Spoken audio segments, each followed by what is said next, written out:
Welcome everyone! Big news is here! 2026 MCGG Rising Stars Annual Points System fully upgraded. Prize pool updated at the same time. Listen up. Top 2,000 in every division earn points. Rank higher, earn more. 1,500 first to 2,000, 50 points. 300 first to 600th, 300 points. 17th to 100th, 500 points. Top 2, 1,000 points. No match is ever wasted. Every point counts. Climb to the top and advance to the global stage. 16 spots worldwide across 9 divisions. Points by rank. 7th to 8th, 1,000 points. 5th to 6th, 1,500 points. 3rd to 4th, 2,000 points. Runner-up, 2,500 points. Champion, 3,000 points. Additionally, the global stage prize pool has been fully upgraded. The champion prize is boosted to $10,000, with corresponding ranking rewards for 2nd through 16th place. Earn an extra $250 match bonus for every single victory, plus a $3,200 special prize pool shared by players using the least seen commanders in winning matches. 4 full seasons in 2026, Season 5 through Season 8. Points are calculated independently per season and accumulated for the year end. Every point you earn leads to the year-end finals. Tap the leaderboards icon in the top right corner of the main screen and check your points in the Go Series points menu. Don't wait! The battle is fully underway. Start earning points and climb the ranks now.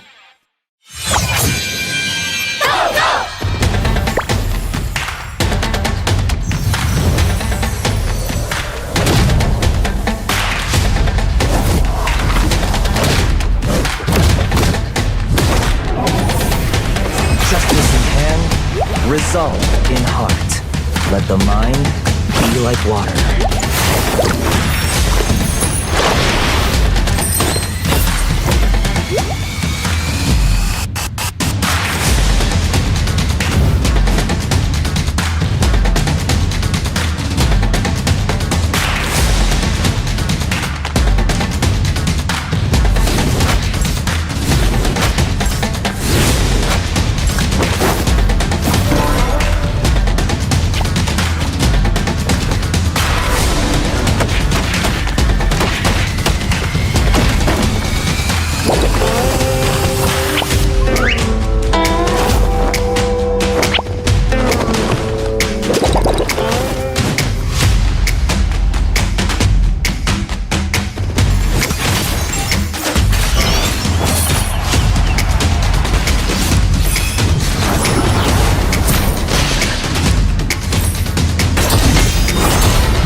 Welcome everyone! Big news is here! 2026 MCGG Rising Stars Annual Points System fully upgraded. Prize pool updated at the same time. Listen up. Top 2,000 in every division earn points. Rank higher, earn more. 1,500 first to 2,000, 50 points. 300 first to 600th, 300 points. 17th to 100th, 500 points. Top 2, 1,000 points. No match is ever wasted. Every point counts. Climb to the top and advance to the global stage. 16 spots worldwide across 9 divisions. Points by rank. 7th to 8th, 1,000 points. 5th to 6th, 1,500 points. 3rd to 4th, 2,000 points. Runner-up, 2,500 points. Champion, 3,000 points. Additionally, the global stage prize pool has been fully upgraded. The champion prize is boosted to $10,000, with corresponding ranking rewards for 2nd through 16th place. Earn an extra $250 match bonus for every single victory, plus a $3,200 special prize pool shared by players using the least seen commanders in winning matches. 4 full seasons in 2026, Season 5 through Season 8. Points are calculated independently per season and accumulated for the year end. Every point you earn leads to the year-end finals. Tap the leaderboards icon in the top right corner of the main screen and check your points in the Go Series points menu. Don't wait! The battle is fully underway. Start earning points and climb the ranks now.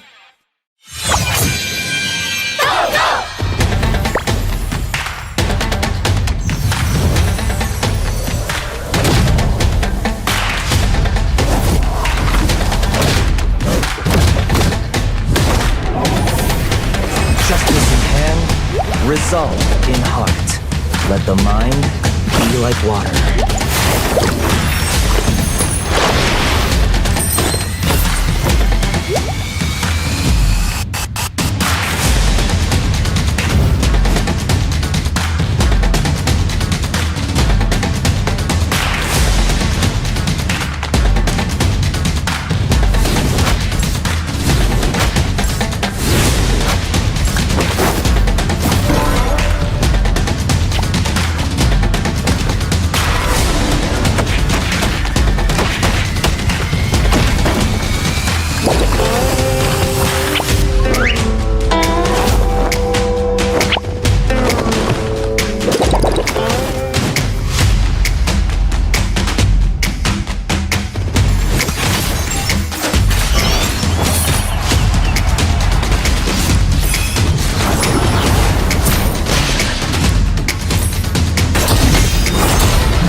Well, welcome everybody to Magic Just Kogo MRS Season 6. Today is the Grand Finals. But before anything, we're your casters, Moman and Husky, to bring you guys the live action between these 8 players here. How are you feeling today, Husky?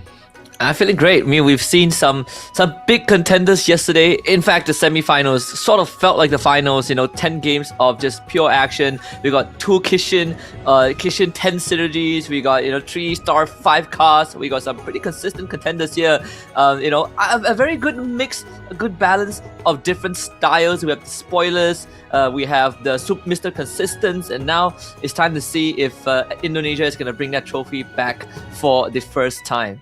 Yeah, there was a statistic running yesterday, right? Who got home with the most money as well. So yep. Mochi himself got away with $750 with the round wins. Of course, following close behind is Trong Tran with $500 himself. And sadly for Jerbin, who got eliminated, he will be walking away with $250 USD in prize profits as well. But for you guys as well, right, there will be prizes, there will be events, announcement. All these is available in our Facebook. Just follow us down on the QR code just below here. Remember to follow our Facebook account at Magic Chess Go, and you'll find the latest and most comprehensive game news, all the meta changes, every single event that's happening, all the competitive scene updates that are happening as well, and all the prizes that are here to be won.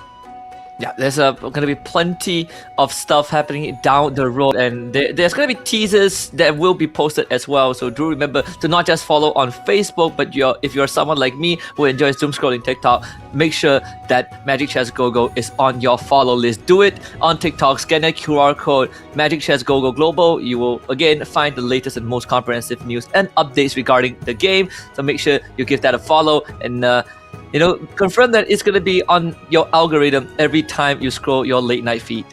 Yeah, and if you are a fan of MCGG as well, you want to make sure your algorithm is full of MCGG. So make sure that follow the TikTok community events as well, right? You gotta watch the live stream. You want to stand a chance to win diamond rewards. Well, it's all happening in the TikTok community where you will have the chances to get free diamonds, free battlefields, free skins, a lot of things to be given away. And this is the grand finals, but we will have much more going forward in the year 2026 as well. Things are just heating up for MCGG as we have a next patch update coming in August. 12th of August, we will have the Chrono Echoes that will be coming in.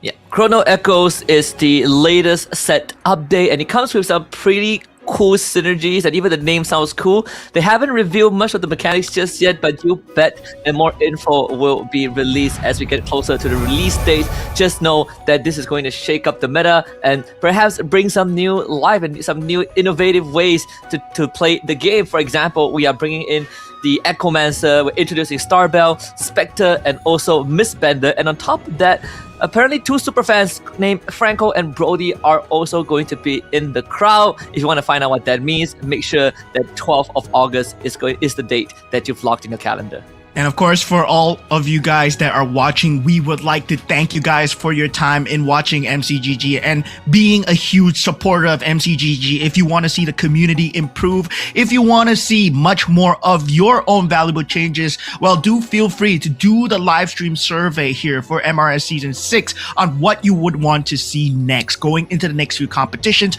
whether you want to see more regional competitions, whether you want more diamonds, whether you want more prize pool to be given away. This is all at a simple click of a button. We take your opinions very seriously when it comes down to the early stages of MCGG here. Yeah, and just to as a proof that we have been hearing your opinions and taking feedbacks seriously, even the overlays have been improved, right? We get better and better overlays every single tournament, and not only that, even the UI has also been improved as well. Now you not only get to see the total synergies that the players are running, but you also get to see the chess pieces, the star levels, as well as it's arranged by cost on top of having the items equipped, which we previously were not capable, do not have.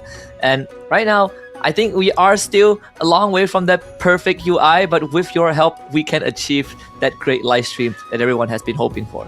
Yeah, definitely it's a great time for MCGG, especially if you're a new player coming in as well. Of course, we are on the cusp of a new patch coming in next month, but we are already sitting at this current patch as well. So if you want to understand a bit more the meta, you want to see how the pros do it here, right? They will have a lot of stakes that they are fighting for. Now we are at the grand finals. So this is for all the chips, for all the eggs in the basket here, but going to remember what went on yesterday as well, right? Yesterday, well, it was a massacre of a showdown. Group A and Group B of the semifinals. It was a total massacre. We had ultimate synergies, ultra synergies coming in from both sides. And looking at yesterday, the man of the match himself, Tron, walking away 500 USD. Man, oh man, his Freya opener at the start, it caught us off guard. Yeah, absolutely. And I think, A lot of other players have also followed in his footsteps with the Freya, but I think he found the most success. We also have Q-Snake, who came in with a win of his own, but obviously one of the biggest highlights was Insomnia, making the greatest 1 HP comeback with the Nana, hitting the 10 Kishin and robbing Q-Snake of his win, and making sure that he also locks in the Grand Finals slot. And Insomnia continues to tear it up, right? But I think even for Durbin, overall, with that showing us the 3-star carry being the solution to the 6 bruiser Exorcist Yuzong. So I think, with the time that these players have behind the scenes to study for today, especially those who have qualified for the Grand Finals, I hope to see a bit more of a shakeup, especially for Group B. Mochi was consistent the entire way. Yeah, Mochi consistent in Group B as well. Him achieving that ultra synergy, the nonchalant look on his face. He treats everyone like an equal, right? You can see from the calmness that he plays the auto battlers, he is not very emotionally invested. Meanwhile, Ban, our biggest spoiler when it comes down to playing the game of MCGG himself, he will deny your build. He will make sure your cheese builds, your poison builds doesn't work. And of course, we have the other Indonesians, Mozi as well, taking out Starboy Go-Go, Rage. Sadly for us, we won't have any Malaysian representatives, but Starboy Go-Go does make it into that Grand Finals. And looking at the leaderboards right now, board ranking, win 17 and lose 11. Tron, man, yesterday just proving the power of that Kishin lineup, but now with the Exorcist built in as well, right? He was going for the Kishin lineup at first, rotated towards that Exorcist, proved him to be stronger because he got that 3-star Yuzong. Then at last, he managed to find that HP recovery at the end that led him to the win. Yeah, it was quite the round as well, quite the match, because he has the Veil to help him get the pieces that he need, but it was the Healing Fountain that really kept him going for the 3-star Claude, and at one point he almost hit a 3-star Ruby if the game just went on for a round more. But his counterpart on the other end with the Popo and Koopa win, it's going to be none other than Mochi with that 10 Kishin Ultra Synergy.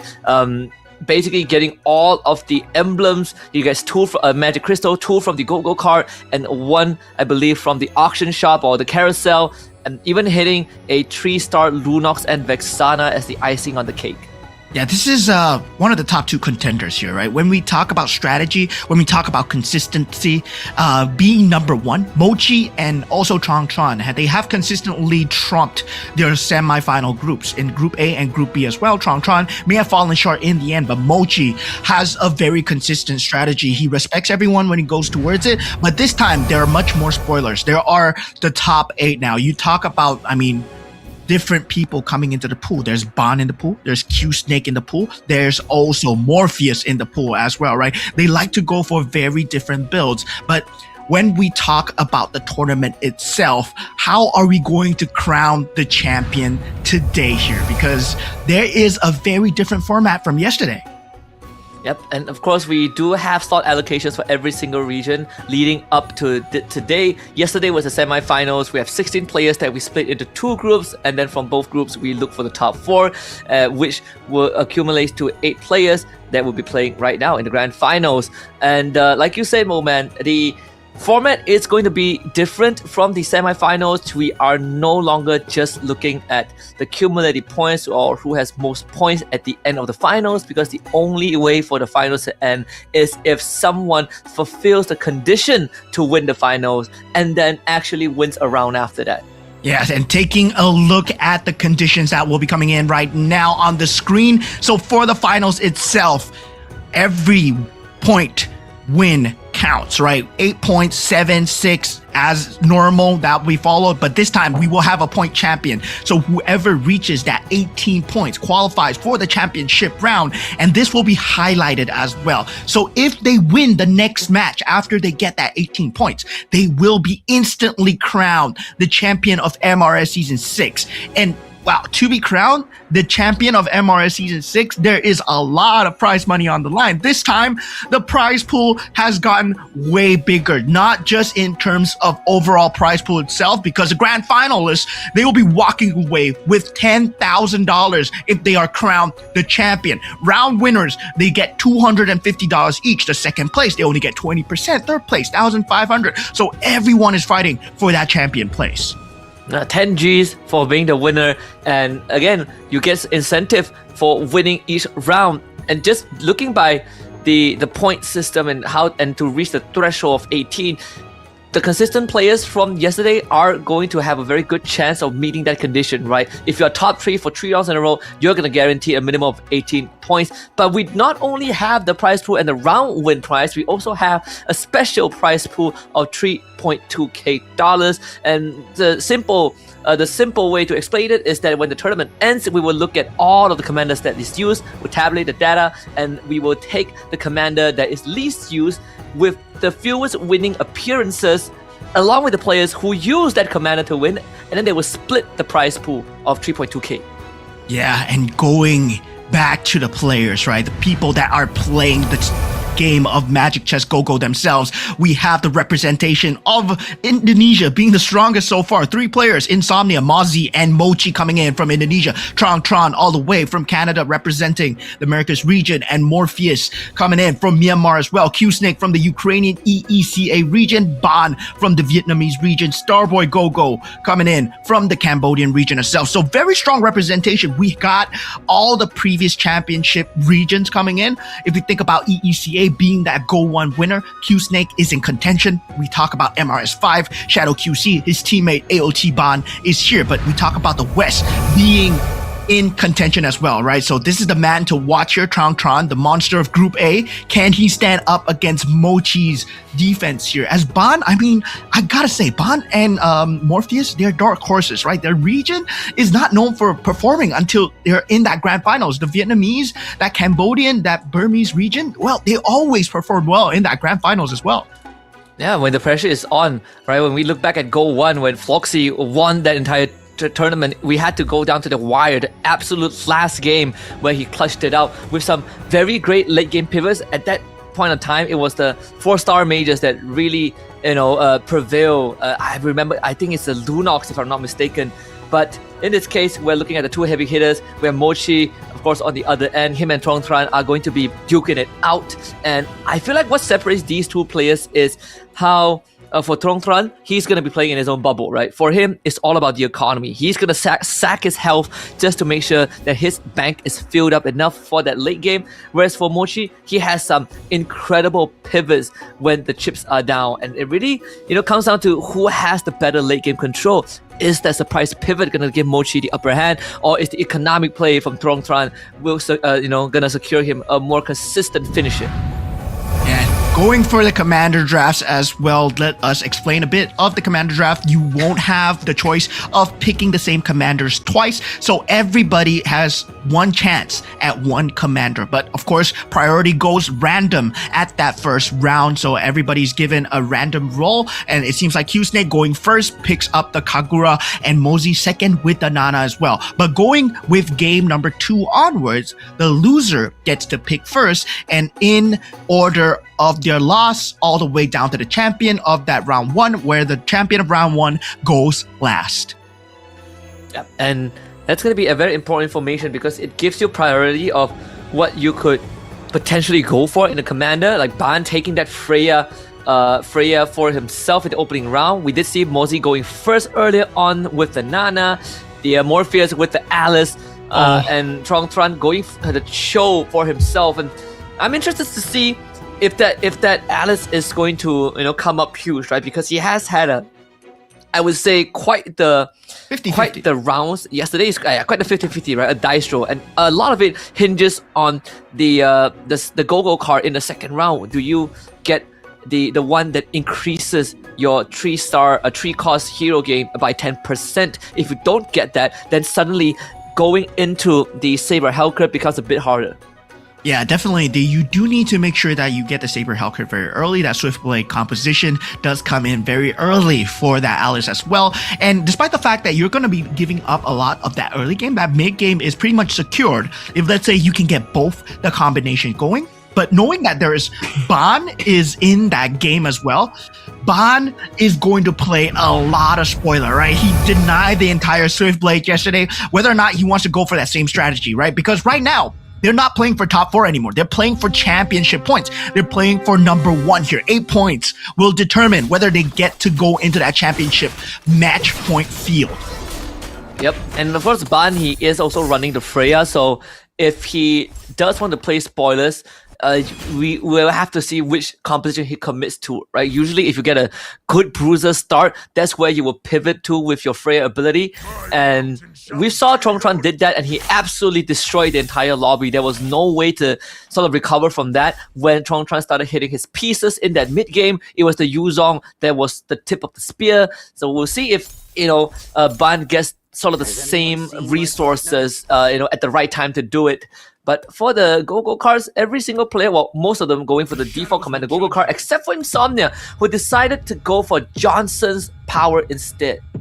Yeah, so being the Fanny, well, of course, you will have a bit of that toss-up, right? You have that extra board space as well, so given that you do go for that Go-Go card of that Johnson, I'm not too sure whether or not it will be in his favor, right? You get a Johnny in the shop, 2 random synergies, well, this might actually be a synergy early on where Insomnia might be planning to go towards that Weapon Master Astro Power synergy extremely early.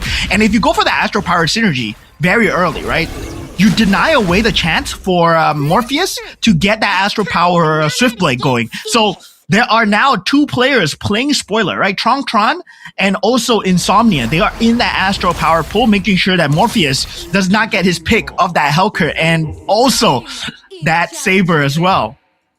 Yeah, especially the Johnson power was also generated by the Valir exclusive Go-Go card, so he basically rolled the dice and got a pretty good command ability here.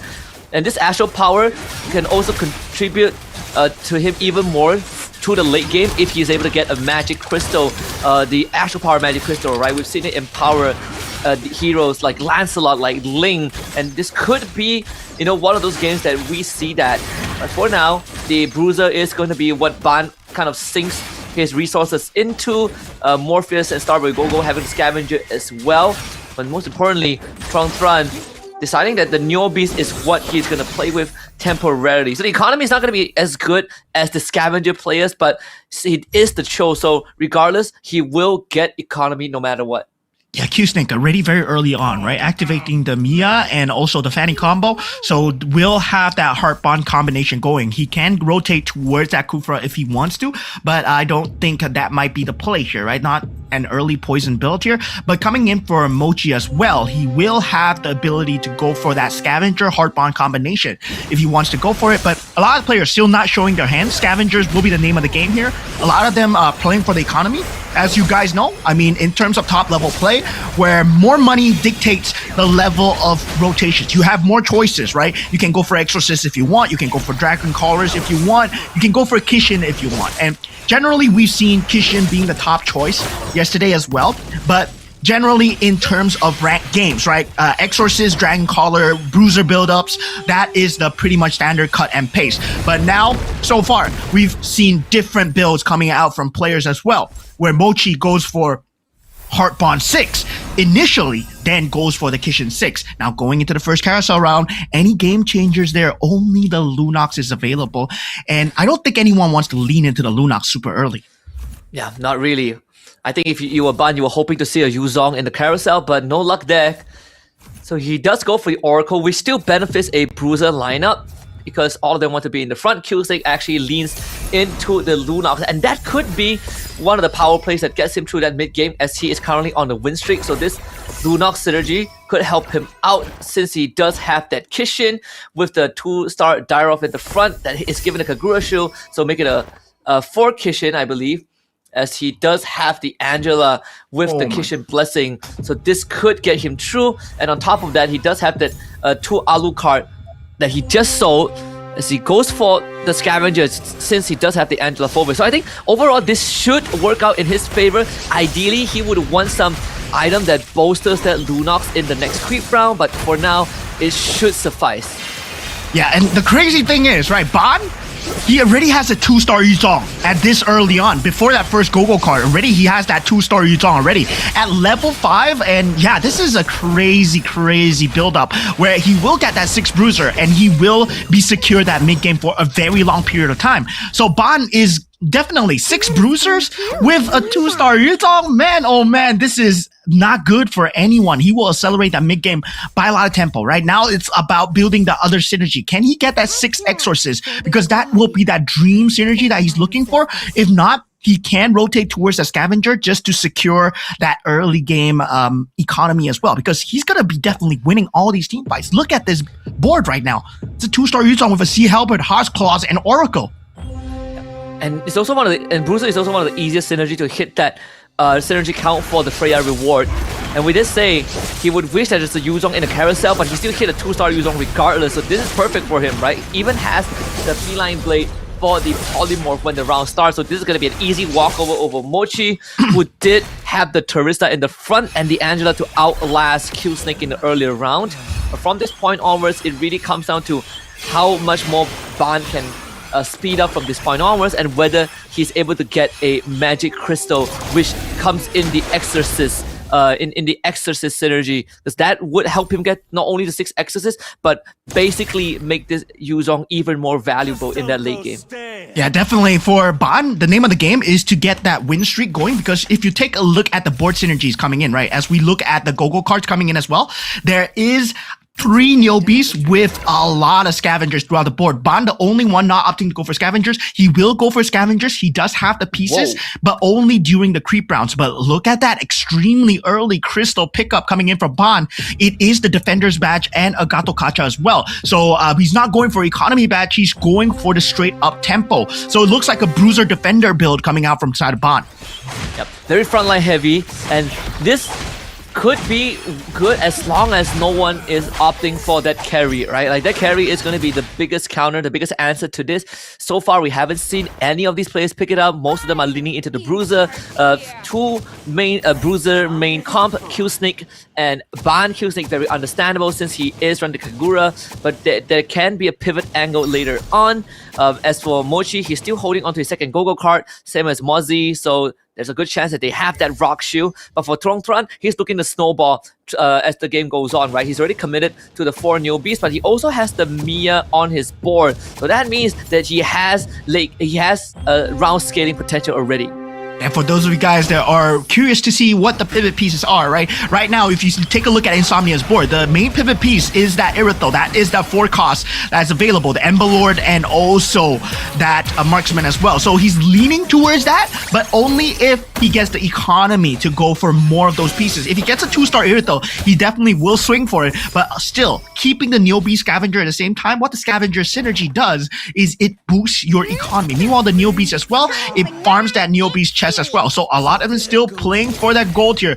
Everyone very healthy, right? As long as you're above that 50 HP threshold, you can trade your HP, make sure that you get your gold up, then eventually roll down for the pieces that you need. Now, Mochi already committing extremely early for the pieces that he wants here. So you will see him at a very little gold, but he eventually does find the Yutong. Feels like he's going for that Exorcist synergy here. He's still holding on to that purple card. Might be a fast promotion. Yep, he also has the 3 Scavengers to get him that economy that he has been, kind of investing early, right? He is going to be not getting max interest, but again, with that 3 Scavenger synergy, it should make up for it. Mozzie, on the other hand, unfortunately, is not able to overcome Morpheus so far, who took him a while, but he's starting to get that Saber and the Gushen going. The Hellcut, unfortunately, not his priority in this case, but the fact that he was able to land the Gushen is going to be quite that big boon. He even has the Frontier Blitz as well. So so Morpheus basically able to supercharge both of his main carries. Yeah, I mean, Morpheus has a very scary build, right? He went for the Gushen super early. So meaning that if he gets a very good roll, he can potentially snowball in that mid game as well. So he's on that same streak as Ban in terms of that power spike as well. Ban will have the cleanest power spike, right? He will not be losing a single match as we go on. Potentially maybe the Q-Snake because he does have that Lunox with the Kagura shield, but it's a 2-star Yuzong, right? I don't think a 2-star Yuzong is going to lose out. Now, looking at Insomnia going up against Starboy, Insomnia still not finding the pivot pieces. Meanwhile, Starboy does have a very good board already. Yeah. And Mochi is going to start taking a bit of losses from this point onwards until he can reinforce his pieces with, with 2 stars, as he is running low on economy. Unfortunately, we're going to the auction round. And see, that random magic crystal is going to be very important for some of these players. Like Mochi wants it, Ban actually wants to see Halberd instead. So I'm surprised that that Morpheus or Ban are not going for the magic crystal. So Mochi gets the freebie, and we know what he can do with that. Not exactly free. That took 12 gold, man. That took 12 gold. That was not the free magic crystal that Mochi was hoping for, but yeah, he did get it. He has a Dragon Caller Mage. And he can lead to Exorcist if he wants. Oh, he goes for Dragon Caller, yeah. This could be a Dragon Caller pivot, right? There's a good chance he goes for it because the Badang is also a Dragon Caller bruiser, so it fits the bill, but it doesn't really sacrifice the Exorcist as much. He could easily give up the Angela, the Kishin Scavenger in the late game, same as the Odette as well, but with the Odette having the Dragon Caller emblem, the 6th Dragon Caller now feels even better with the damage boost. Yeah, right now Mochi is fishing for the Ruby, right? He's definitely trying to fish for the Ruby as much as possible. If he does get it, it will be a good game for him. If he does not, it's not going to be a good game. Now, looking at the level economy, everyone will be at that level 8 power spike. So at that level 8, you're looking for that 5 cost as much as possible. Right now, I hate to say it, but currently in the meta, that 5 cost is the most meta defining, as not with the previous metas, right? The previous metas, if you get a Claude, a Hanabi, yes, it can secure you into that late game, but right now you need that 5 cost. A 2-star 5 cost is the most meta defining, since you have a lot of defensive commanders out in the board right now. You have the Nana with the secondary life, you have the Kagura in the field, you have the Angela who takes reduced damage, and you also have an Alice which is playing extremely fast ball as well. So at the same time, you want to rush for that 5 cost as much as possible. That's why a lot of people, they're still staying on the scavenger when they cannot find that 5 cost, as we see Insomnia's board right here. Yep, I believe for Insomnia, he's going to be looking for cash out very soon. Still haven't seen the Johnson power really come into effect, which is unfortunate, but once he loses this round, it's going to be a 300 Neo Beats point cash out, and that's where Insomnia needs to start getting a couple of wins. And for now, losing the round over to Prong Thrun, who is leaning into the Kishin Marksman, and that's the carry that could be the answer to Ban later on. But he still needs to look for the proper items for this carry, who is currently holding onto the speedy, Hallstaff device. Not really the best, so that could be sort of like what defines the late game, but the Ruby does get picked up. Yeah, so meanwhile, for the side of Mozi as well, right? If you take a look at all the Gogo cards right now, Mozi and Mochi still yet to pick up the Gogo cards. If you take a look at the synergy as well, Morpheus has found a 4 Exorcist synergy with 2 Scavenger. So he has economy going for that fishing Gushin, right? Right now he's fishing for Gushin. If you get a 3-star Gushin, he changes the tide of the game. Mochi is looking for a Ruby, he changes the tide of the game. Meanwhile, Mozi, he's looking for a 2-star Lancelot. These are the game changers that people are looking for. Meanwhile, Insomnia, he goes for the roll down, he gets the Ling himself. It might be an Ember Lord Ling, as we see, but he needs the Ember Lord Crystal. I think he had it, right? He got the Ember Lord Crystal. I assume it's from the Neo Beast cash out, the 300 plus point cash out. So, and he has a second Ling already. Now he found the 3rd one, and he gets the Swift Blade activation. So 6 Ember Lord, 6 Swift Blades. That's the exact power spike that we are looking for from Insomnia. So now he's in a good spot already, and since he's the Fanny, he can bounce that Link into the pool, which means that there is an angle for 10 Ember Lords if he can somehow get more crystals. And he even has the Oracle in play, so that could bolster his front line down the road. Yeah, Insomnia has a crazy power spike right now, but looking at Mochi's board, 6 Dragon Caller has been found, but with a 2-star Ling of his own. So yeah, that is gonna be that Dragon Caller Ling versus the Ember Lord Ling potential showdown here, right? Currently, the 2 strongest pieces on the map are being owned by the Indonesians here. So right now, it's all about whether or not Bond with the HP and also Morpheus can find that 3-star Gusion, can find that 4-star Gusion, and look at that 2-star Irithel already out from the side of Insomnia as well. Insomnia is having a very good time and casually has that Badang for the true Dragon Caller. And right now, between Insomnia and Mochi, whoever goes down is going to free up the Ling for a potential 3-star Ling this game. So it's even more important for these 2 players. The carry continues to be the focus, I think, for Q-Snake and Trong Tran, who both have the same idea, but Q-Snake, better optimization for the carry, even has 3-phase Warpers for his Lancelot as well. All the kitchen items are on the Lancelot, but carry is going to be a good damage supplement as the fight goes on. Yeah, so right now it's all about getting that top 4 spot. Now, a lot of them are going to be taking a lot of damage here, right? Mosey, at this point, he will have a very good build, as we talked about. Now, he will have the Odette at 2-star as well. But this is a Mystic Meow burst build, right? Whether or not it can go through to the Ling in time towards that backfield as well. Now, looking at Insomnia versus Q-Snake, Insomnia having a field day, but that Lancelot is playing spoiler towards his Ling. But that Ling is a 2-star Ling, so he will get that Tempest of Blades down, and yeah, he does get it.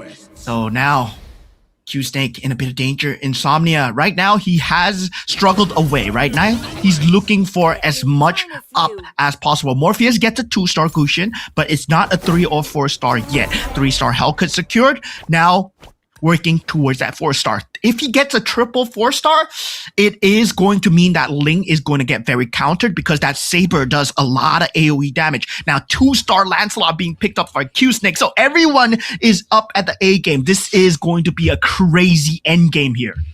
Yeah, and Mosey actually, going for the Stargazer. He did have the 4 Stargazer formation, 9 Mystic Mel, and it's great against Morpheus Exorcist because that just deletes everyone.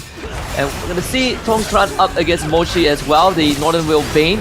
So they will cut away the health bar, but this carry that he has actually doing more than enough work. Now it's about taking down that Ling, that 6 Dragon Caller. Tempest of Blaze seems to be more than enough, takes care of the Irithel, but the ultimate snipe was the difference maker. So Trong Tran also coming online.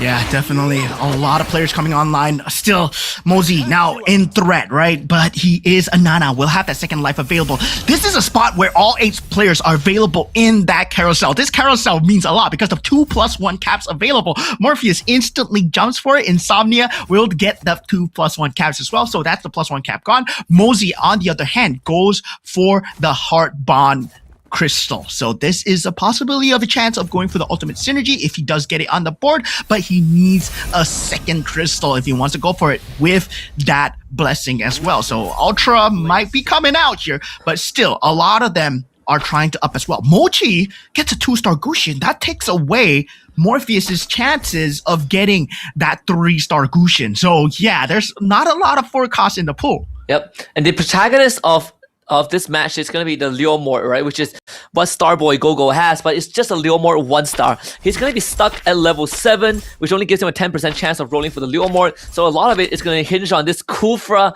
and Fredrin dishing out the main damage. As you can see, he has 2 Magic Crystal, making Kufra the Weapon Master and making sure that Kufra is the one that is dealing majority of the damage. So that's going to be pretty interesting. But let's see, Insomnia, can he stand up against Morpheus with this Saber and Gusion, who is deleting his front line very quickly, but they gotta do the same to the Ling, and we have seen that in the previous games yesterday. The Saber should be able to do the job with that Winter Crown, and the proc in the last second, Morpheus edging out, and Insomnia brought down a tree. Yo, that was so close. Morpheus down to the last sliver there, but he needs way more, right? That Ember Lord build is going to start racking up on him, and if he goes up against that Dragon Caller Ling, he will face the same problem as well. Now, Mochi gets a 2-star Bane now. Tron with a 2-star Ruby as well. He does get it. Oh no, the 2-star Alpha coming out. So it is going to be a toss-up in the air regarding the synergies as well. Now this is where the itemizations become very important. Whether or not you have the correct items. Because every single one of them, they have the synergies. They have the 2-star 5 costs. It's now all about the correct itemizations. Do you have the items available? And looking to the further side of Insomnia, does not have damage, does not have a lot of damage, does not have a lot of tank ability, does not have the Dom Ice as well, so he is only relying on synergy for the Ember Lord Ling at this point. Tongtran is gonna go out with Mochi as well. Insomnia against Mochi. Excuse me. This is what we talk about, right? The 2 Lings, and only one of them is gonna make it out of this. So it's gonna come down to the Ember Lord versus the Dragon Caller. Somehow the dodges the deadliest catch. The Bane does come back to life with the cloak, but is defeated by the Tempest of Blaze. Now it really comes down to who has the better iframes. The Ember Lord! Just enough to give him another chance. Yeah, and with that, Morpheus gets taken out as well, right? This is, as I said, it's a very hard issue for him because there's someone else going into that Gushin pool as well. So his Gushin pool was being solidly taken out from the side of Mochi because Mochi was building towards that Gushin as well. Now looking at Q Snake's lineup, he did have a Lunox. Now Starboy Go-Go, 3-star Charizla on that field, Tron as well, building towards that 3-star carry. That will play spoiler to that Ling if you are able to keep the carry safe. And Ban has been having quite a tough time.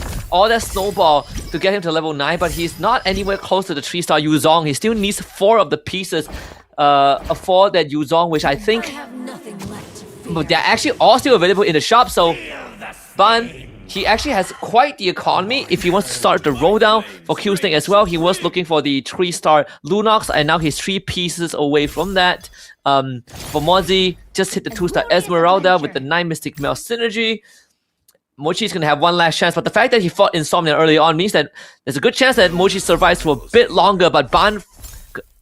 Does he get the 3-star? No, he needs 3 more pieces for the Yuzong.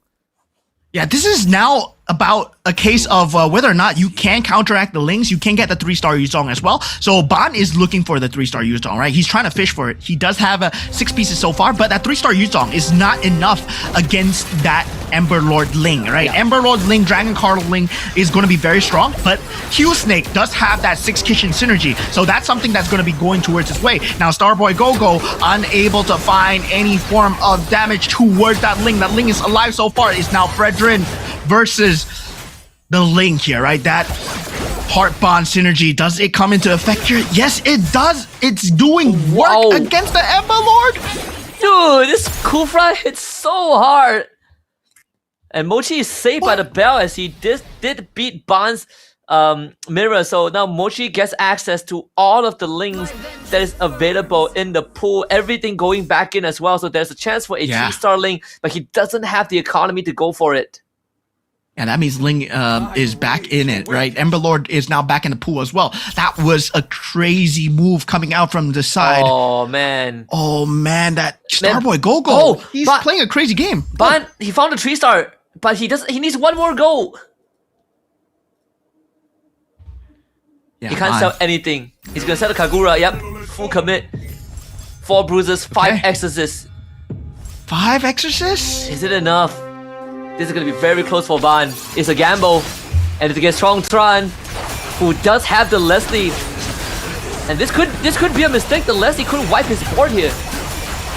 Yeah, I mean, now it's all up to the Phantoms, right? And he does not have the damage on the Phantoms to deal it because he does not have the 6 Exorcists. And this... Oh no, slight error in judgment going for that 3-star. If he kept that 2-star for that 1 extra round, that Exorcist would have been able to deal with the Leslie, but he did not know who he was going up against. And Q Snake gets taken out as well. That is the Lancelot Kishin combo down as well. So this puts Mochi up in that top with the Dragon Collar Ling because he does have the most Lings available. Now Mozzie as well. Okay, if he does get a 3-star Kagura, it can play a lot of spoiler here, but now people are just fishing for the 3 stars. Yeah, the carry 3-star almost coming through for Tron. He needs 2 more, and just now we saw Ban as well, hands on his head, because again, just a fatal mistake there. Does Tron roll down? We know that this guy is very confident, right? Like he could be sitting at 1 HP and chooses to not roll because he's that confident he's gonna win. And this is one of the rounds where it could be everything. It's him against Mochi as we have Mozi against Starboy Gogo. Yeah, Starboy Gogo still playing this build. I mean, this build has been impressing me, right? Putting that Steel Halberd on that Kufra, but it's not an end cap build, right? It's gonna be suffering against that magic damage coming out from the side of Mozi. This Fredrin is not gonna be dealing enough damage. I'm surprised it did so well against the Ember Road Link, but eventually is gonna cap out. This is not an end game build. And Mochi actually gets taken out by Tron here. So Tron's Mystic Meow build is actually doing a lot of work. I'm thinking that the positioning of the Leslie was just on point. Now going into the carousel here, that +1 cap being picked up by Tron here. That's important. Okay, Starboy Gogo is capped. Yeah. This is important for Tron because he's playing Mystic Meow, right? So there's another one more synergy that he can unlock if he can find the right pieces. But it's all about that carry. Can he find that 3-star carry? He's gonna start to roll right now. One more piece is all he needs. Does he completely roll down? That should be the play here. He's so close to 3-star Esmer, 3-star carry. He'll start getting rid of his board, and he finds both of them. Both 3-star carry and Esmer, but he goes for the Esmer instead. Sells more for carry. Gets the Brody in, but no. But the Mystic Meow synergy does get cut down. Yeah, I mean, at this point, right, 2 4-stars versus a Mystic Meow synergy, I would take the 2 4-stars any day. Mozi gets a 3-star Ludox as well. This is going to be a crazy matchup here. And yeah, this is anyone's game, but the Odette already tearing up that front line. The Ruby's doing so much work here. This carry, man, this carry versus the Lunox. Wow. And Lunox, sadly, with no Winter's Crown. That Winter Crown could have changed a lot of things. Itemization matters here as Mozi gets taken out Tron with the last-minute switch. Yeah, and the mirror, Starboy facing Tron's mirror, they gotta somehow get rid of this Esmeralda, but with the Heart Bond and the Angela, they should be able to do so. So Starboy survives for one extra round. Okay, man, this Kufra Fredrin is something else, and he also has a Leomord. He's also holding on to Leomord as well, but Tron, he has 13 gold to try and build back up the synergy. 6 Dauntless. Guess that $6, 4 Marksman, 7 Mystic Mail. This should do it. And this is actually perfect against Starboy Gogo's Heart Bond comp because he has thickened blood. As long as the carry stays alive, then the carry would be the one piece that gives Tron the win here. Guys, take a look at Starboy's build, right? This is a crazy build. This is a build that is not in the encyclopedia. This is through pure instinct alone, where you put the Weapon Master synergy on Kufra with the Heart Bond synergy, making sure that he stays alive with the Alucard at the back. So he's got a throwaway unit. At the same time, the Kufra is just tanking up that front line. Meanwhile, that Heart Bond synergy is consistently going to keep that Kufra alive, but it's not doing enough against Tron at this point because the placement is slightly better. That carry has not been dealt with, but he survived till top 2. This is not a place where Starboy Gogo survives till top 2. So Tron, congratulations, gets the $250 from that round 1, and he does triumph in the grand finals with 8 points so far. Man, Tron again. This dude is something else. And the craziest thing was that he knew that there was a Dragon Collar Link on the other end, on Mochi, and there's a good chance he faces off against him, decides to commit to a gamble, right? Doesn't roll down at all, and convincingly wins the round because he believed in how strong that 2-star carry build-up was. And alongside his Leslie, never really got to 2-star, I believe, but had enough burst just because he has the Mystic Mail and the thickened blood. Just again, brilliance. We knew that Tron is going to be one of the front runners here, and he is a third of the way there to 18 points. Yeah, and that was the crazy thing where positioning started to matter, because for Starboy Gogo, he was playing a very weird lineup where he was going up against Ember Lord Lynx, he was going up against Dragon Collar Lynx, he was going up against Lancelot Kishin, and they will have a standard lineup where you want to put the Link at the back, you want to put the Link at the back to deal as much damage as possible. Meanwhile, he always puts the Alucard at the back to draw the aggro of the Link to make sure that the Kufra and the Fredrin stays alive from the initial burst of the Link. So the initial burst of the Link was not there at the the main party, right? Alucard took the brunt of the damage. So yeah, I believe Starboy Gogo, he played that extremely well in terms of positioning alone. That was just superior positioning, top tier class in that top 2 from that Cambodian representative alone. Yeah, I mean, yesterday he was also the one that knocked out our Malaysian representatives, right? Just by edging, putting himself in that top 4 in the final round. And once more, it's also with a composition that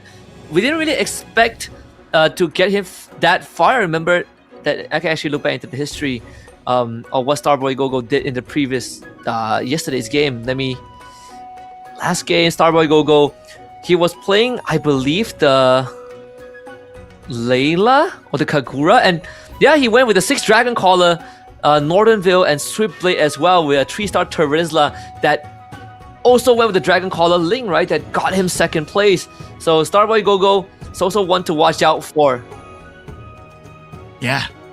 Taking a look at the game itself as well that just happened. I mean, well, positioning was so key, right? A lot of position spoilers here where everybody was playing a very strong lineup. There was an Ember Lord Ling in the field, 2-star Ling for the side of Insomnia. There was also a 2-star Ling for the side of Mochi as well. Meanwhile, for Trong Tron, right, he was playing a different build. He was going for a Mystic Meow build into that carry, into that Kagura, into that Lunox as well. Then suddenly he found that 3-star and swapped it out for the Esmeralda. So yeah, that was a very good swap coming in from the side of Trong Tron. Meanwhile, for Morpheus, I gotta say, sadly for him, all his pieces were being taken up by Mochi because he was playing the Gushin at the start.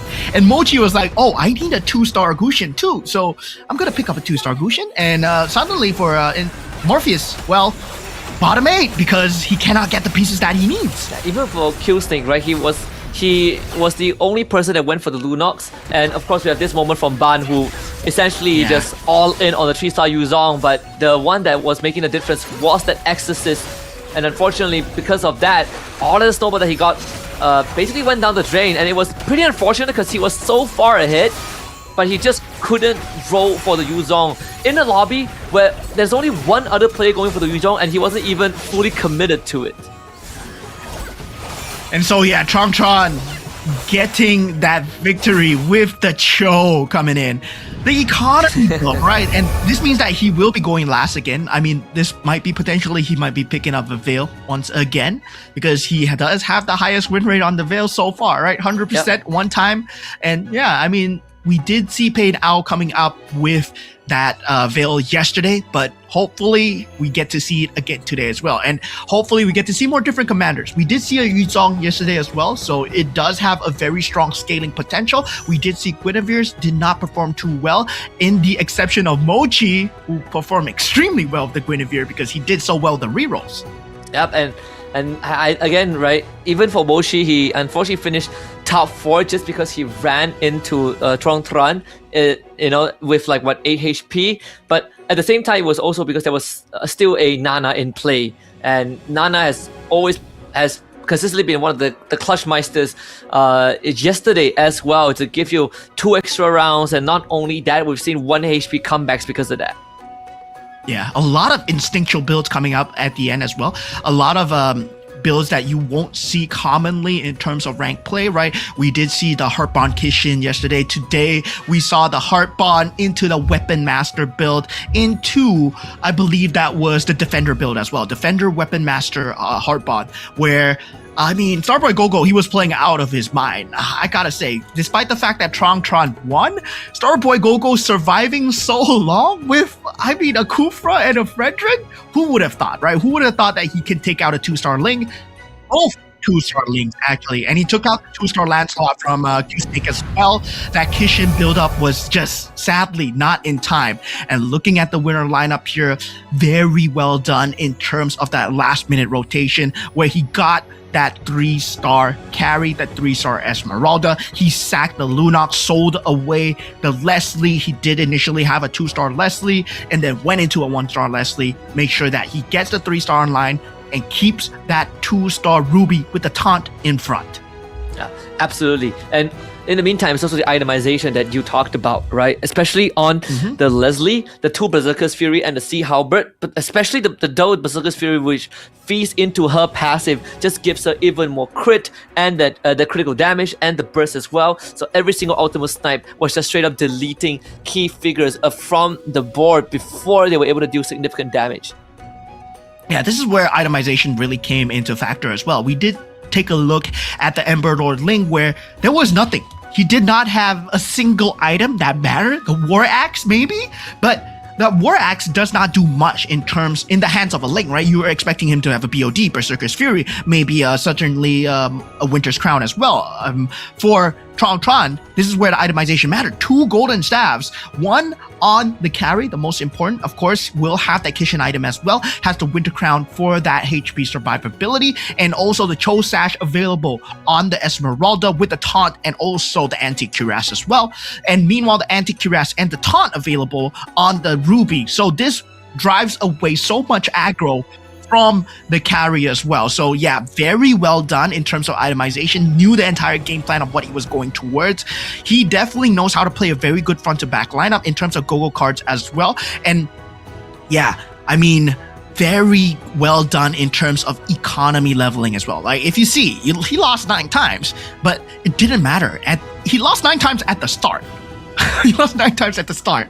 Yep. So one of the few players that goes on a lose streak with any commander and still recovers, right? And still is able to find a way back into the game. There was also very high contention on the Ruby. I believe Q-Snake wanted the Ruby, couldn't get it. We even see here that he was sitting on the double Lunox that he's been hoarding for quite a long time since the first carousel, just not able to get it going. And he doesn't even have the right synergy to feel it, to feel the Lunox, unfortunately.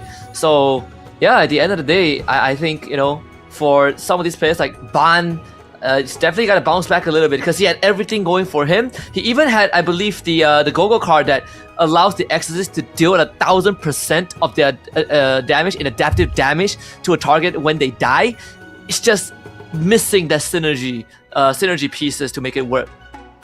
Yeah, but at the end of the day, it's about the money as well, and Tron does run away with $250 for that first round. But of course, this also adds up into that championship points. Now, Tron sitting at 8 points, right? This is where an 18-point threshold matters. So if he does get 18 points, right, this is a potential where we are looking at a round 4 win. If he does get a consistent streak up that top 4, if he gets 8 and 6 and something maybe like a 5, then we're going to start to see that round 4 becoming extremely dangerous, right? A lot of people are going to start playing denying the champion, denying away whatever pieces that is available as well.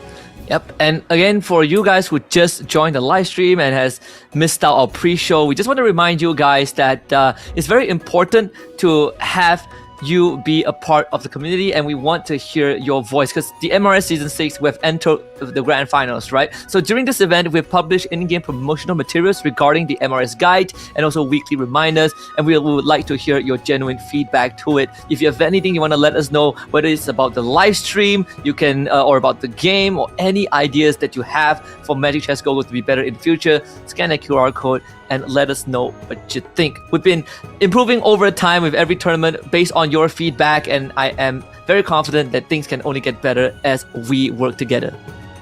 Yeah, we only go up here, right? MRS Season 6 live stream survey, please do it. I beseech you guys. Of course, well, it will be rewarded over time, right? We're goal 1. We've been moving towards from the very first tournament ever, right? Where we didn't even have competitors. We had influencers coming in. Now we have so much more. We have so many more new faces every day since MRS Season 1, Season 2, all the way till Season 6. We have a variety of competitors. Now, I'm proud to say that for Season 6, these are none of the players that were here consecutively. So they are all making their appearance here for the first time in this international scene. Now looking at all of them in the Grand Finals for the first time ever. Hopefully we get to see them live in Go 2.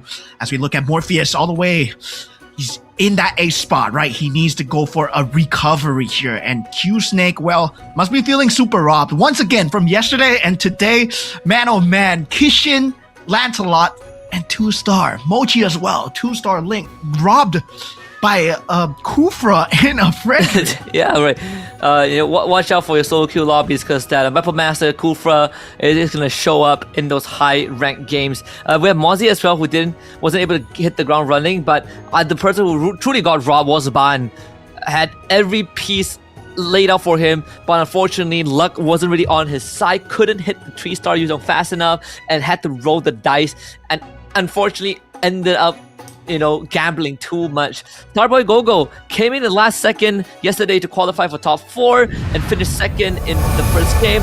Now let's see if our consistent players are going to keep on being consistent. As usual, Tongtron is going to go last because he did finish first. But we will have Morpheus getting first pick, and it will be the Minotaur opening. Yeah, Minotaur will be the pickup for Morpheus here. So Minotaur, right? Generally, you do have the enhanced items. Hopefully, it always comes down to a roll of the items, right? Where if you do get an early Golden Staff or Berserker's Fury or something to do with attack speed like a Demon Hunter Sword, you do want to go for that Minotaur into that Kufra build as early as possible. But if you don't get it, what if you get a Holy Crystal or something like that? Then yeah, it becomes slightly different. So there is a bit of RNG involved when it comes down to the itemization, but well, knowing that these players are at the top of their game as well, the rotations, the pivots need to come through in time, right? Whether or not you want to go for the Lunox if you get the Holy Crystal as well, whether or not you'd go for the Gushin play. And yeah, there is a lot of different gameplay that can be potentially interrupted by all these players as well. So yeah, there is that chance with that Cho being picked up from Mochi as well, going for the same style that Tron wants to go for. Now Tron with that last pick does pick up the Angela. So a lot of defensive picks here. Insomnia with the Nana. We do have Q Snake going for the Ruby as well. So we might be seeing the Gushin Swiftblade combo with that Ruby Cloak and Scythe. And also Mosey with the Fanny as well. So I believe the Commander card does come into play there. Yeah, no Alice this time. Starboy Gogo obviously going for a switch up in the playstyle, moving from the Angela to the Freya. So let's see if he can accelerate the game pace, right? So the Angela gives you a very steady progression throughout the game just because of that natural healing that you get as during the entire battle. But for the Freya, once you hit the ground running, you generally don't want to stop. So contrary to game 1, it's going to be a slightly faster pace for Starboy Gogo, at least on paper. But for Tron, same thing, right? Sure, you're not looking at economy with someone like Cho, but you have Angela that can get you through the rougher patches of the game. Yeah, going into the game itself, we are in game number 2 already, and looking at the points, right? Tron sitting at 8, Starboy Gogo sitting at 7, and now it's a race to see who gets to the 18 mark first. Now, already at the starting very early on with a double scavenger is Q Snake as he finds that early game economy here. And on the Ruby, even more so important because he will be needing that gold to roll down to potentially that Swiftblade combo with that Cloak and Scythe as well. Now, first Gogo cards, anything out of the ordinary here. Mosey does go for the Freya power here. So yeah, he will get that reward available, but he does not have the synergy buff that the Freya has. Yep, both Starboy Gogo and Mosey going for the Freya card. Mochi as well going for the Nana power instead. So he's going to basically omit the Cho Sash and just play with the extra life, right? Play for the late game. In case things go wrong, he has a way back. So we saw that yesterday as well, where the Nana card actually did contribute to some late game victories for commanders that are not Nana. But my eyes are going to be Ban on this Kagura, and at the same time, Tron again, right, playing that Angela, who I believe got himself the Hard Bond and the Stargazer. Yeah, Stargazer, definitely not a combination that we see very often here, especially in pro play. But in terms of ranked games, yes, Stargazer does come up as well. So far for this kind of pro play here, we do see that Kishin and Exorcist are slightly more favored as well, right? Weapon Master, not really too favored. Also, at the same time, we don't have that Defender synergy coming up as often anymore because, well, a lot of these pros, if you're going to be playing Defender Mia, you're going to get instantly shut down in that early game where everybody is going to try and take as much as you can away from you, right? The Mia is not going to be available in the pool as well. And now with that, Starboy actually not finding a lot of early synergy despite having that Bruiser synergy. But luckily for him, double Scavenger is there to save him in terms of economy. Yep. And Mozzie, seeing that Starboy is opting for the Bruiser, he will be focusing on the Weapon Master instead. He does have the Leomore on the board already. Is the Leomore? Yeah, the Leomore is also the protagonist this time. So having the 2 Enchanted Tails and the Leomore means that if he hits a 2-star Leomore, we can potentially see that big Leomore carry from yesterday where you are just hitting for 20,000 damage per crit. Yeah, 20% damage per crit. It is true, Enchanted Tails. Well, definitely if you get that build going, right, that is going to be something scary to watch out for. Now, Morpheus has that Scavenger into that Kishin and Bruiser build so far on that Minotaur. That itemization is going to be important. Now, meanwhile, taking a look at the items that he did enhance, he does have the Oracle, the Sea Halberd, and the Dom Ice. So very good combination of physical damage, a very good combination of defense as well. So he can't go for the tank build, he can go for the Bruiser Defender as well. But sadly for him, unable to find the 4 Bruiser early on. Now Mochi going into that carousel round, that carry is available. That's the biggest bait if I've ever seen one. And yeah, wow. Actually going for the Terizla there. Yeah, Q-Snake going for the Terizla this time. Starboy actually going for the Huskclaw. Mozzie opting for the Golden Staff, understandable, since you do have the Leomore with you, so it does speed up his cast of the enchanted attack, enhanced attack. Q-Snake, is he going off the beaten path one more time? Seems like that's going to be the case, right? Puts the Terizla in for the double Dragon Caller, but more importantly, he's leaning into the 3 Scavenger, so expecting a lose streak coming through for now as he builds up his interest and his bank. Yeah, definitely. Now it's all about the economy, getting that Neo Beast, getting that Scavenger all the way in. Mochi still sitting on that. You know he loves to play this, right? Where, yeah, going for that lose streak very early on, despite, not having the capability to just have that gold lead. But he does have that Nana card, right? Mochi actually went for the Nana card. If you look at the glowing HP bar, he does have that immortality. So Insomnia and Mochi will have that double chance in life here as they want to play for their HP into gold as much as possible. So we can see the playstyle that they're going for game number 2 so far. I haven't seen, right? In terms of ferocity, Group B yesterday, when we went into Game 3, Game 4, nobody went for Scavengers. Nobody went for the Neo B so far. And then everybody just started playing for the win streaks. Yep. For Group A, we're seeing a lot more of the Group A DNA here. In fact, both Insomnia and Evo's Mochi, because they both have the Nana card, they are going for full econ, right? We're seeing four newbies, triple Scavengers sitting at the bottom, just trying to make sure that they keep their lose streak going. But eventually, one of the lose streak is going to break, and I believe for Insomnia, yeah, his one was broken earlier on.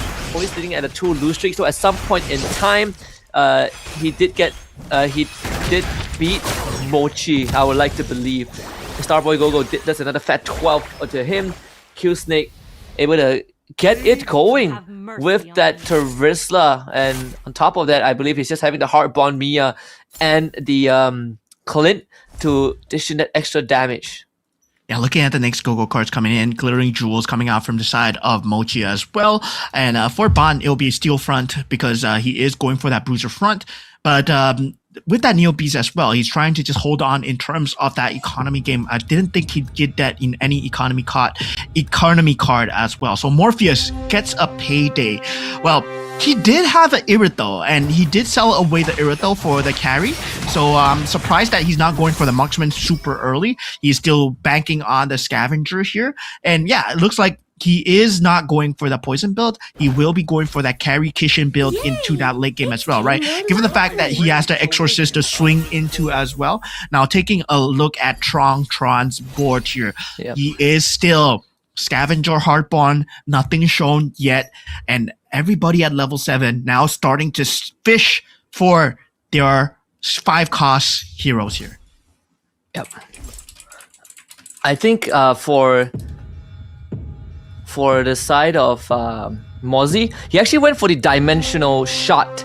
So, like, he's running a full melee comp, right? So the value isn't really there, but this also could be a premonition that there is a potential pivot angle for him. Again, if you have the Freya card, you can technically assign any of the synergy to be empowered in the late game. So there could be an angle where he goes towards the marksman if he wants to, or it could just be for the fact that the Leslie is something that he is considering that will benefit from the dimensional shot no matter what, as long as you have the right items to work with. Morpheus being able to overcome Q Snake again, and so far Q Snake still trying to find a bit of a ramp up. He did get himself the Leomort, but unfortunately, if you want to talk about Leomort synergies, the one that is doing better is it's gonna be Morpheus. Morpheus and Mozzie. Morpheus, Mozzie in terms of that Leomort synergy. Now, going into that economy build, right? It's now about finding that 5 costs. Now, the Claws have been found by Insomnia and Mochi as well. So, yeah, there's a possibility of that Heart Bond, but Claude is generally not the endgame build that most people like to go for, unless they do get a very early Heart Bond or a Marksman Crystal onto the Claude, right? Claude is not the same anymore. It is now a Scavenger Heart Bond. It's no longer the same Valiant Glory into that Marksman that we see in that previous patch where, yeah, it destroys people based on attack speed. Now, Claude is much more of an AoE attack hero where it's no longer just about shredding through that front line. It's just about getting that burst damage into that back line as well. Now, when we go into that Scavenger build, a lot of them still keeping that Scavenger, the Neo Beast online. Morpheus, he still has that carry, unable to get that 2-star going in. Now, the Heart Bomb build with the Kufra and the Mia, that might be a potential swing here. Yeah. And I think even for Insomnia, still holding on to the Econ build.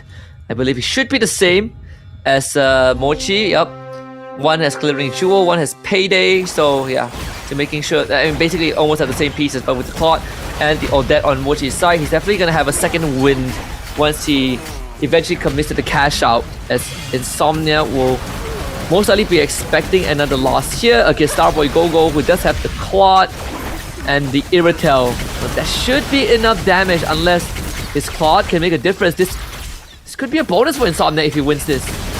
Yeah, this is a huge bonus for Insomnia if he wins this. But the Bellaric the heal. dealing so much with the heal. Oh man, that could have been bad. That could have been bad. Yeah, Insomnia now holding on. This is a huge bonus here. Insomnia with a win that he should not have had. Now going into the auction round, a lot of them getting the gold here. Now looking at the random magic crystal and the mirror device, that will be most contested here, and the plus cap, actually Insomnia gets it for Charles. Will anyone contest it here? Random magic crystal for 6, mirror crystal for 6, and so far Mozzie's spending that 9 gold on the random magic crystal. Hopefully he gets the synergy that he needs, right? A lot of random synergy involved, but at the same time it can pay off very well if you do get the synergy that you're looking for. Yep.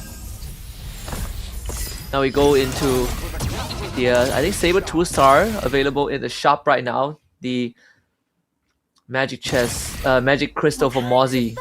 Some important decisions to be made there. I think Mozzie has a choice: Ember Lord, Stargazer, or Defender. Seems like Defender could be what he's going for. He already has 6 Weapon Master with the Blessing on the Martyrs. Cashes in on the 2-star Leomort, gives him the Ember Lord instead. So the Ember Lord, Leomort is a great pivot angle that he could go for with the alpha that he will eventually aim for for the 5 cost, but most importantly 3-star Leomort on the way. Yeah, the Weapon Master, that build is, with the Enchanted Tails, that Leomort can be a potential late game carry as well, right? From what we see, that generally the carry does with the Ling last time when we had that Astro Power build, that is that similar kind of playstyle with the Enchanted Tails. Now, Q-Snake taking a lot of damage here as we take a look at Starboy Gogo. So far, Starboy Gogo, can he handle that carry? He does. He still has that Bruiser Ember Lord build. I believe he will try and rotate it towards that Exorcist build in that late game as well. So yeah, he's looking for that pivot right now. Meanwhile, for the side of Insomnia, still keeping the Scavenger, the Vixana, and the Kagura now starting to come into play. Right now he has the Lunox. It's gonna be the Mystic Meow Stargazer into that Mage build. Again, Oh, continue sells to cycle through his board as well. Needs as much Mystic Meow synergy as possible, then make it 7. You only need 2 Mystic Meows to make it work, and now with the Leslie in play, see Insomnia is going to face up against Morpheus this time. Morpheus is pretty decked out in his lineup, right? The Irritel and the carry, but this Mystic Meow Odette alongside the Leslie could be the difference maker. Can he get one more Swan Song off? Odette very close to the full mana. The Heartborn brings her back. He does get taunted up, so the Swan Song didn't go off. Another revive coming through is the Esmeralda, excuse me. There should be enough time. Yep, has done it. Buys enough space for the Leslie to clean up. And this should be the win streak beginning for Insomnia. Okay, so yeah, does get into that creep round so far. So now going into that Go-Go cards, it will be that purple Go-Go card coming in. Now we will have that reinforcement available for Starboy Go-Go and Q-Snake as well. So customized recruitment actually coming out from the side of Morpheus here, right? So he has an increased chance of finding 4 gold heroes while decreasing the chance of getting 1 to 3 gold heroes as well. So this increases his chance of 5 gold overall, but does not increase the operational chances unless you level up. So 4 gold is increased, meanwhile decreasing 1, 2, 3 gold. Basically like making sure that he gets the pieces that he needs for the end game. So yeah, does not go for the economy card there. Most of them actually, Mosey as well, going for the Blood Claw, so he will have the House Claws as well. And this on the Leomorn Emberlord, this is actually a very scary build. Yeah, even for Mozzie, he hit the jackpot. For Morpheus, he hit the jackpot, right? Because the pieces that he needed are 4 costs. Carry, Esmeralda, Irithel. So the 3 stars are now looking a lot more probable for him. Mozzie still at 100% win rate. The Freya enhancing the Weapon Master. Absolutely the right choice. Weapon Master getting an extra 130% physical attack. So once he hit the 3-star Leomor, which eventually will be the case, this Leomor is going to hit like a truck. I believe we have plenty of Leomors left in the pool. Yep, there's 8 more, so more than enough. He is running low in cash, so it's going to take some time for him to, be able to start re-rolling. Yeah, now looking at Mochi, the only one with a 2-star Ruby so far, right? He does have that 2-star Ruby with a 9 Mystic Meow into that 4 Mage Stargazer combination. So he will be tearing through a lot of that early game damage as long as he can maintain the mana up on that Link here. And yeah, with that Ruby coming in very close, luckily for him, that's still a 1-star Link. That 2-star Link could have played spoiler to everything that he wanted to do there. Now, a lot of players falling below that 50 HP threshold already. Starboy, Insomnia, Bond, they gotta keep it close. They gotta try and find their main pivots here, right? Weapon Master still being that carry of choice for Mosey. Oh, Insomnia does go for a 2-star carry. Meanwhile, Starboy Go-Go does get that 2-star Badang as well. So this is where the builds start coming in. Whether or not they do have the itemizations, it's time to do a quick check on the items coming in. Ban is already all in too. He even has a Peerless Valor. So 4 and 5 gold heroes gain 25% attack speed, which means that we're looking at the Lancelot and carry as sort of the main damage pieces. He also has a Lunox there, which slightly benefits from that. But the Steel Front is going to be the main source of defense to keep this Lancelot online as the fight goes on. As he goes up against Mochi, does get the initial stun off, so this will buy space for the Lancelot to hit that backline and erase them as fast as possible. Yeah, there is a Bond. I mean, he's gonna have a very bad time here. It's really dependent on this Lancelot doing crazy work here. Oh, it's a 2-star Lancelot, the Swan Song. Oh, the face rush. Yeah, just in time here. Now going up against the Ruby Swan Song into that Winter Crown. What a combination coming out from the AI. But Bond holds on with the 9 kill coming out from the Kishin Lancelot. And this, he needs the items to get enhanced way faster than ever before.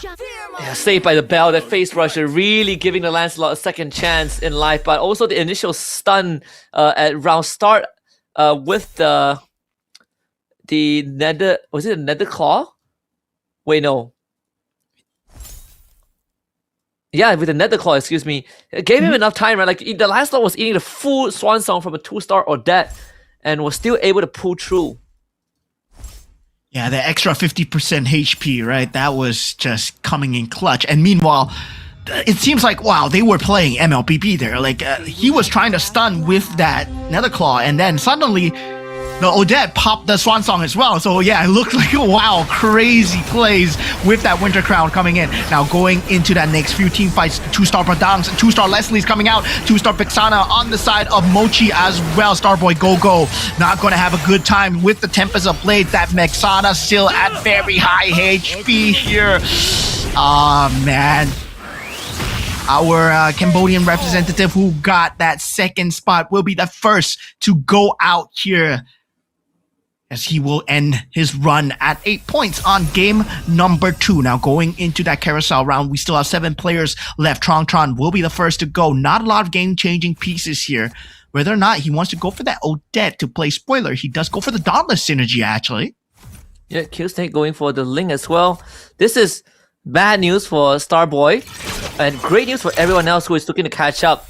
And Tron as well, he opted to go for that level 6 reroll for the Kufra and the Fredrin, and now he is at the brink of getting sent packing in 7th spot as well. So this grand finals could go on for a bit longer if that is the case. See the Bane in the Tron doesn't hit the 3-star Fredrin, does not have economy, actually rolls down and finds it. Yeah, he's gonna sell his board to achieve that, but now only has 4 Weapon Master. Needs to find 3 Weapon Master, needs to find a 4th, but not gonna get it. Yeah, this is a common build, right? The Fredrin into Kufra, it is a common, but it is not the same level as Starboy Go-Go, where he did have that Weapon Master synergy on that Kufra, the Alucard at the back to help him with the Heart Bond. This is going to be suffering in terms of that AoE damage, especially when the Odette gets the Swan Song off on the correct target here. Now Tron in a lot of danger here.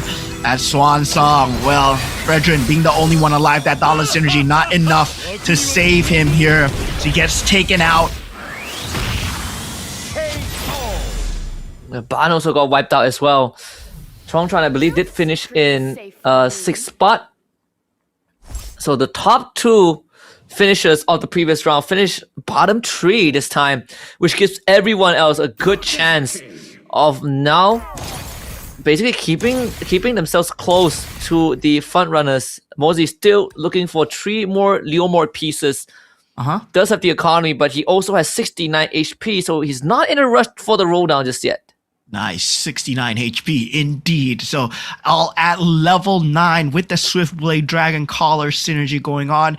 Now they all have equal chances of rolling into the 5. Morpheus so far so good, and now for the side of Q-Snake, looking at his board, he will be going up against Insomnia's Mirror here, right? Q-Snake with that Swiftblade Dragon Collar combo, still that Cloak and Scythe coming in very clutch, but can he deal enough, right? That Scythe is gonna need to do a lot of work, and he does eventually find it. This Ling with that Ruby combo, that Swiftblade combo is just so scary on that Ruby.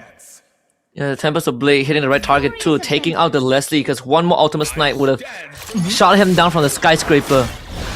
And Momozi continues to roll as long as he has enough gold for the interest. He's going to try rolling for all of the possible 3-star. Going to find another Hanzo in the bag. This is all about the Ember Lord. So the more Ember Lord that he has, with a higher star level, the better it is for that Leomord when they go down. Yeah, I mean, currently he does have quite a lot of Ember Lords going in, right? He does have the Irithel as well. Mosey has been keeping a lot of Ember Lords in the back of his pocket. Now looking at Morpheus as well. Morpheus might not be prepared for this Ember Lord switch. He does have that 6. Oh, the triple Lunox being found by Mochi as well. That's a 3-star Lunox forecast coming his way. Mosey now does get that 2-star Irithel as well. And it feels like Mosey might be going for a synergy play here. It's just missing shy a few of the synergy. Okay, does sell off the pieces. Okay, now taking a look at Morpheus. Does have the 2-star Leslie. will have that enhanced Sea Halberd as well. Will it be enough, especially if he goes against Mochi here, who does go for the Ember Lord synergy? Yeah, he needs one more Ember Lord, one more Leomord to make it a 3-star, I think. Or 2 more, excuse me. Yeah, 2 more. He gets 2 more, 6 Ember Lord, 6 Weapon Master, and a Winter Crown Leomord that is absolutely supercharged. And when the other Ember Lord goes down and Leomord is the only one remain, he's gonna be one-shotting almost everyone who is not a tank.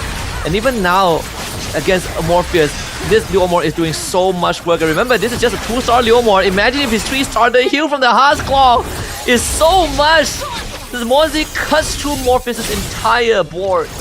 Yeah, this is the power of the Enchanted Tales, and also choosing to put the Golden Staff on that Ember Lord Leomord as well. This is a 2-star Leomord, as we mentioned before. Now he goes for the roll down. He does not manage to find any more Leomords in that pool, so is currently denied away so far. That 2-star Alpha also doing a lot of work in that front line. Now Morpheus, on the other hand, looking for that 3-star carry, right? Unable to get it so far, does not have the economy, rolls down to 0, so he will be capped for now. Now, Mochi, on the other hand, has that 3-star Lunox that we talked about, so this is something that is going to be extremely scary to deal with as well. So Mochi, looking like he wants to go for the $250 so far. It will be a great recovery for Mochi if he wins out this round. And see Morpheus' board, this 8 Mystic Mail, 6 Marksman, be going up against a 3-star Lunox. So it all comes down to how much damage can the Leslie do. She is aiming on the Lunox, but just not doing damage fast enough as the Vexana Eternal Guard knocks him out. There goes Morpheus. We're down to top 3. Yeah.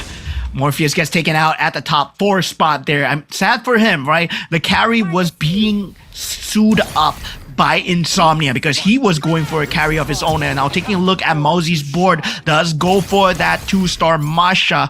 Still fishing for one more Leomord, goes for the roll down, gets it as well. That's the 3-star Leomord. This will be a showdown of the Enchanted Tales going up against a 3-star Lunox here. I don't think Insomnia has a say in this at all, as he does not get the 3-star carry that he's looking for.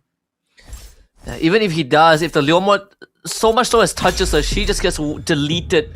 It will just erase her from the board. It Wait really a minute. comes out to Leomord right now. But Insomnia is a Nana, right? He has 6 pieces of Irithel. So if he gets a 3-star Irithel, that is a potential game changer for a 3-star 5 cost. This will be the first 3-star 5 cost that we have seen in a very long time. Good lord, look at this Leomord go. He's punching through everyone. Oh man. Him against the Lunox. 1, 2, 3. Oh, the Heart's Claw hitting him up. And the enhanced basic attack towards the end. That's going to be in some Mochi's extra life, I believe. Oh, Mochi just getting beat down by the 3-star Leomord. Now going for the final carousel here. Mozi does take the +1 capacity. Marksman Synergy Crystal being picked up from Mozi as well.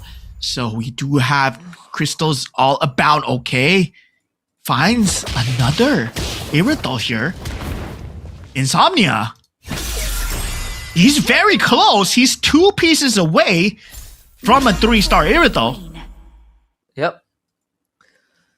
I believe that Mozi, he was 3-star Vexana now out for Mochi. So 3-star Vex is 3-star Lunox, the same as what we saw yesterday. Mozi able to find a Swift Blade synergy with the Gushen, swaps it out, I believe, for the Teresa, so he gets the Defender synergy instead to kind of bolster up the Leomord a bit more. But we got Mochi against Insomnia. Mozi will be up against Insomnia's Mirror. Yeah, this is going to be a very tough fight for the side of Mochi and Insomnia as well, right? Both on that sliver of HP. Meanwhile, Mozi sitting at the top with that 3-star Leomord already. That Lunox still doing a lot of work against Insomnia. And yeah, that 3-star Vexana now being found from the side of Mochi as well. This will be a very big spoiler. 3-star Vexana, 3-star Lunox versus the 3-star Enchanted Tails coming out from the side of the Leomord, from the side of Mosey as well. This is an all Indonesian top 3 here as they are going ham at each other. Last roll down coming in from the side of Insomnia here, trying to find the carry if possible, trying to find... Does pick it up. Won't be taking the Franco here, I believe. Looking for the Irithel. He still has one more HP that he is working with. He is a Nana, so he does it. If you think about it, if Insomnia and Mochi didn't have the extra life, Mozzie would have 100% won everything. We'll see that 3-star Leomord, the Ember Lord, is coming online. He reaches the back line, so it really comes down to the 3-star. Can they do it? Oh my goodness, the Lunox deleted. Can the Beyblade do it this time? The Eternal Dart, the enhanced attack. One more hit, this might be the difference maker. The Eternal Dart drops down, but the heal is too much, man. Oh man, the 3-star Leomord with the Haas Claws does eventually take out Mochi as Mosey finds the clutch so far. Now Insomnia going into that Lord round will have one more round to breathe here, and he's also at a potential of going into double 3-star himself, but going up against that Leomord, which is such a monster. Man, oh man, can he do it here? Does he pick up the Claude here? He picks up the Claude, actually. You're gonna need a lot of bodies to withstand this Leomord. And even have to, and not only that, having to go through his Winter Crown as well. But like you said, this Lord is going to be sort of like the resting point for these two players. I mean, even for Mozzie, right? He doesn't really have much on the board. He's just waiting on the econ to work with. There's almost no shot for a 3-star 5 cost. He has already hit his peak. So now it's all about the roll down to see what else can he get. He's gonna start holding the 4 cost. Look at that. He found 2 carries already. And he's gonna sell his piece to roll for the Irithel, and he gets 2 Irithels on his board to deny from Insomnia.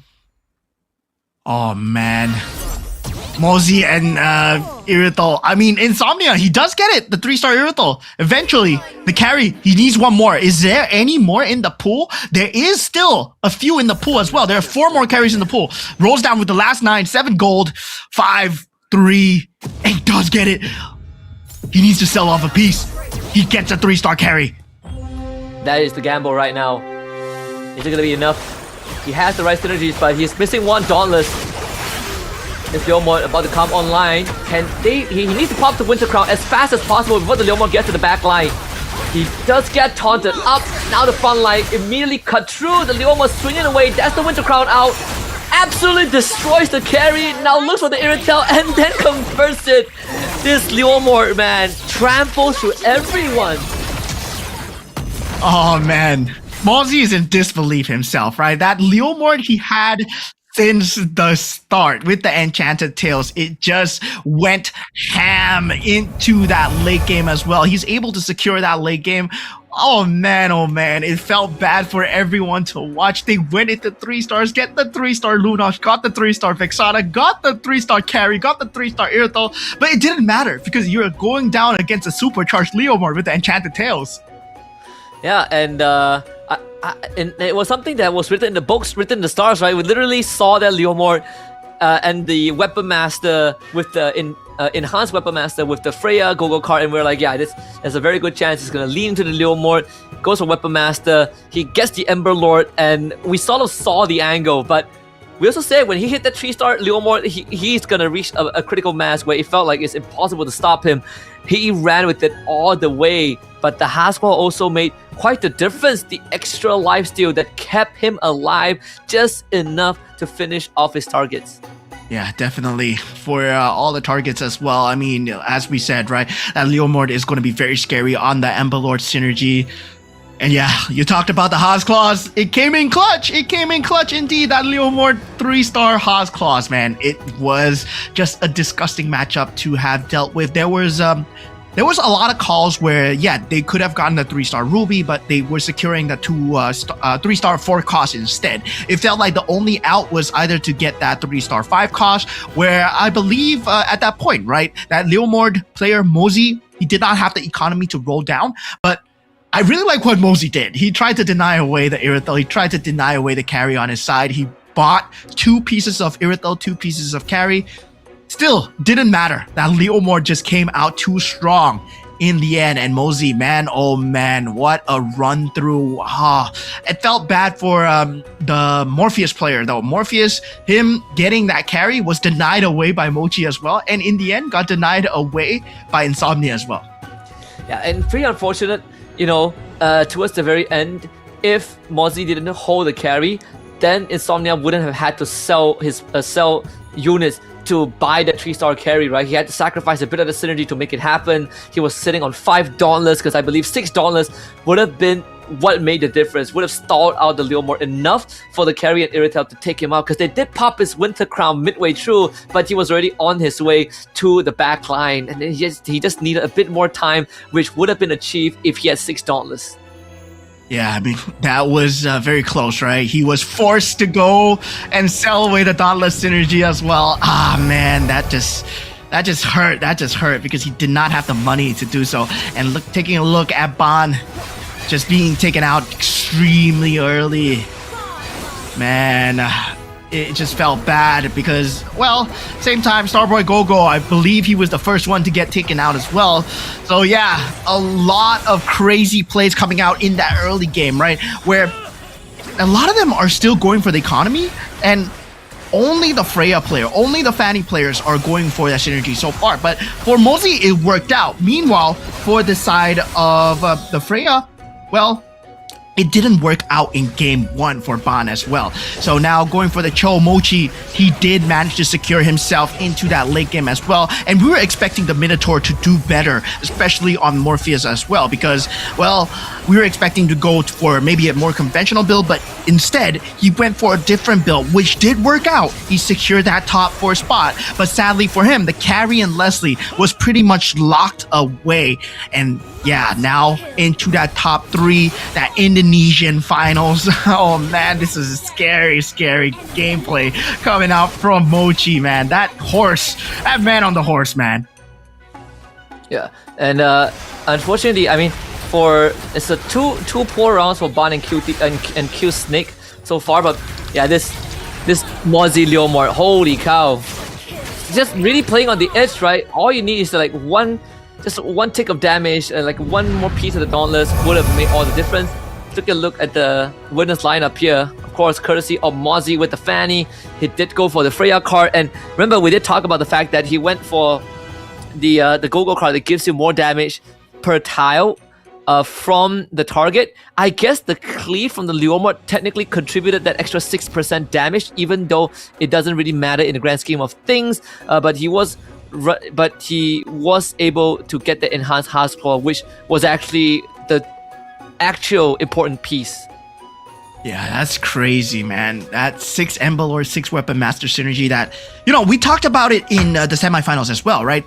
Weapon Master, Ember Lord, Dragon Caller, we haven't been seeing it as much, but now we do see a resurgence of it in that finals stage where a lot of the players now they are playing for that super late game as well. And while you're playing for that super late game, the best way to build up a stack is on that Enchanted Tales Leomord, right? Because, well, it does scale very well, very hard into that late game, where the Enchanted Tales, you do get that scaling damage. There is a maximum cap, but once that maximum cap is hit, he's essentially a 2.5 star, maybe a 5 cost as well. So he's almost as strong as a 5 cost. And yeah, that Leomord just running through in that back line, even those 2-star 5 costs from Mochi, well, the Lancelot was not enough, the Lunox was not enough, that carry, that Irithel, not enough as well. Yeah, unless you're a tank, he just one-shots you all the way. 60% extra damage with the max in 2 Enchanted Tales synergy.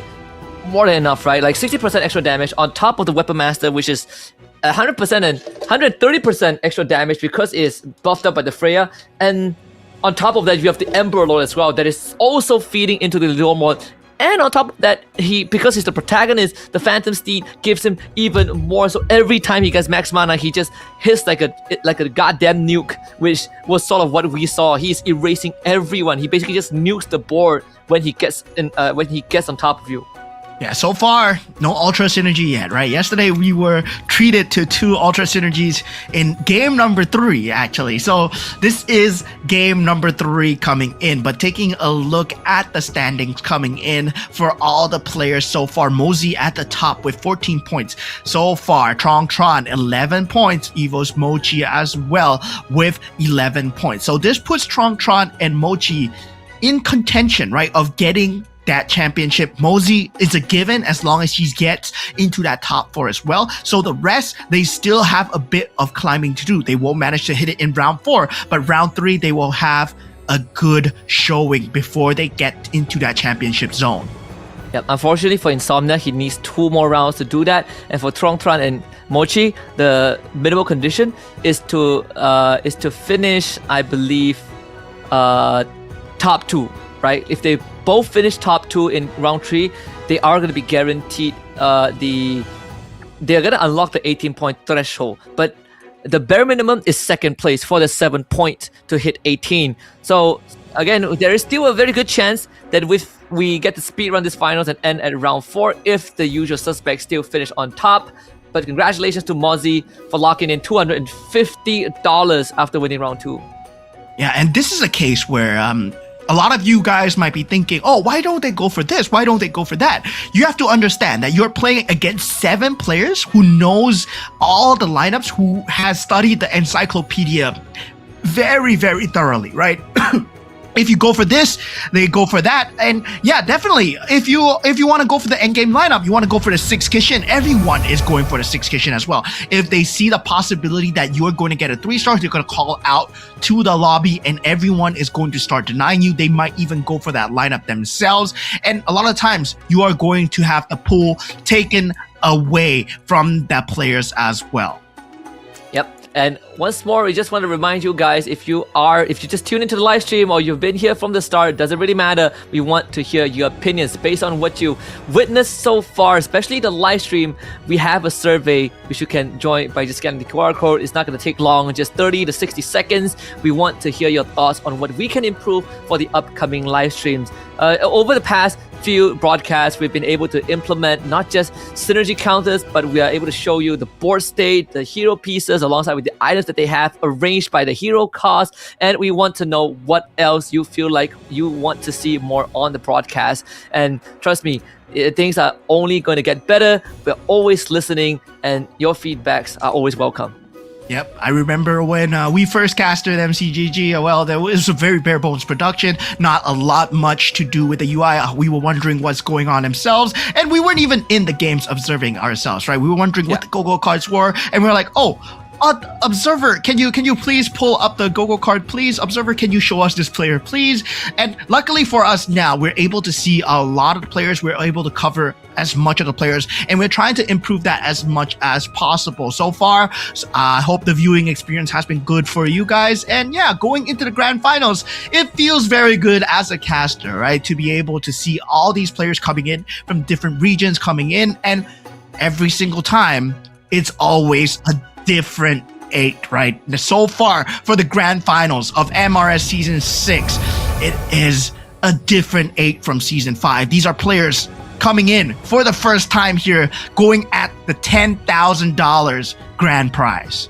Yeah, the craziest thing is that usually for a lot of different tournaments out there, we will see usual names, but the fact that we get fresh batch, and it's not just the grand finals, even the semi-finals, the top 16s, they are all new names that you probably have not heard before, making it this far, and from different regions. I think that is sort of the best part.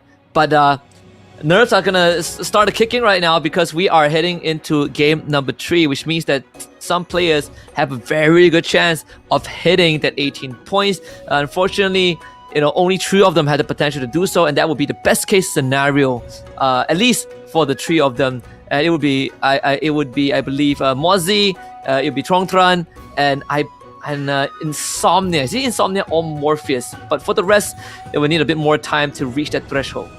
Yeah, Morpheus still at 9 points, so I don't think that's him, right?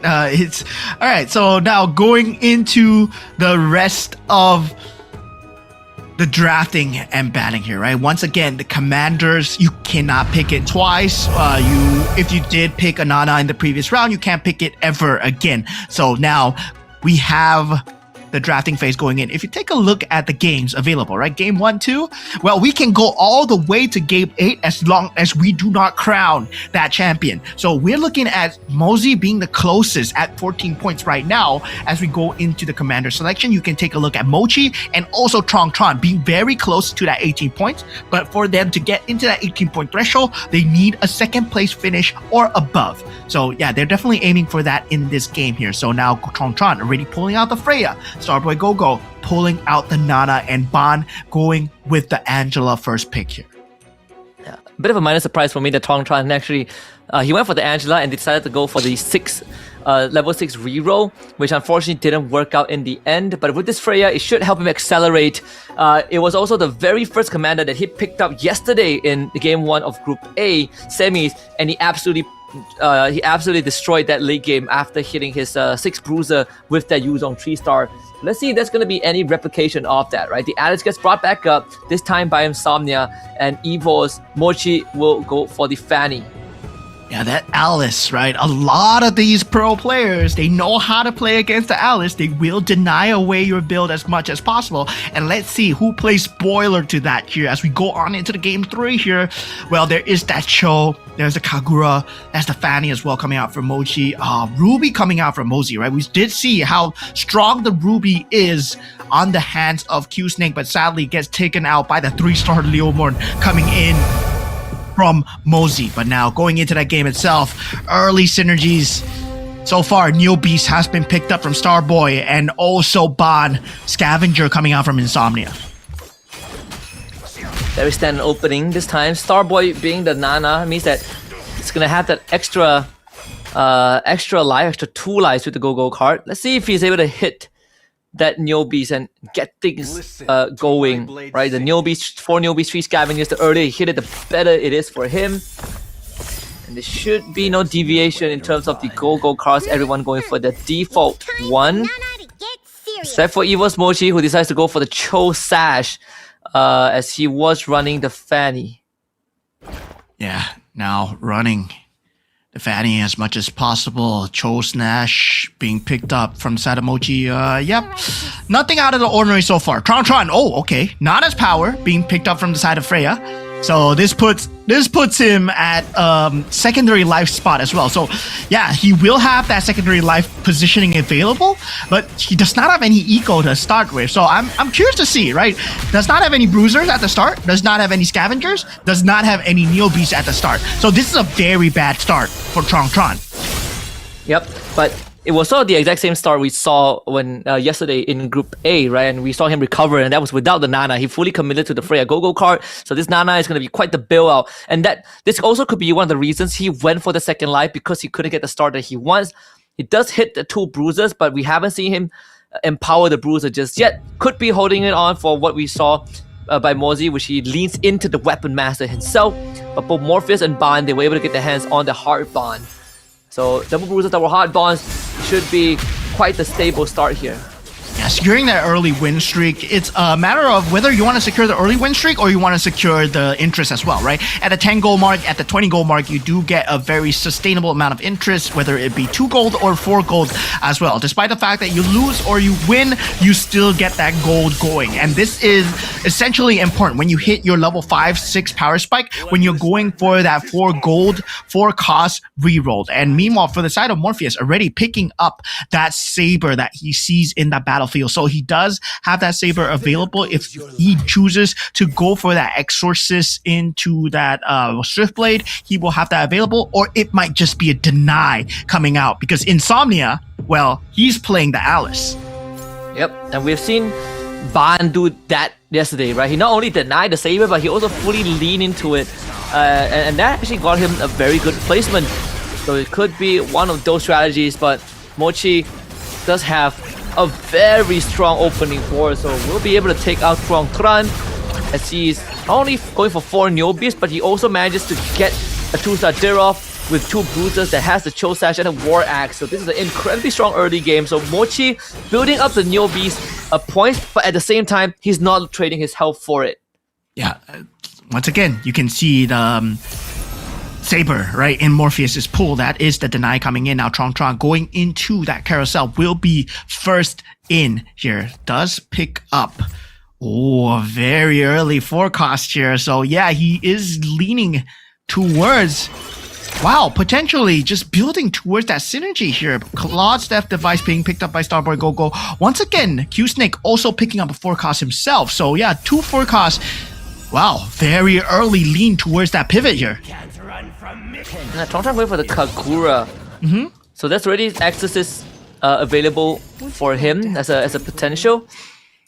And he also has a Yuzong, right? I believe he saw the Kagura for the Econ and was able to get the Yuzong. And that is such a good trade for him. Yo, that's crazy, man. That is actually insane.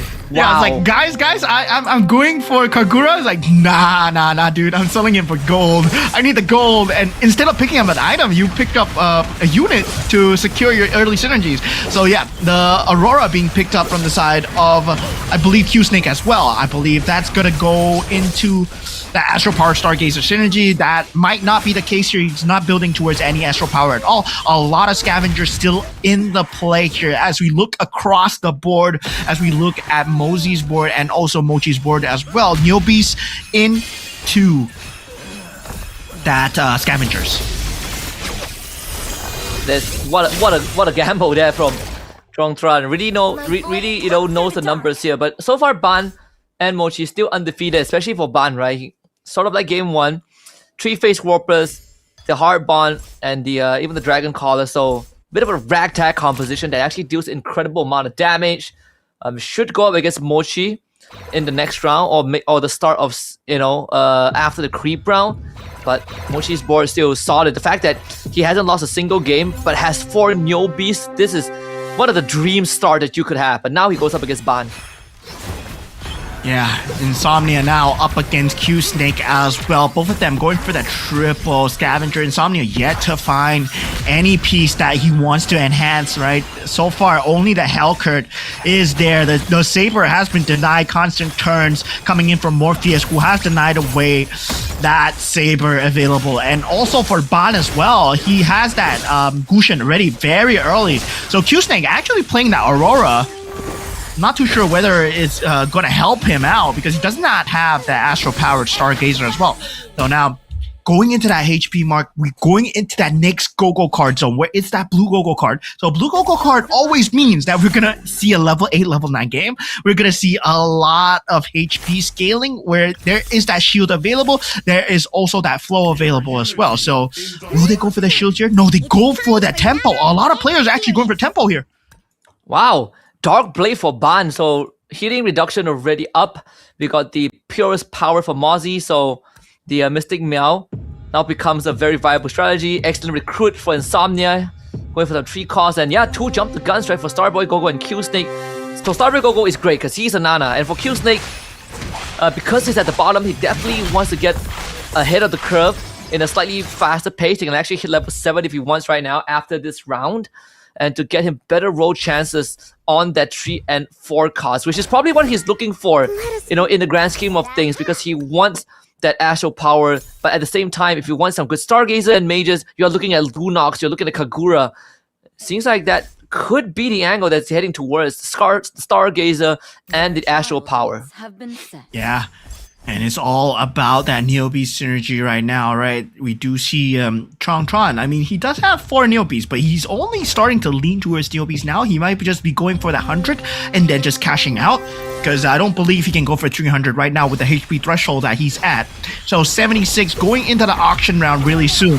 And this is where a lot of the boards are going to start making sense here. Insomnia already pulling off that Saber. Hellcurt will be slowly starting to scale up in terms of that power as well. So a pretty much cleaner Alice game coming out from Insomnia as he does get the pieces that he needs. Now Mozzie taking a lot of damage here, but still not enough to matter, as now it's in that level 7 range, right? Level 7 range means the 5 costs will start to matter here. And who does get the 5 costs first? We're looking at the links. We're looking at potentially the Farsas as well. I mean the Lings, the Rubies, that is going to play. Leslie as well, the Lancelot, that is going to be in that pool.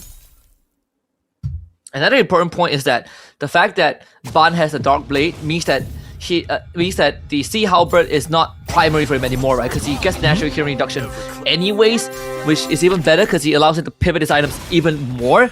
But even for Mochi, he has 85 health, but he has 203 point in the Neo Beast chest, which is fantastic. Insomnia is gonna take down Starboy Go-Go here, but it does put his Neo Beast chest, I believe, close to 300 after this round. So threshold almost there for Mozzie. But Mochi winning another round with his 4 Neo Beast synergy. This guy is having the time of his life. Yeah, I mean, this point, right? Tron still leaning towards that scavenger into the Neo Beast as well. Looking at Mochi's board, he's still keeping the Neo Beast. A lot of Neo Beasts here, right? The chests are all near that 300 threshold. It's all about playing with your HP. Do you reach it at the end of that next creep round? That's potentially so. And how much HP can you hold on? Meanwhile, for Mochi, luckily for him, he's a fanny, right? He's able to hold on as much as possible, but because he has that extra board space, he will be able to play that extra Kishin synergy. Here is Mochi. Can he get another win here, right? Like, he's sitting at 3 Kishin, but the Farsa is really helping him deal a ton of damage. Not to mention, he has the Thunderbelt Fulvis in the front as well. And this Brody, getting the Cho Sash and the War Axe, really is able to ramp up the damage over time. The Dirov also holding on longer than Starboy Go-Go would have liked, but this should be another off the board. Again, working up that Neo Beast point. Since so far in one of the best state possible heading into this auction round. Yeah, going into the auction bidding round here. Now we have that glowing wand being picked up from inside of Q-Snake here. Mirror device and also that random crystal will be that pick of choice. That random 5 hero might come into play here. Bond gets it for 3 gold. Morpheus looks like he's going to get the mirror device for 9. That cap. Tron. Starboy does not fight for it. +1 cap here for 6 gold. It is a steal here. But a lot of these players, they're here at a weakened economy as we are going into that gold go-go card at the end, right? A lot of them are still above that 50 HP mark. You have to know that Tron and Starboy Go-Go, they have that non-art. Oh my god, that is a very good crystal chest coming in from the side of Mosey as well. So yeah, he can go for the Weapon Master if he wants to go for it. He went for the Bruiser, I think. Yeah, he went for the Bruiser Magic Crystal, puts it on the Fulvius. Now there's a chance to go for 6 Bruiser and have the Exorcist in play. So good situation for Mozzie, but for Tron, he already achieved the 6 Bruiser, and now it's gonna go back to the standard modus operandi and work on the Yuzong. But remember, he also has the Nana Go-Go card, which means that you gotta take him out twice. And that also gives him a bit more time to fish for the 3-star Yuzong, which will take a while. We'll have to take the L against Ban for now, who is still doing mad work. This Dark Blade is a big difference maker, especially against, you know, a composition with that Yuzong that is going to have a War Axe to try and heal back up. Yeah, I mean, he is playing that Minotaur build, right? But difference is he has the Clint in the back line instead of having the Mia, and also the Heart Bond to deal with. So it's a very scary build to deal with as well. So yeah, now Tron, Q-Snake. Now, Q-Snake is at the potential where he can go for the Astro Power build. If, let's say, he wants to go for the Astro Stargazer build as well, he's holding on to the Yuzong as well. Potential swing into that Exorcist build. Now, that 2-star Farstar actually coming out from the side of Starboy Go-Go. I think he might be going for it here. He does have the Ling available. So that Neo Beast chest already at 338. Now, looking at Mosey going up against Q-Snake. Q-Snake, one of the potential players to get knocked out very early here, but he holds on so far with 36 HP. So far, still has some more left in him. Probably 2 more rounds. Makes it to the Go card.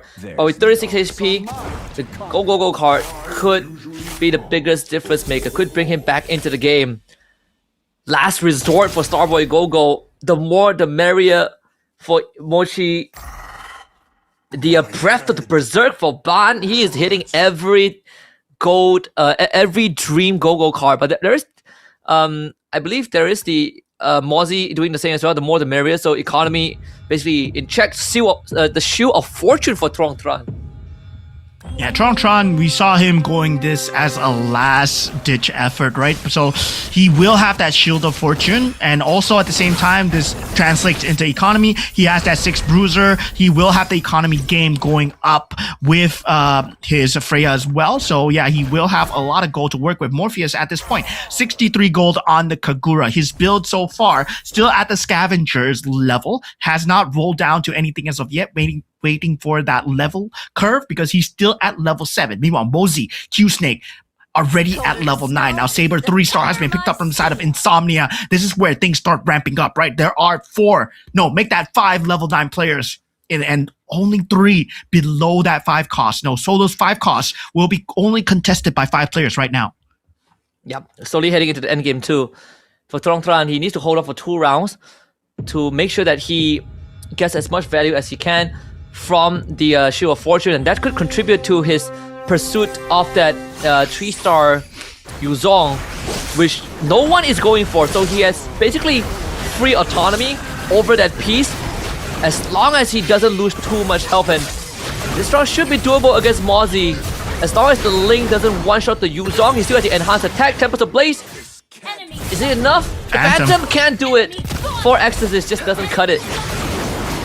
Yeah, lucky for Tron does have the shield to work with as well. Now taking a look at Starboy as well, he is going for that similar Link build, but has a 3-star Clint for the side of Ban. I mean, Ban's build is good, but it's gonna start falling off sooner or later, right? He is at level 6 as well. We've seen this out of him so far. It is that deny build, trying to go for the Insomnia gameplay as much as possible, but unluckily for him, Insomnia able to find the build that he needs to go for. Now taking a look at the side of Starboy Gogo's board, right? He is still trying to roll down, trying to find as much as possible, but looking at Tron as well, he is getting that 2-star Bellaric up. I believe at this point that 3-star Yuzong very close. He does have that 6 Exorcist and 6 Bruiser build going in. Now looking at Muzzi's build as well, 6 Swiftblade, 4 Dragon Caller, but Tron 6/6 already found.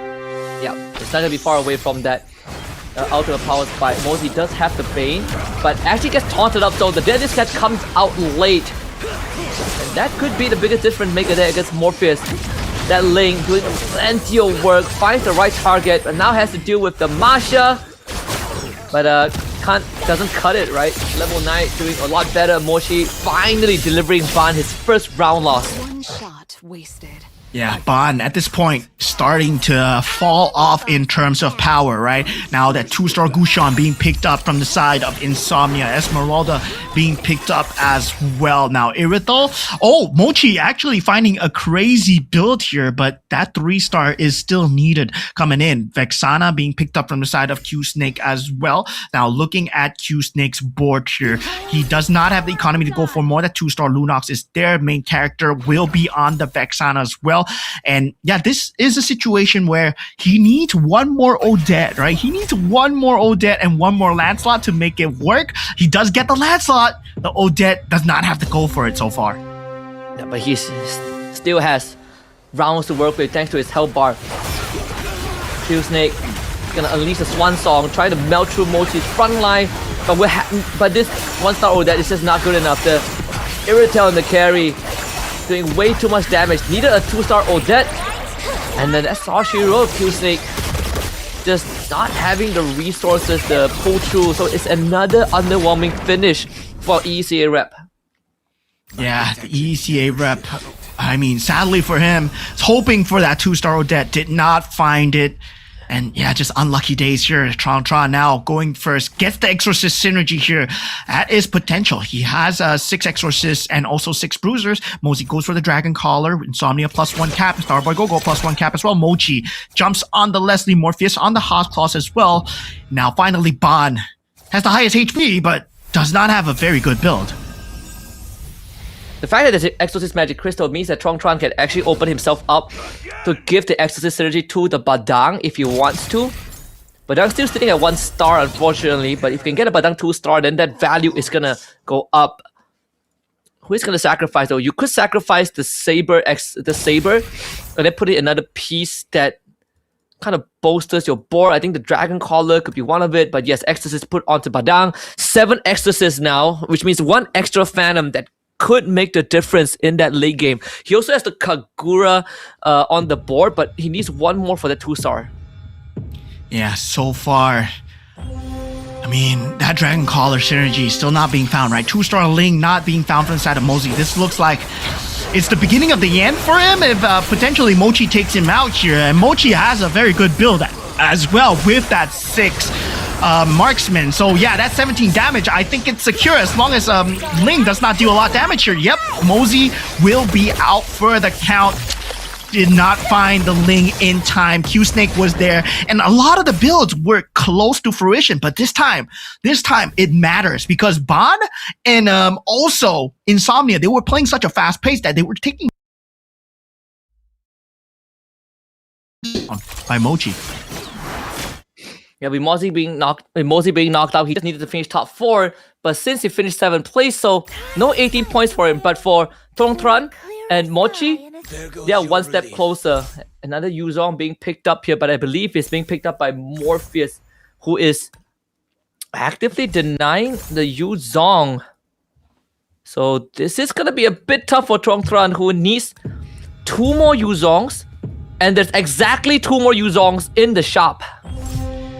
Yeah, Tron at this point rolls down, does not find the Yuzong needed. He has the synergies to work with, but is it going to be enough, right? Badang is still at level 1. Luckily for him, he's going up against Ban with a pretty weak build, I would say, but he has a 3-star Clint, and the lack of a 3-star is going to mean damage, and oh man, Tron gets taken out. I can't believe Ban survived so long at level 6 on the Angela, and Insomnia being taken out as well. Now, this puts us in top 4. The only one who is able to get to the championship is Mochi here. Now, a lot of them will have to play spoiler. Mochi needs 2nd place and above. It's up to Morpheus, Starboy, and also Ban. And Morpheus actually screwing over Tongtran and denying him that 3-star. Pretty unfortunate situation there. I believe, yeah, like Insomnia also has a Yuzong, also holding on to Yuzong. So Tongtran basically getting royally bent over this match. So I mean, Morpheus has been doing such a good job of playing spoiler, right? Early game, he denied Insomnia with the Saber, and now in the late game, he denied the Yuzong. 2 of the players who have a chance to reach 18 by the end of this is now gone, and that puts Mochi in such a good spot because out of the 4 players, Mochi has the best shot at 18, and he is still holding on with 51 HP with the Fanny, and not only that, his board is developing at such a good pace, and also all he needs to do is to finish 2nd. It doesn't really matter. He doesn't even need the round win. I mean, he can get 250 if he wins again to make it 1,000 in total, but he just needs to finish 2nd, and he is in the clear, and he will be the only player that reaches 18 points and can end the finals by the next round. Yeah, looking at Mochi's board as well, 2-star Ruby, 2-star Alpha. Man, oh man, they are stacked in terms of items as well. He does have a carry with that Golden Staff and also that DHS. So itemizations are on point. Now going up against Starboy Gogo, who does have that Swift Blade build, will have 1 more life to work with for Starboy. But can this Swift Blade, Sea Halberd, Retribution do enough for this Link here? I don't think so, right? This Alpha just tearing through the front line here, and now the ultimate snipe is available. Oh man, he doesn't get an iframe. Yeah, the Winter Crown made the difference. There goes Morpheus removed by Ban. Starboy down to 8 health. Top 3 finish. Mochi, they just need Starboy to go out, and Mochi is in the clear. Yeah. Man, this looks extremely scary, man. Mochi might be able to do the round 4 speed run here. If it's possible. Okay, there is a 2-star Ling available. Oh, he sells away the Ling. Not going for the 3-star here. Starboy diffused the pressure. Yeah. Feels that he needs to go for the 3-star Terilsla. Yep, he does find it. Yep. Is he going to sack anything? I believe he shouldn't, right? He has the chest. Shouldn't. Oh, he does. He sacks the cushion. No, he sacks the Farsa? I think he sold like one Farsa because it was pretty close to the Farsa G-Star as well, but figured that the Terizla was a lot more important, and he might be right here. He might just survive against Ban. Perfect. Yeah, because it's perfect. I mean, for him, it's more about dealing with Ban, right? Who can deal with Ban the best? And Ban, so far, he has that Kufra build into that, hopefully trying to go for that Fredrin Heartbond synergy as much as possible. But luckily for him, he still has that 3-star Clint to deal with. Now it's all about the itemizations. And sad for him, Mochi has way more items, right? Mochi has a combination of 10 items. Meanwhile, for Ban, he only has 3 key items. And I believe Mochi has been swimming in gold. He's been making bank because of the more the merrier. So he was like, well, he's sitting at 8 synergies, right? 8 synergies thanks to the Mystic Mail. Counting the Mystic Mail. So he's getting 8 extra gold every round. So his rerolls are going to be so strong that eventually he is going to be outscaling every single one of them. That's going to be Ban against Mochi. It really comes down to this Clint, but yeah, there's no shot here. The Clint is going to get cut through. They lose the Kufra. The Clint also goes down. I think Mochi, he's on track. Yeah, this is Mochi on track, looking scary here. Starboy Gogo gets taken out by the Mirror Mochi, but still, it's a Nana into the carousel route. What can he find here? I mean, Starboy Gogo, he will be the first to go. Gets the Swiftblade synergy. Denies that away, actually. As actually, Starboy Gogo is the one with the Swiftblade synergy. So yeah, there is a possibility that the Swiftblade synergy now can go on to someone else. He does free up that board space. Northern Vale, he will get the Defender Dragon Caller for as well. So this puts the Terizla into contention. Hopefully it's enough to deal with Mochi here. Oh, 3-star Esmeralda. Yep. That should be That's what I was saying, right? Like, yeah, it's enough to deal with? No, 3-star Esmeralda. Oh man, that's the nail in the coffin there. Yeah, there's no coming back from this. Unless like someone hits like a 3-star 5 cost, or maybe Starboy hits like a 3-star cushion and 3-star Farsa that just jumps the carry, jumps the carry and erases the backline, then maybe yes, we'll see. I mean, Starboy Gogo, his mirror is going to be up against Mochi. Starboy himself will be fighting Ban, and Ban should be the weakest out of the top 3 right now, as he is completely skilled off. This lineup is bound to hit its limit. Oh, Ban still another shot in here, but yeah, Mochi winning against Starboy Gogo's mirror with the help of the Esmeralda.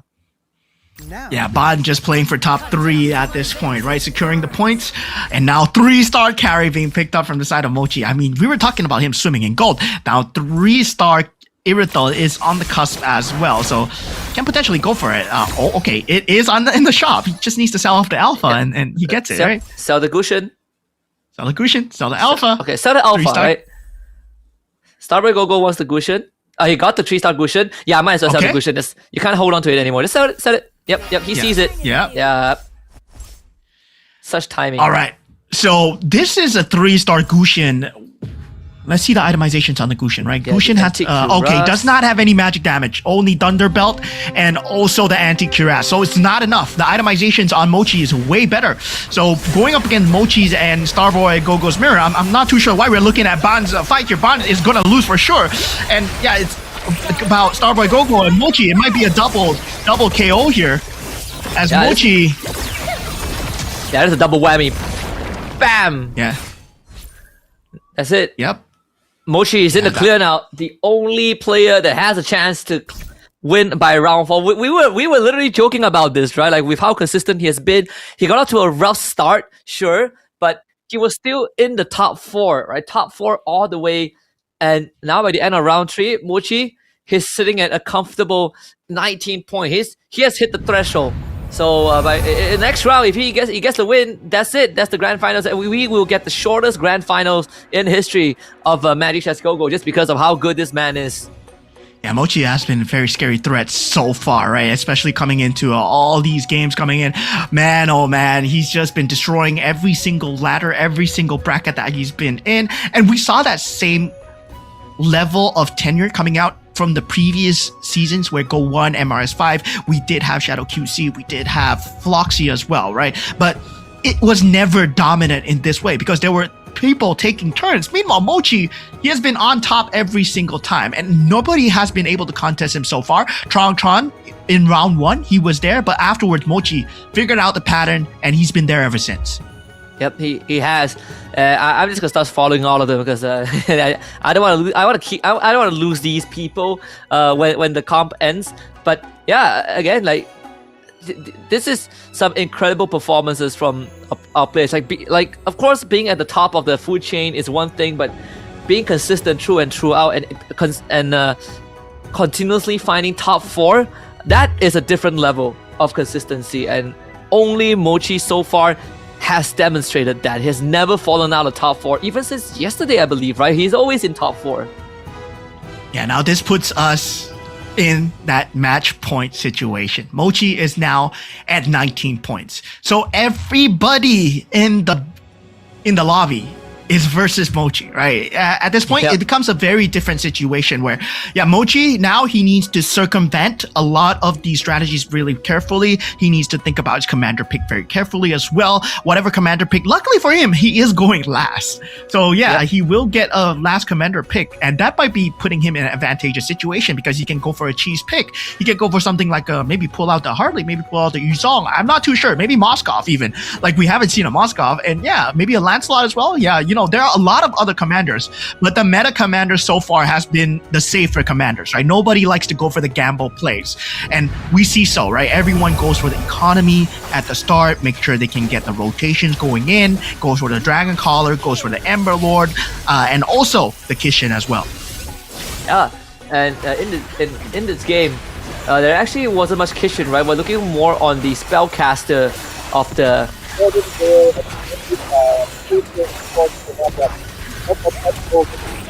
But just not able to find the right pieces. It's a bit of a headache because he's the only one that is sort of the defiant, the deviant, the entire grand finals, who is not following what everyone is doing. He's trying to go for the least pick synergy in hopes that is going to give him a better chance, but it hasn't been working out because he's not able to make it to the stage where he's going to get those pieces to 3-star. And they're pretty expensive because you're looking at synergies that only work when you have 3-star forecasts. Yeah, 3-star forecasts, sadly wasn't found, right? In terms of the highlights, you can see the disappointment there. He was playing such a good spoiler as well, right? Morpheus was kind of denying away the Alice, kind of denying away whatever Mosey wanted to do. But sadly for him, didn't deny away what Mochi wanted to do because Mochi went for that Mystic Meow combination, and it's very hard to deny away the Mystic Meow because, well, at that point you can go for almost anything. But now, looking at the winner lineup coming out from the side of Mochi, who is currently sitting at 19 points, he is going to be a crown champion really soon if he wins this at 3-star carry, 3-star Irithel at the last point. But that build-up, right? What was the build-up coming in? He went for the Alpha, he went for the Franco. The Mia was actually just there as well as a bait, and he was just like, oh, okay, maybe I can go hard bond if I want to. But in the end, he found the Ruby, and then he decided, okay, this is it. Once I get the Leslie, I go for the Mystic Meow. And luckily for him, he got the Go-Go card that went so well with Mystic Meow because, well, the more the merrier, gives you more gold, the more synergies you have. Yep, and on top of that, is that the more the merrier, basically a game changer in that late game that fed into his reroll, right? He already has Glittering Jewel for the early reroll, but getting the more the merrier means that he has to worry less about his economy. He basically worries less about the interest, and he's guaranteed a basic of 8 gold every time around ends, regardless of the result. And the fact that he's able to hit that 3-star Esmeralda as sort of like the first piece of the puzzle to get him winning those late game rounds gave him a lot more leeway to start going for the 3-star carry and eventually the 3-star Irithel. Yeah, taking a look at the match overview as well, right? You can see what the other lobby players were trying to do here. Sadly for Q Snake being eliminated first.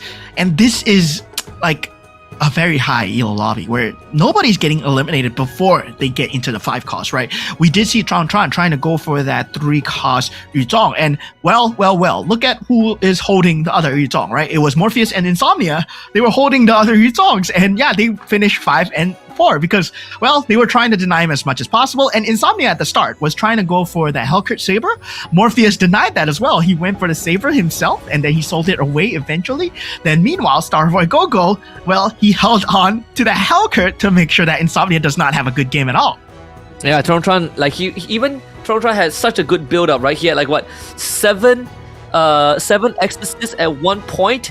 Like he's basically decked out. All he needed was a 3-star Yuzong and he's good to go. He got all the right pieces, and 2 other players decided that today is not going to be the day for him, and he ended up losing before he could roll, before he could get the 3-star. We even checked the shop, right? There were exactly 2 Yuzong left in the pool, but Tron was sitting at 0 gold, so no way for him to do that.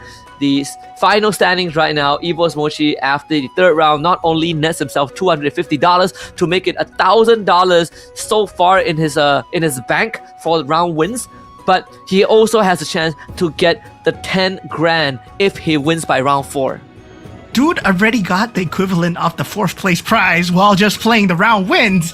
Man, oh man, 19 points. Now, why is his name highlighted in pink? Well, it's because he is on the cusp of that championship. If he wins this round coming in, round number 4, every single player is going to try and go against Mochi here.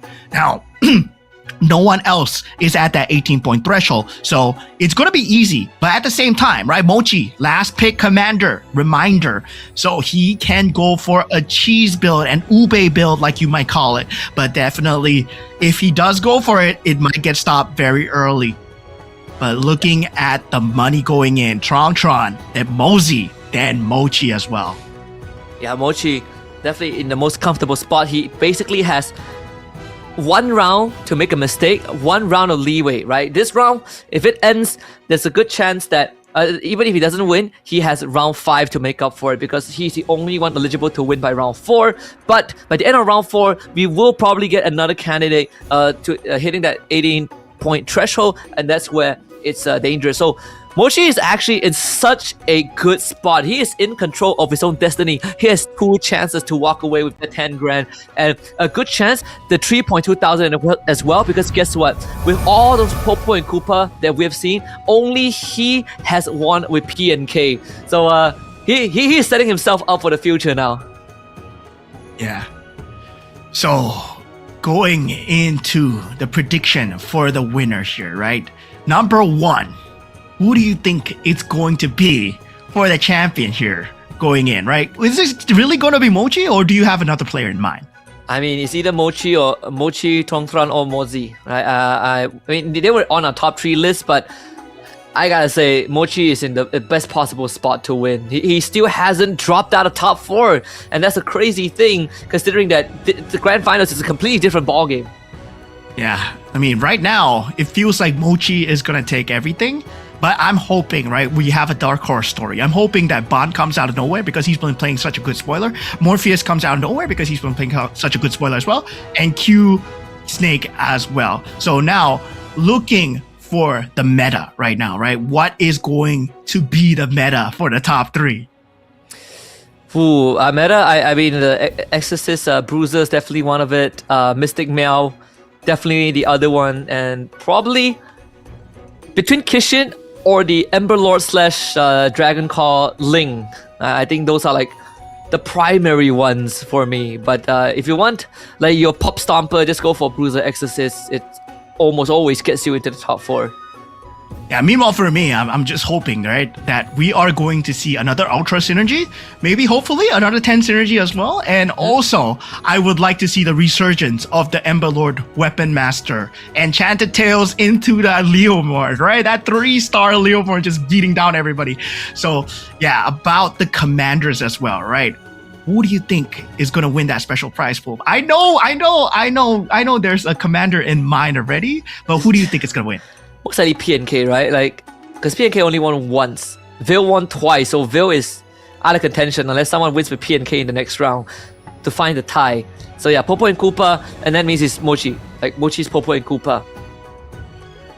there's also the Guinevere as well, right? So Guinevere? There is, but did Guinevere win? Yeah, I think the Guinevere won. Guinevere won. I So there's the Guinevere, there's the PNK, and there's the Veil. So for me, I think it's gonna be the Veil, right? Because well, I believe at the last round, someone's gonna pull out the Veil and just not win again. So yeah, gonna pull down that win rate percentage. Yeah, there is the Gwyn. It was the Heartbond Lunox yesterday by Moshi too. So Yeah. he has multiple avenues apparently to win. He has PNK, he has Gwyn. Yeah, overall Mochi still at the crowd favorites. I think everyone in the chat are banking for him to bring it back to Indonesia.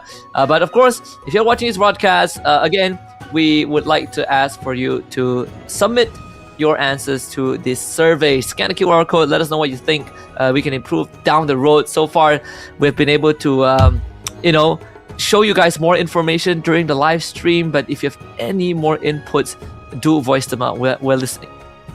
Yeah, definitely. It has been a long road coming into the grand finals of MRS Season 6. And this is proud, right? This is a proud moment for all of us where we are at Season 6 so far, coming from, MCGG used to be part of MLBB, where, it was a separate mini game within the MLBB ecosystem. Now we have a separate standalone game, a separate standalone tournament, and separate standalone internationals as well. And these are the players that will be in that go-to stage, right? When we think about the future of MCGG, well, they have been coming up in contention. Will they reach the level of international stardom here as well? They need to prepare themselves to go against Mochi. It is Mochi versus the world here. Morpheus, you're gonna have to play one heck of a stopper match. Q-Snake as well, and Ban, well, I'm hoping on you guys.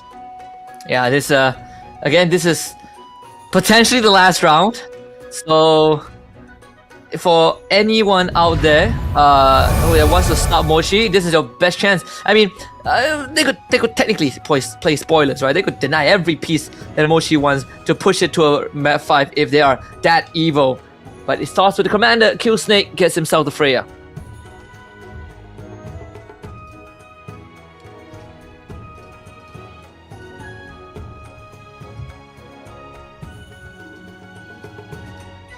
Show coming through as well for Mozzie.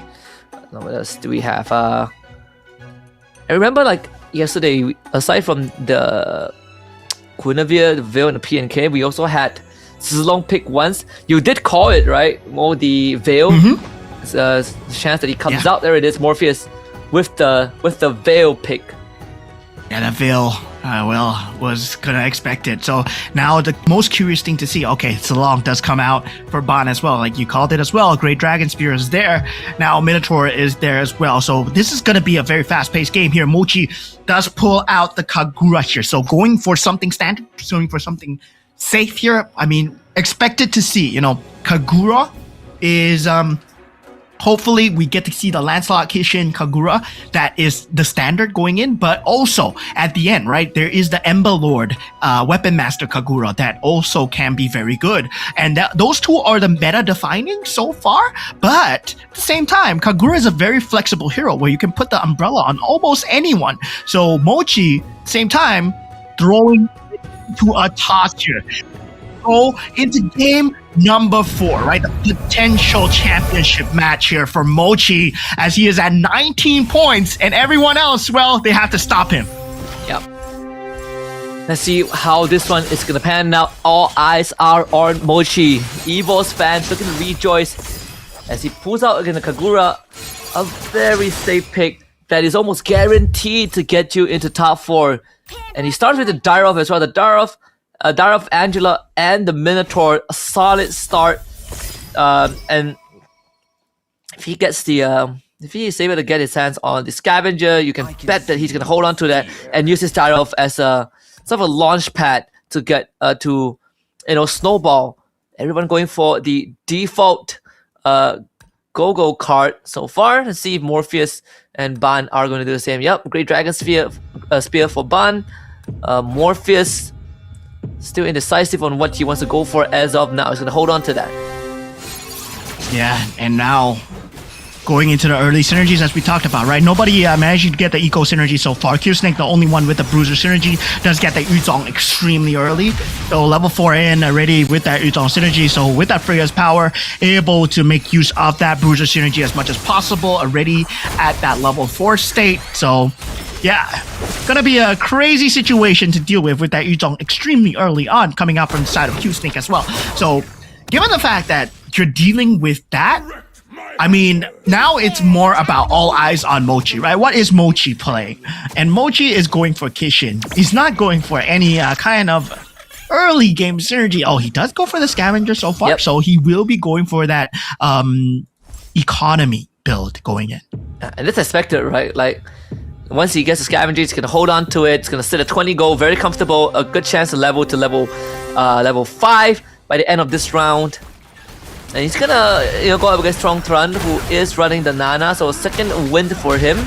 But if Evo's Starboy, excuse me, he's gonna go up against Starboy. But if Mochi can win this round, then it's gonna be a very good setup for the late game. I don't think that's gonna be the case though. Starboy does have the Harp on Kishin and a very decked out Fanny, so Mochi's gonna lose this round. Insomnia beating down Strong Thrun for 8.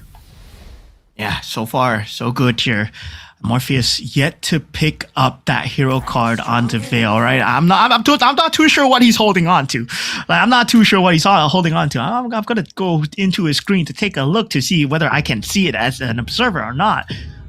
Okay, he does not have any Gogo cards. They do not show you any observers what Gogo cards that he's going for. So he's holding on to Veil and something else. So yeah, there's a possibility that he might go against the script here. Now, meanwhile, for everyone else, it feels like, okay, there's very little scavengers. Mosey, the only one that on the Cho, going for that Neopy scavengers as well. So a lot of them going for that early bruiser build. And with Ban going for that bruiser build as well, right? Going with that great Dragon Spear, you want to build charges as much as possible on that long. Each battle sharpens my spear. Yep.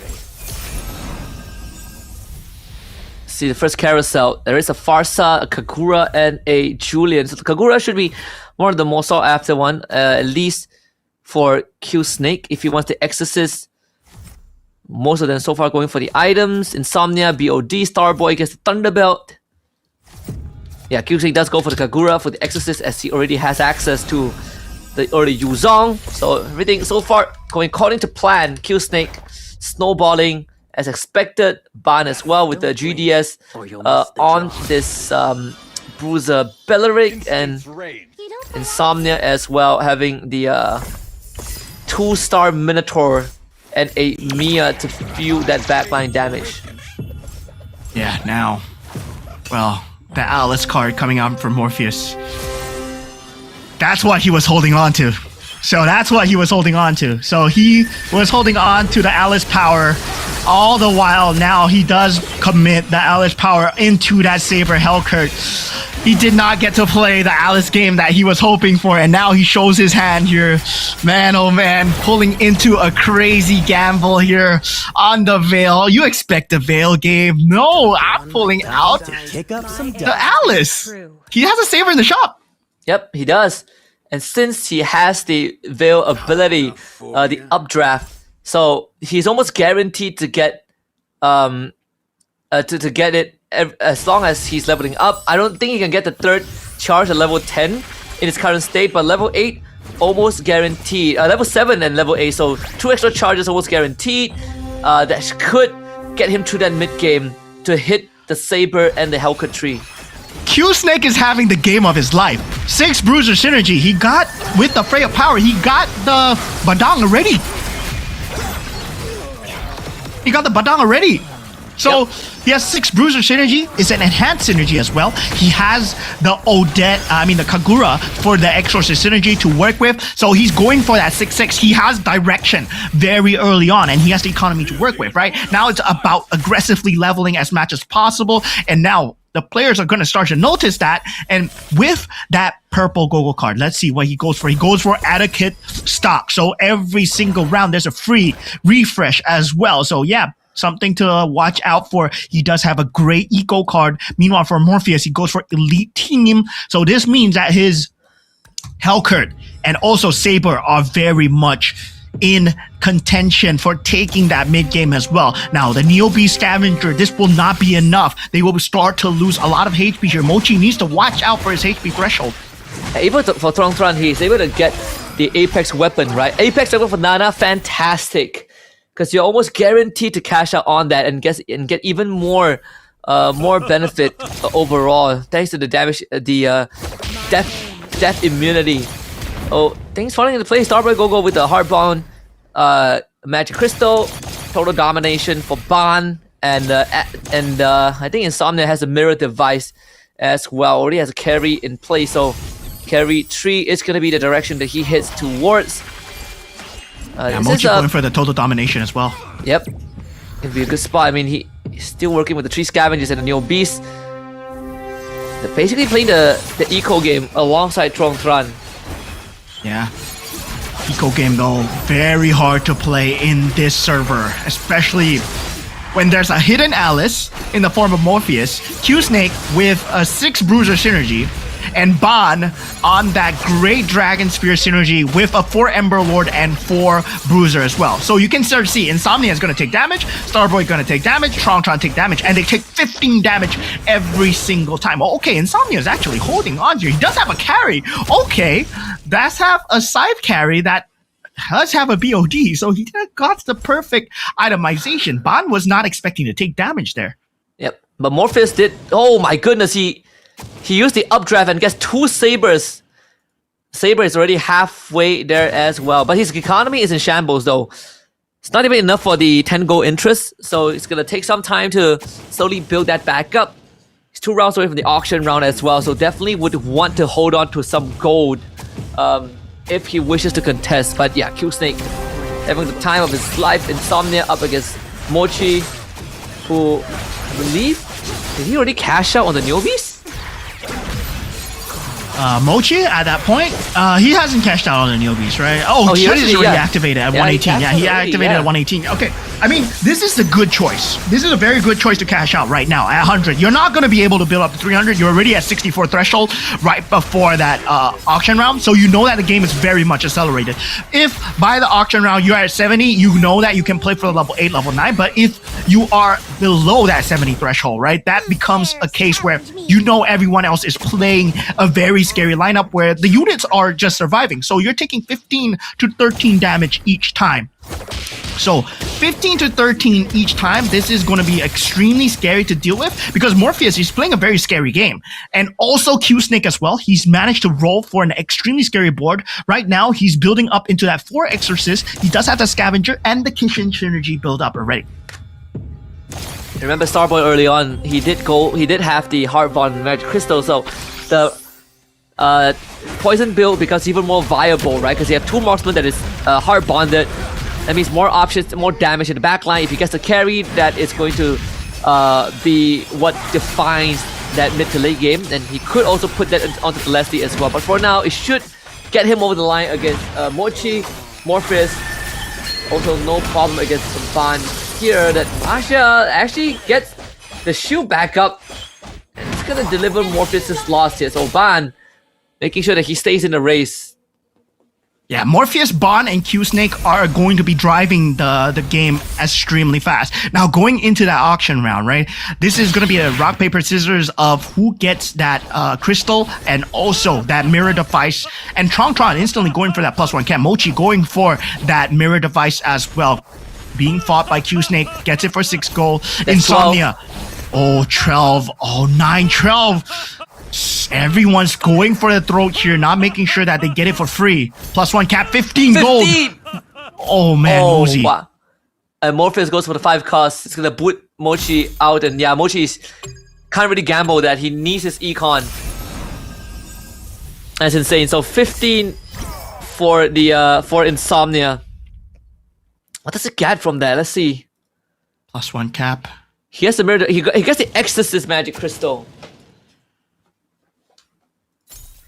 Yeah, still at this point of the game, the Exorcist Magic Crystal is not going to do a lot, right? He doesn't have that 6 synergy yet. So for Q-Snake, it's more about getting that 6 Exorcist synergy. If he gets that 6 Exorcist synergy as well, I mean, doesn't matter whether or not you got the Exorcist Crystal or Kishin Crystal. It's all about the units on the board because you're still at level 8, level 9. You're not at the level 10 where the crystals really, really matter so much. So now it is much more on the economy as well. Now Starboy Gogo, he is going for that Mia build at the end. He is on a Minotaur with the enhanced Golden Staff and also that Berserker Fury. That Poison build also accelerating the game. So yeah, this is a problem for Mozi. This is a problem for Tron and Mochi, who have went for economy builds, right? And this is a problem of going economy builds versus like mid-game builds. And yeah, for Mozi, he has to pop the Neo Beast. 331, that will be the pop there. And now, what does he rotate towards? Yeah, like for even for Tron, he's getting completely clobbered, right? There was no direction on his board, and there's really nothing that he can pivot towards. There's a claw sitting in the shop if he wants to go for the 3 scavengers, but that means giving up the Phovis or the Angela, which he's not willing to do so.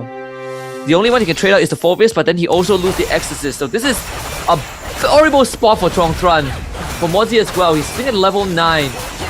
Everything hinges on whether this carry can take him to the finishing line. Deadliest Catch does just enough. The attention turned on to the Mia as well. It should be enough for Mozi to stay in this game.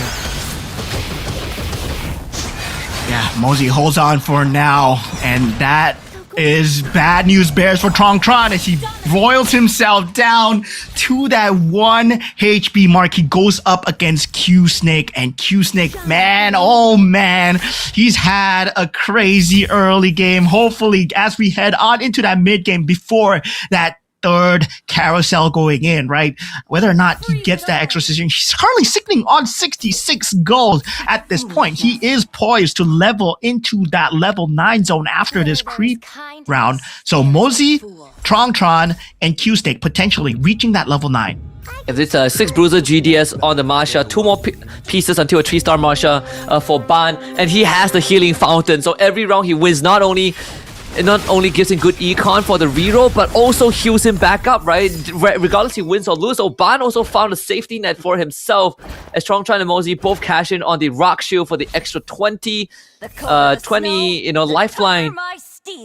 Mochi also slowly bleeding out. He needs the 6 Kishin. In this case, it should come in the form of the carry. Still searching for he's rolling it down and finally hits the carry. Yeah, the Kishin has been found so far. Level 9 on Q-Snake. Man, 41 gold economy is there to work with. Looking at Morpheus's board as well. Very close to that 4-star on that Saber. This is going to be a huge problem coming in, right? That 4-star Saber, 4-star Hellcurt. Generally, in this stage of the game, right before you get your 5 costs, right before your 5 costs turn into 2-star, that makes it a very tough game to play, especially if you're on this amount of HP, right? Tron and Mozi needs to watch out. Same time, Mochi also in danger, 36 HP at this point. 6 Kishin build is there, but does not have the star synergy to help him out. I mean, 6 synergy? I don't think it's enough, right? Against the star synergy coming out from the side of Q-Snake, that Lancelot is not going to do enough. Yeah, doesn't have the right items on the carry as well. And the carry is just a 1-star, so very unfortunate for him. And the attention upset on the Tron, who's able to hit 4 mages as he did get the Julian earlier on, and that's going to get him through the taking down Ban. Does have to face Warper too on the Lancelot. And you can see the protagonist this time is going to be the Vexana, so he's also looking for Vexana too. But in the meantime, in the process, he did sacrifice the double scavengers by taking the Angela off the field. And now you have a 2-star Julian sitting in the shop, waiting to be picked up, but he cannot really sell anything. Did get the Stargazer blessing activated, so 4 Stargazer, 4 Mage, this could be his way out. Okay, Morpheus gets that 6 Swiftblade synergy going as well. So Q-Snake gets the 2-star Yuzol. Morpheus gets that 6 Swiftblade synergy because he did find the blessing, right? He did find the joy and the Swiftblade to be activated on the other side as well. So this is going to be a very scary contention to deal with because this is where you need to go for the throws. Before that second carousel, you want to meet them as much as possible. Now, Morpheus is going up against Mochi. Q-Snake is going up against Starboy Gogo. And Starboy Gogo's poison build is not going to do much much against this Badang 6 Bruiser build, but luckily for him, he has 2 golden stats. But this is a newly attained 2-star Yuzong here. Can he do enough in terms of this Heart Bond? Yeah. See the Q-Snake winning his round and Ban taking Insomnia down to 14 as well. He got his 3-star Tigreal and 3-star Masha, so now it's about recovering health with the Healing Fountain and also building the economy back up so that he can hit level 7. But Ban has been playing some pretty solid level 6 reroll comps, and that again has been getting him into top 4, but he's starting to hit a cap. And that's going to be the problem, right? You hit a cap, but no first place. Starboy, 3-star Mia now out. He also has a Rock Shoe to work with, so you have 2 reroll comps here, but Starboy does have the extra piece. And remember early on, he did have the Heart Bond Crystal, and guess what? It's on the Tigreal. But luckily, but unfortunately for him, 3-star Tigreal is going to be very far away. There's only exactly 6 pieces left in the shop, so if anyone just takes 1 Tigreal away, he's going to be denied of the 3-star. Yeah, that is extremely close calling coming in. Now, this is going to be one of the last few hurrahs that we see out from Mochi as well. Mochi at 21 HP, now going up against Mosey as well. Mosey being forced to go for it. Mochi getting taken out. Last place here. We won't be getting into that zone at all. This is going to be crazy coming in as Mochi gets taken out early, and a lot of them are playing that very scary early build, right? So yeah, it's going to be a very scary different build coming out from a lot of these teams where they're not going for early game economy anymore. They're going for early game tempo. And we can see, right, 6 Swiftblade coming out for the side of Insomnia, Morpheus as well, and also that 6 Kishin and 6 Bruiser synergy extremely early. Now going to Carousel, we have that +1 cap coming out from Tron and also Insomnia. Yeah, pretty unfortunate that for Mozzie, he just needed his last slot to take down 1 extra piece and he would have had made it to the Carousel, because he took 22 damage when he has 21 total life points to work with, including the Rock Shoe that he actually got from the Go-Go card, but it just got completely shredded through. So we are guaranteed to get 1 more round after this, but down 2-star for Q-Snake as he did take his first loss earlier on. Tron still in it. 9 Synergy Mystic Mail, 4 Mage, 4 Stargazers. Vexana is the protagonist. And the main items on both Vexana and Lunox, 2-star Ruby coming through. Yeah, 2-star Ruby. This point, Mystic Meow as well.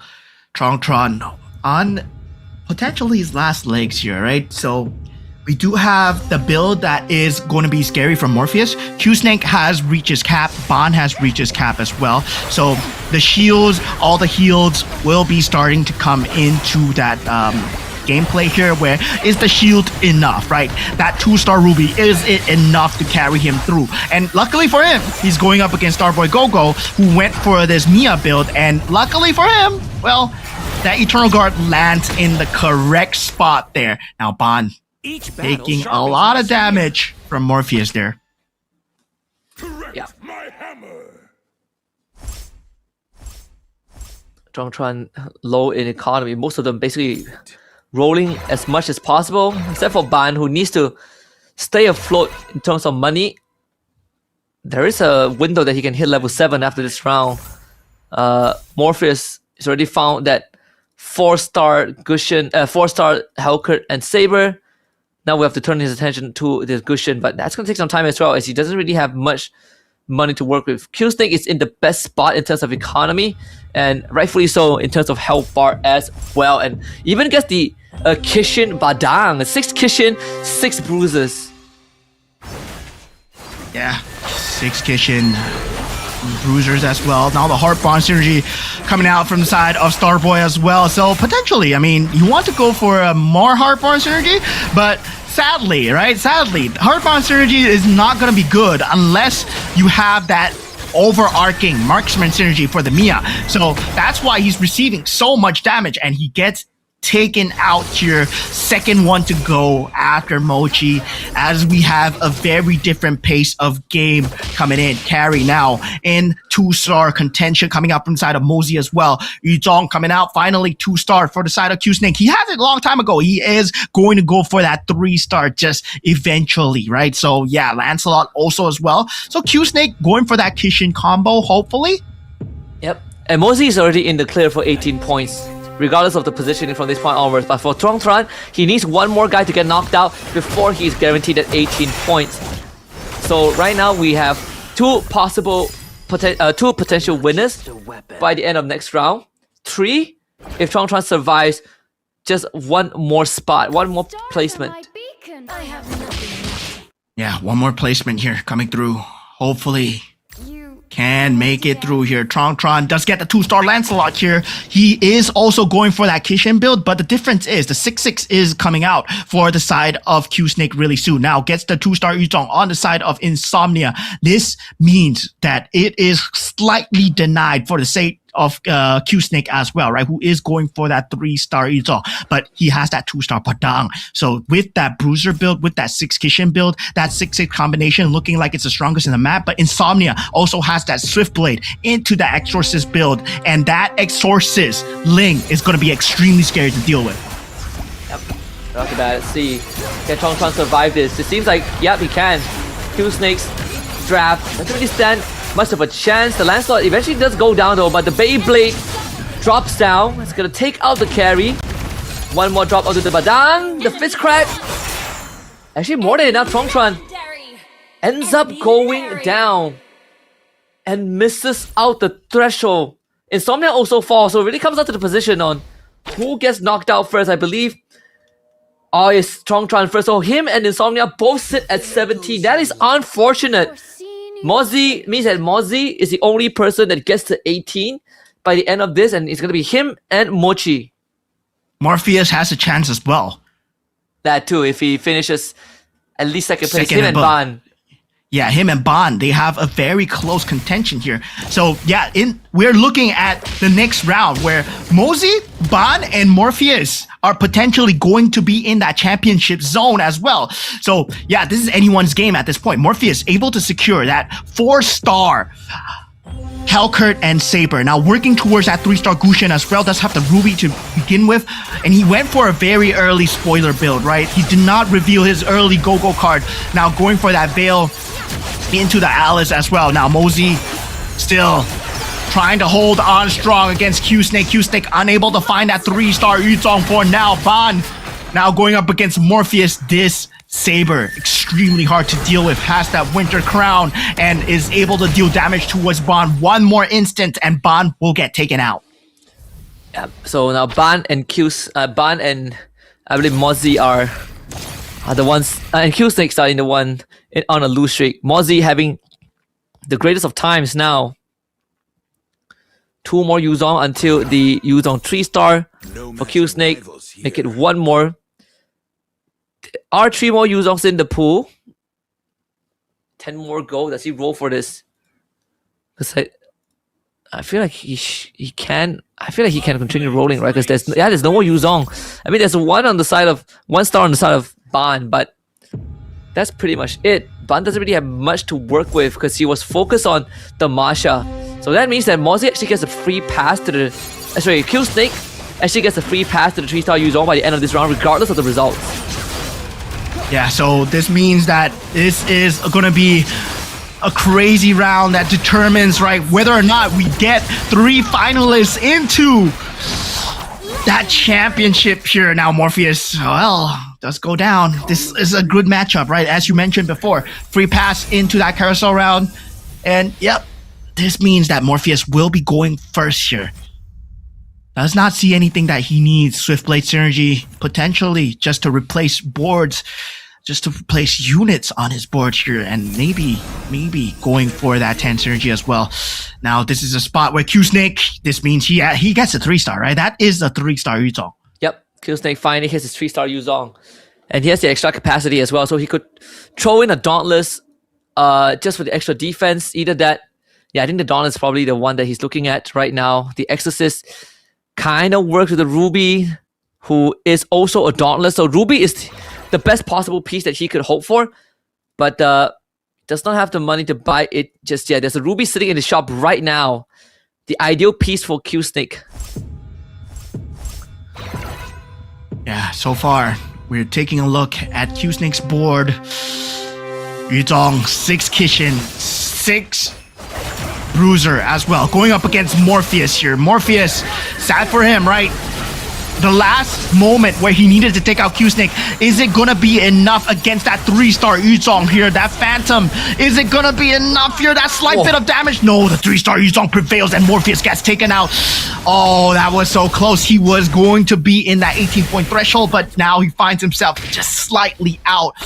And now at 16 points. Ah, man. This puts Ban and Mosey in contention here. Ban, now he's secured that 18 points, right? Now going into that game number 4. Man, oh man, game number 5, we're gonna see Mochi, Mosey, and Ban potentially getting the championship. Yeah, and for the rest of this match, the only thing that matters is who walks away with 250. And I mean, Q-Snake is in the best position to do that, right? Like, he hits such an early Yuzong, such an early Badang, gets a Kishin Magic Crystal, and makes this Yuzong a one-man army. So if he wins this, unfortunately, he's going to be 1 point short of the 18-point threshold. But this match is as close as it can be. We have like 270 points, 216 points.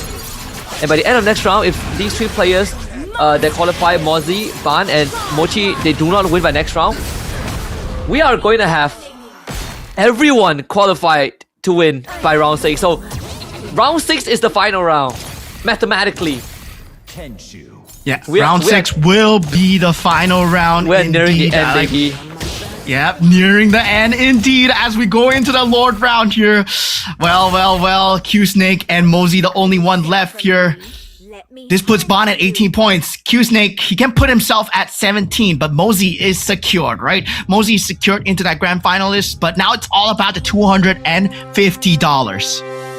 Yeah. Let's see. It's the Lord to be taken out right now. And see of the items, right? Because more importantly, for Mozzie, can he find a turnaround? Again, this is for $250. Nothing else matters. Q-Snake's not gonna make 18 no matter what. The ideal situation for Q-Snake right now is that he finishes in first place. So even if he finishes last, next round he's guaranteed 18. As for Starboy and Morpheus, they will have to finish at least top 7, which isn't really hard to achieve, right? So again, there's a good chance that by round 6, we basically get a winner. It's quite the development. Last time it took us 8 rounds to do it, but right now, round 6 seems to be the cutoff point. It's gonna be tough. The 3-star Esmeralda in the hands of Mozzie, doing mad work, 3-star carry as well. We know that that is the answer to this Bruiser comp. And Mozzie ends up prevailing in the very end, taking out Q-Snake. So Q-Snake also sitting at 16 points by the end of this. Good stuff for Mozzie. He's going to be walking away with $250 off of this round win. Again, the biggest difference maker is just having the carry and the Esmeralda, right? Which was shown yesterday to be a very effective method to deal with the Exorcist Bruiser, in this case the Kishin Bruiser from the side of Q-Snake. But again, round 5 coming in, 3 out of the 8 players are eligible to win, and all we are waiting for right now to see if those 3, one of them can close it out, and if not, then we are guaranteed to end by round 6.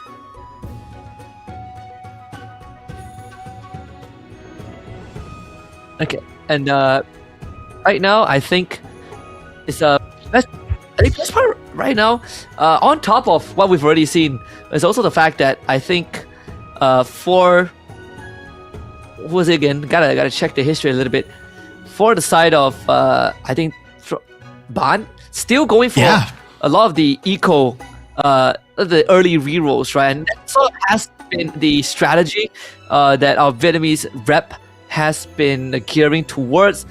Unfortunately, still not close enough to win, but again, guaranteed a chance to actually close enough to make it to 18. But now we are looking at the round 5 results, right? 3 of the players need to just finish top 7. So let's say if one of the players in 17 points gets knocked out first, or any of the players except for them gets knocked out first, then we are guaranteed the whole lobby of being at 18 points by the end of round 5. Yeah, so this is a very different case where, well, we do have that game 8, but of course there is that potential for that round inflation, right? The point inflation that we were talking about. And now at this point where, well, the maximum rounds suddenly become, maybe we will end potentially at game number 6. But still, game number 5 going into it, game number 4, where we saw just now, a lot of people were playing spoiler against Mochi as well. So Mochi as well, he could not play a game because same time, Morpheus was playing a crazy build, right? He went Veil, he took the Alice card, and then he went Saber into that Hell card. And nobody was expecting that. Everyone's like, oh, okay, this guy's a Veil. And then he used the updraft, he found double Saber, as you said. And then afterwards, well, it started becoming a mid-game domination. Meanwhile, on the other end, Minotaur was playing a poison build. And also, Q-Snake was having one heck of a game with the Bruiser and the Kishin build as well. So that is going to be like, the mid-game is just doesn't add up, because who can survive the mid-game is going to win the game, because everyone else was going for economy, but these 4 players, the Zilong, the Veil, the Minotaur, and also the Freya, well, they weren't playing for late game at all.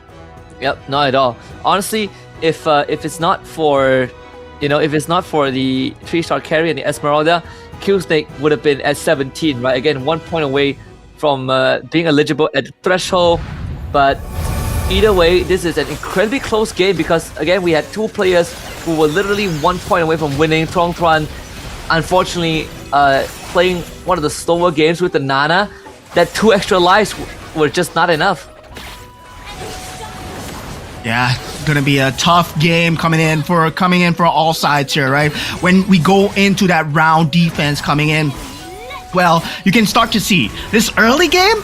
Mochi, Mosey, Trong Tran, Insomnia, Starboy, Gogo, all at very low thresholds of HP here. Their HP was extremely low. Mochi being the first to get taken out, and yeah, there goes his championship chances, and there goes his extra $250 if he was hoping for it. But now, at the same time, right? Starboy, Gogo be the next to get taken out. So this is going to be extremely crazy. Trong Tran, meanwhile, on the other end, not able to hold on against Q-Snake as well. We talked about Q-Snake, we talked about Bon, we talked about also Morpheus playing a very good early game. But the scariest thing is, Mosey was playing for late game, and he survived that early to mid game. That's why his board looked as it is. That's why it looked extremely scary to deal with, because he was able to jump into that 5-star pool. Now, the only one that was in that 5-star pool was Q-Snake as well. So he was able to play in that pool because Q-Snake had a very good flow, right? Into that 4-star, into that 5 cost as well. Yep. And again, right, even for Trong Tran, he had quite the pivot, right? From full econ into the 4-mage for Stargazer, got the Vexana protagonist as well, but unfortunately just not enough in the face of Q-Snake's Badang that, was almost impossible to take down. But Mozzie's winner lineup on your screens right now: 3-star Esma, 3-star carry, the standard answer to that 6 bruiser Yuzong. Yeah. So yeah, there is very crazy lineup. He managed to get that 3-star carry, 3-star Esmeralda as well, and that Mystic Meow build going into hand in hand, right? But the most important thing that you need to see here is the Go-Go card. The Go-Go card that is rock solid. The last Go-Go card that was available that led him to survive that early skirmish, that 20 HP that led him to be able to survive everything. And now he got an extra $250. He was secured that round win no matter what. Now this puts Mochi, Mosey, and Bon in that battlefield of getting into that championship, right? Now we have, once again, are we going to see another upset? Because the same way Shadow QC came out of nowhere, well, this might happen again. Now taking a look at the match overview. Yep. And it was something that we saw from Floxy as well during Goal 1, but now that almost half the lobby have a chance to win, this is going to be crunch time for them. And if Buns takes this away, it's going to be 2 back-to-back seasons that a Vietnamese has won the Rising Star. The match overview, again, Mochi just finding nothing this game, unfortunately, getting knocked out first. Starboy Go-Go going for the poison build, even having the Heart Bond Magic Crystal. I believe he put it on his Granger, which he put it as a Granger. He probably swapped it out afterwards onto the Tigreal. That didn't pay off as well. Even his 3-star Mia with a double golden staff can only do so much. Yeah, 3-star Mia, man. This is the combination that we talked about, right? Where Starboy Go-Go, he was going for the Minotaur, he was going for that poison build, but a lot of players, they've learned how to play against the poison build, and sadly for him, going the poison build against this build coming out from Morpheus, coming out from Q Snake, coming out from also Ban as well, where the Great Dragon Spear was being placed very early on an early 3-star, right? Early 3-star, 3 cost. And meanwhile, Q Snake, he got a 2 cost 4-star in the Yuzong as well. Meanwhile, for Insomnia, he's unable to match up against at all. Now, looking at the standings, 3 guys in pink right now. Mosey, Mochi, and also Ban.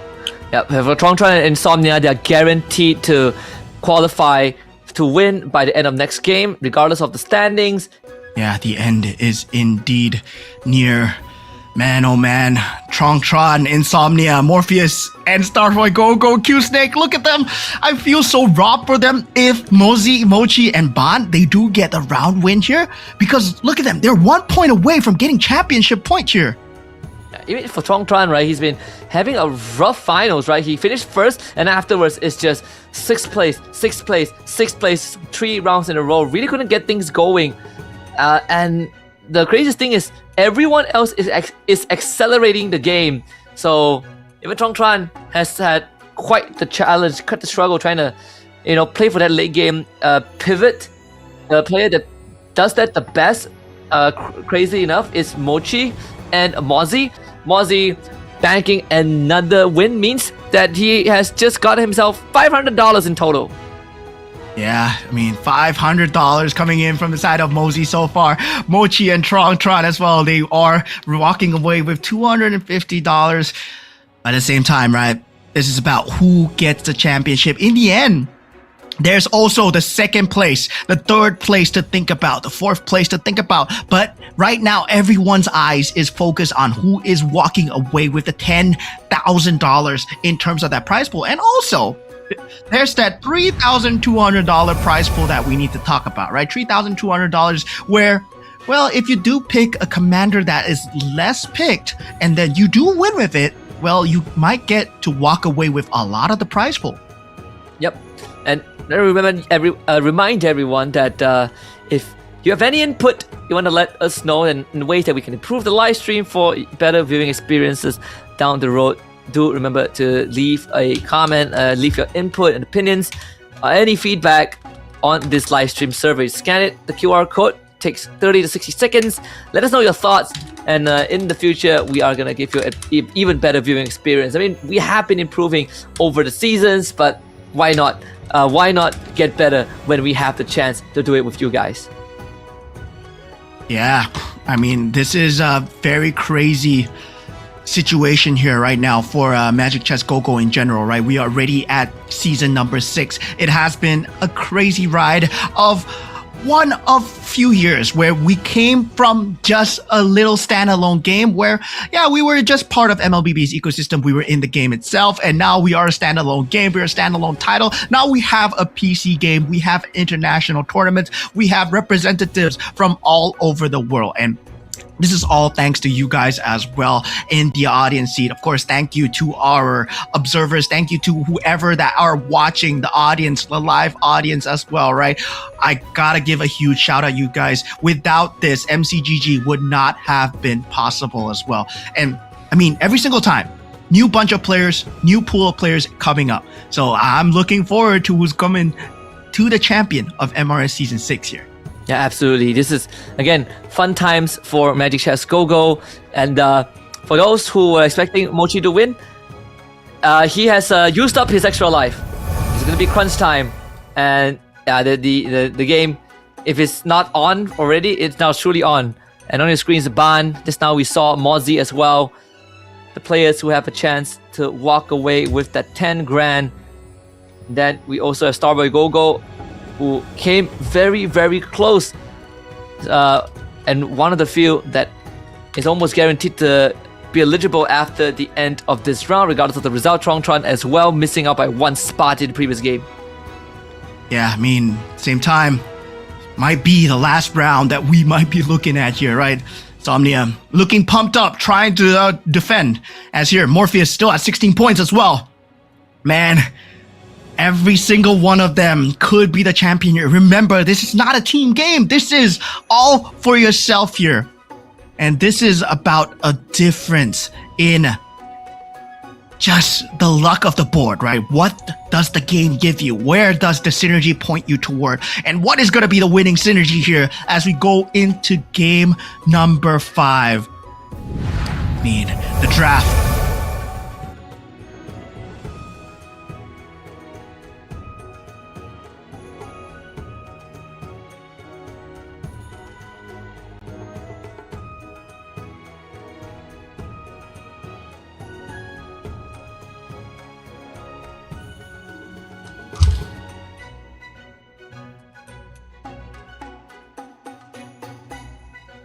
Hello, testing test. All right, I'm back. Okay, so we are looking at the controllers, looking at the commanders coming in. Oh my God, Insomnia with a Paquito. Wow. Man. Oh, okay. I'm all coming in from Tron as well. So this is everybody's pulling out all the stops here. This is something that we have not seen. Okay, Insomnia is like, maybe if I can't win the tournament, I'm gonna win the $3,200 prize pool, right? So hopefully he wins this here. A Lunox coming out from Ban as well. So this is a very different commander look. No one is going to the pool here. Wow. Yeah. I mean, Kill Snake pulling out the freaking Karina. This is a season 5 strat as well.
Everything will.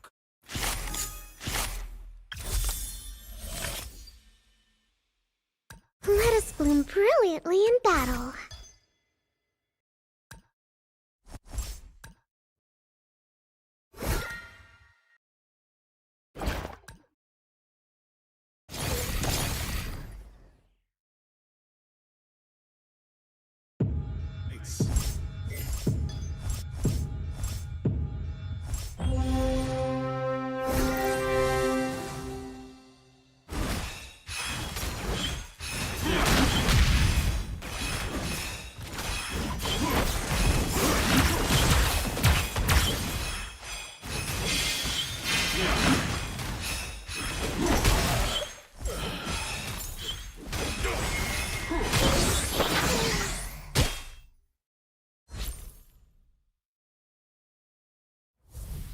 Ready for the real challenge? Of light. Everything will come to an end. From chaos, the new dawn rises.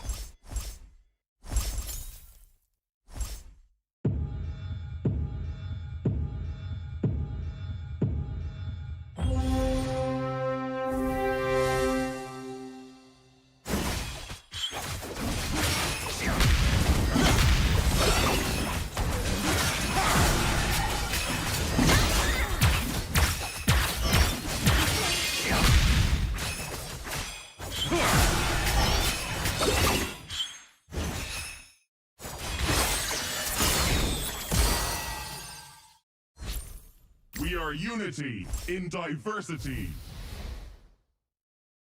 Kenshu, it's time. Again.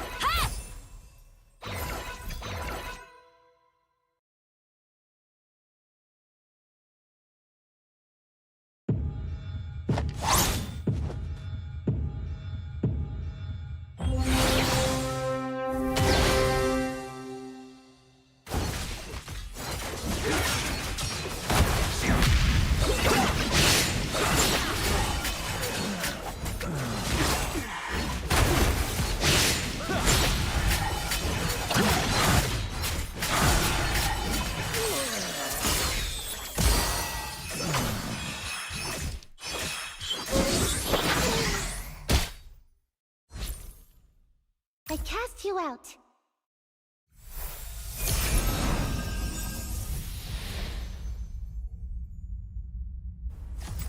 Okay, I mean... Oops, sorry about that. We're back and just in time for the first carousel. So it's gonna catch up. Don't worry, we actually haven't been missing much of the action. At least we were observing the game. But yeah, back on live here. And just a quick catch up onto everything. Ban heading to 4 exorcists already. And everyone going for their respective Commander Go-Go card, except for Q-Snake, right? Actually goes for the Kagura power. So even though he's running the Karina, but he does have the Karina Twin Blade either way. But Ban is going to be sort of like the difference maker, right? Because she does have the chance to go for those big rerolls, and this could help her contribute to the Swift Blade synergy that he's been looking for. And on top of that, she also has the 24 gold waiting for her when she hits the 6 synergy. So Starboy gonna have a good tempo going if he's able to make use of that.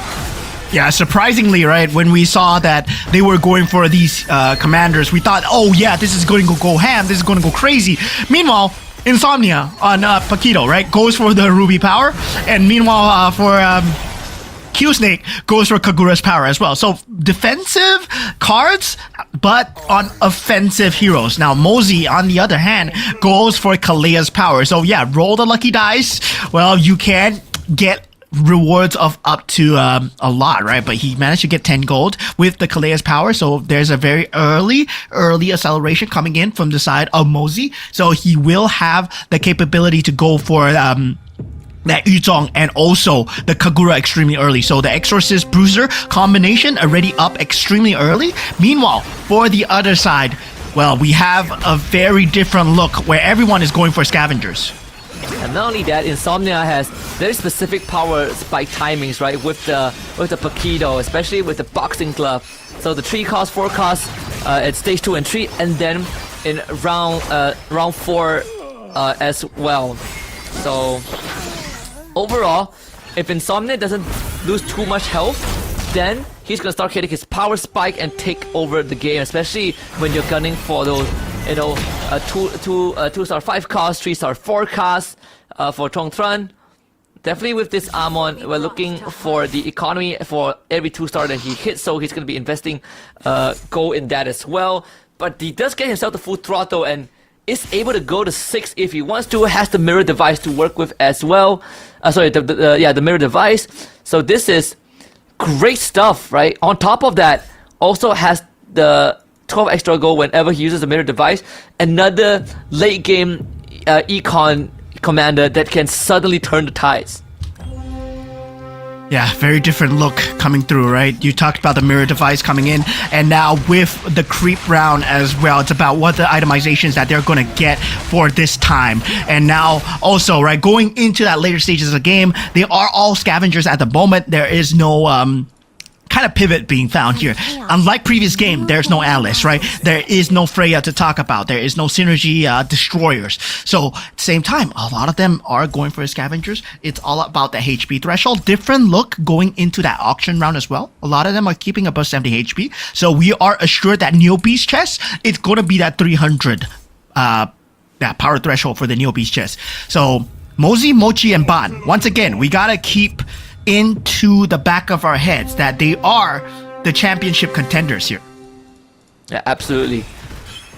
Yeah, this is going to be super important for some of these players as well. Like for Morpheus Starboy, and Q Snake, as long as they are not the first one to get knocked out, again, they're guaranteed 18 points. But also, you have to make sure that Mozi, Mochi, and Ban, they do not win this, so that everyone gets a fair shot by the end, by round number 6. So far, Ban unfortunately has to take L here against Mozi. And Ban, again, he has been playing a lot of that level 6 reroll, but right now, because he is with the Lunox, it's going to be looking to accelerate. No longer play for the reroll. This game could boil down to who gets the 3-star forecast.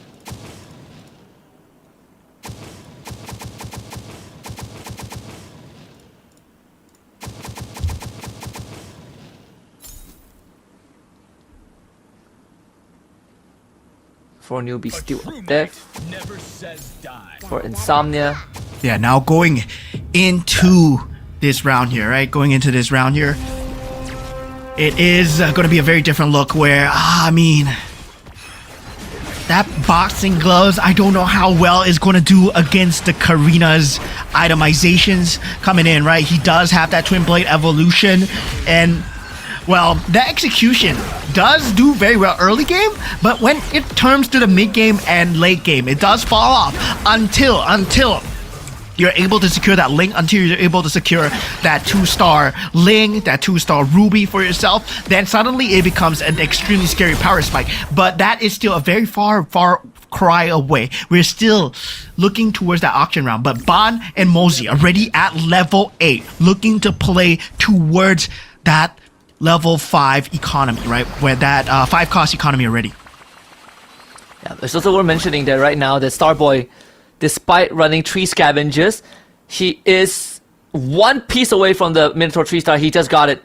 4 Astral Power, everything in the Hellcurt, and he's running the Kagura as well. Kagura, he has adequate stock, so free reroll at the start of every round. Starboy is in a fantastic spot, and he could be the key to give us round 6 right now.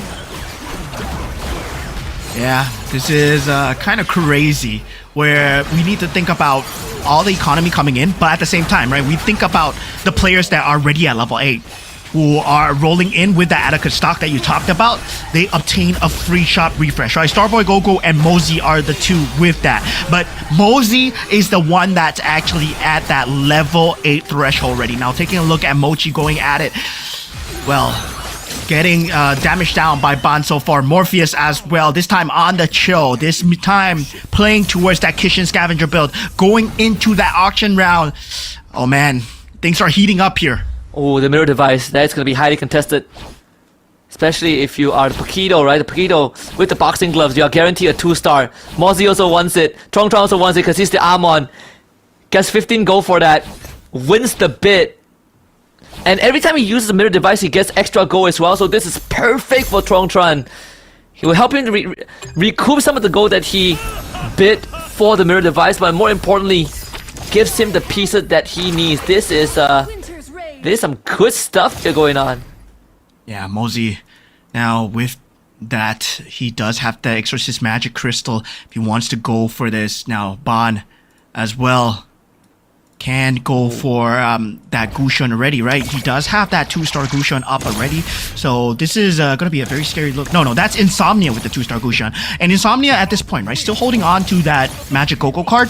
He does not want to show that purple Magic Gogo card, so we don't know what he's holding on to. Could be a fast promotion into that 5-cost unit as well. So that's something that generally we do see out of the better players, but everyone's still above that 50 HP mark in the exception of Q-Snake. Yeah. And I believe for Mochi, if he loses 1 more round, he's gonna get 3 equipment chests because of his counteraction Gogo card. And yep, now he's gonna get 3 equipment chests as the counteraction pops. Yeah, Ban's gonna call it out. That's the power spike there. Ban unfortunately taking a beating as well. 18 health gone. He does have a Ling in his possession. Starboy in such a powerful spot. 3 more healers until a 3-star healer. 4 more Hellcurt pieces until a 3-star Hellcurt here. Cut down the traitors. Hellcurt not looking too strong in this current stage of the game, and going into the last Gogo card as well, right? This is an extension Gogo card where we are potentially seeing a blue Gogo card. Blue Gogo card means that there is the ability to get your HP back. There's ability of the Rock Solid to get the shield value as well. So this is an extension. We're going to be seeing a level 8, level 9, 10 unit lobby from all these players, unless someone gets taken out right now, which I don't think this is the case. This is a damage threshold of 15 to possibly 20. So yeah, there is still a chance where we're gonna see very crazy synergies coming out. This is gonna be one bloodbath of a game. The hard bond, just enough to keep Mochi afloat because the Mia died earlier on, so the deadly cash actually didn't take her out, because that could have been in one fell swoop. So slightly unfortunate circumstances. Strong Tran loses the round to Ban, but remember, he did spend 15 gold at the auction earlier on to get that mirror device. It helps him recoup some economy, but also helps him hit very important pieces. And it could be the missing... Wait a minute, he doesn't have the Yuzong just yet, but he does have the Lancelot. So a 2-star Lancelot is almost guaranteed, because he has 3 mirror device available, right? So that's 36 gold just passively sitting in the bank for him to cash in on. Yes, crazy. Healing Fountain, triple Healing Fountain being picked up as well. 4 Healing Fountains. We talked about the Healing Fountains being the play here, right? Going into that later stages, everyone is looking to extend this crazy amount as much as possible. Now, going into that chess round as well, that Claude is being picked up from the side of Mosey, already a 2-star Claude. And we're talking about Claude not being that good, but a 2-star Claude with the Exorcist Crystal is going to be one crazy damage tool coming out from the side of Mosey. Now, 2-star Link potential coming out from Insomnia. Looking at Insomnia's board here, yeah, still not being found here. Yeah, and remember, for this Amon, for Chongtran, all he needs to do is to hit level 9, and level 9 he just needs 2 2-star 5 costs, and he's guaranteed a 3-star 5 cost. It's one of the craziest rounds. If he can make it there, right? He's at 51 health. There is still not guaranteed, but he's 1 round away from that level 9. And his board is looking pretty solid. Probably not enough to beat Starboy Gogo. He has literally 3 stars and has an Astro Sovereign in this Hilda, which was something that was shown yesterday. The Hilda carry, I believe, by Shuangtran himself. Yeah, it was him, but currently, right, the AoE damage is just proving to be just too much from the Ling so far. Does have the iframes, does have the Winter Crown as well. Oh, the Phantom staying alive for Mosey. Insomnia getting taken out. Now taking a look at Q-Snake as well, falling on his last legs, 13 HP. Q-Snake did go for that Healing Fountain, but he needs some time. 16 HP might not be enough. 2-star Irito being picked up here, but now this is where all the 5 costs start to come into play. Mosey, at this point, will have a lot to work with. Chongtran as well, looking at that Ruby, but that Ruby is being locked up by a lot of different players right now. Yeah, this couldn't access the 6th Swift Blade, sadly. The Angela has no value here. The 6th Swift Blade is eluding him, and that's the Hellcurt, which most of it has been taken away by Starboy, and maybe because of that, he's not gonna win this, right? He has the Ember Lord Link setup, but if the Link is also 1-star, and remember, if Q-Snake finishes last, then he is the only hope of extending this to round 7. Very tough predicament to be in as he's up against Morpheus. They gotta somehow take out this Mia in the back line, but he just is not dealing enough damage. Yeah, Chongtran as well, falling low, 9.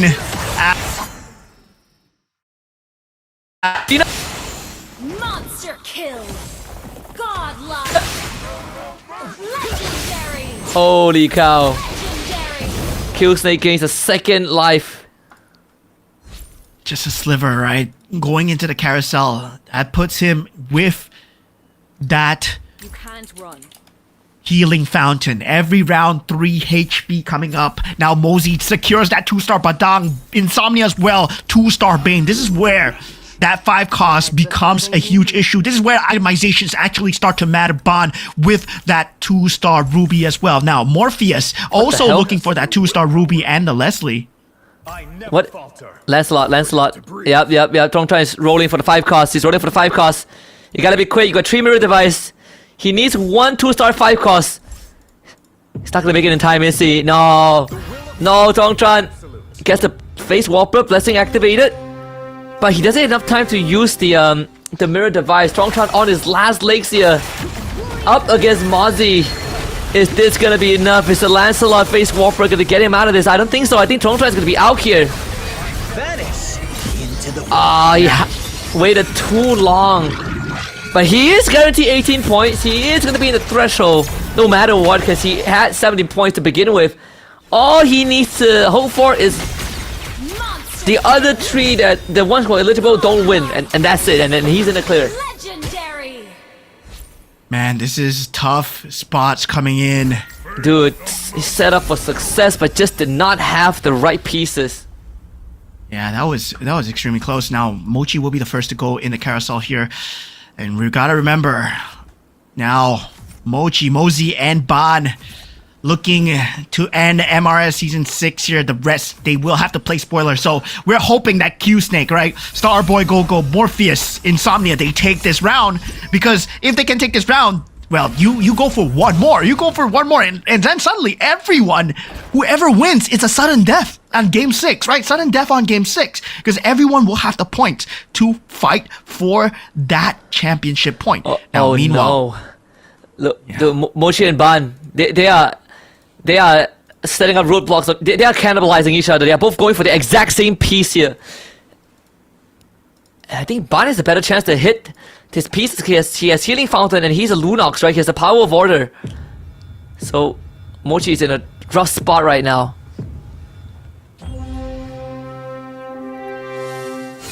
Yeah. This is kind of crazy coming in. Insomnia still going with this build, right? 6 Swift Blade, 4 Dragon Collar, but up against Mochi so far, this Ling isn't gonna be enough. This Leslie's ultimate snipe needs to fall into that timing, and yes, he does get it. Winter Crown still available, and that ultimate snipe could have played spoiler, but oh man, Mia was still alive, able to do damage. Insomnia gets taken out. Look at this Hilda, holy cow, the House Claw, oh my goodness, coming out on top. Just with a sliver of health. The Kagura shield helping out as well. Mochi losing his first life, 2 more to go. So 3 players out of the 6 players are going for the exact same pieces. Mozzie, I believe, not Mozzie, Ban has the carry as well. Morpheus and Mochi. So no way we get a 3-star carry on any of their board unless one of them gets wiped out.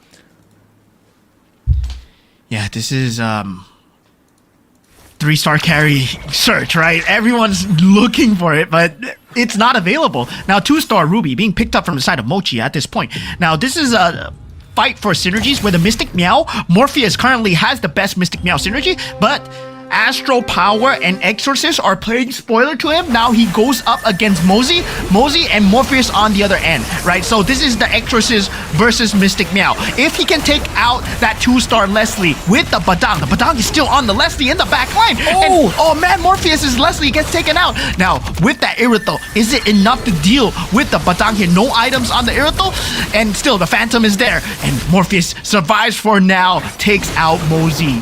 Holy cow. Yeah, we are guaranteed sudden death, right?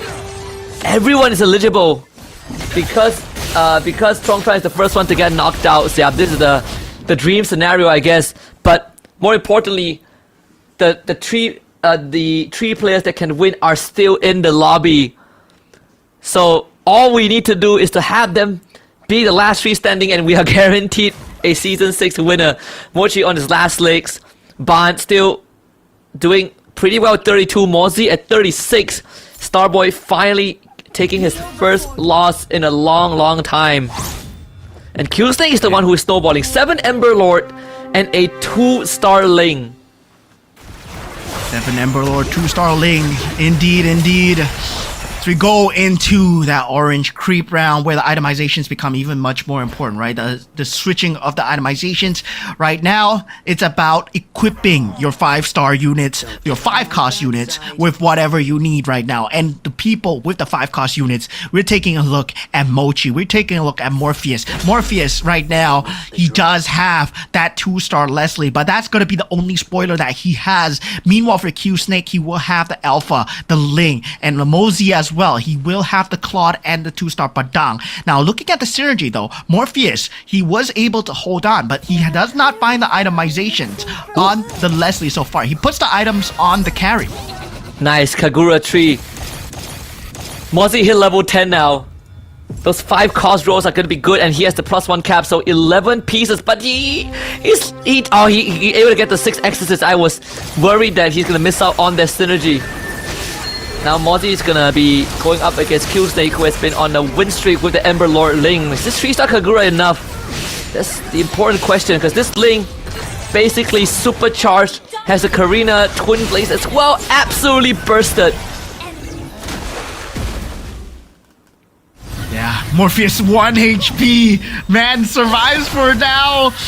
Okay, remember what's at stake here, right? Mozzie and Mochi and Ban, they're still in this. And Starboy Gogo has to play the game of his lifetime here if he wants to deny any chance of the championship there. It's going to be extremely hard to deal with there. Now, Mystic Meow combination coming in for Morpheus. He does get the 2-star Alpha. It's just going to be enough. It's just going to be enough. Yo, Ban has the level 3 protagonist Vexana. I feel like he's almost in the clear already. The only person that can stop him is the 3-star Kagura on Mozzie. That's pretty much it. If Mozzie can't stop him, and Ban is in the clear, right? Because he just beat Starboy. Starboy has finally hit the cap of what this composition is capable of. And again, none of them can get a 3-star carry because everyone is fighting for the same piece, and that's why Mozzie getting 3-star Kagura is so important for him. But Banmai has found his way out here. Q Snake against Mochi. Yeah, Mochi.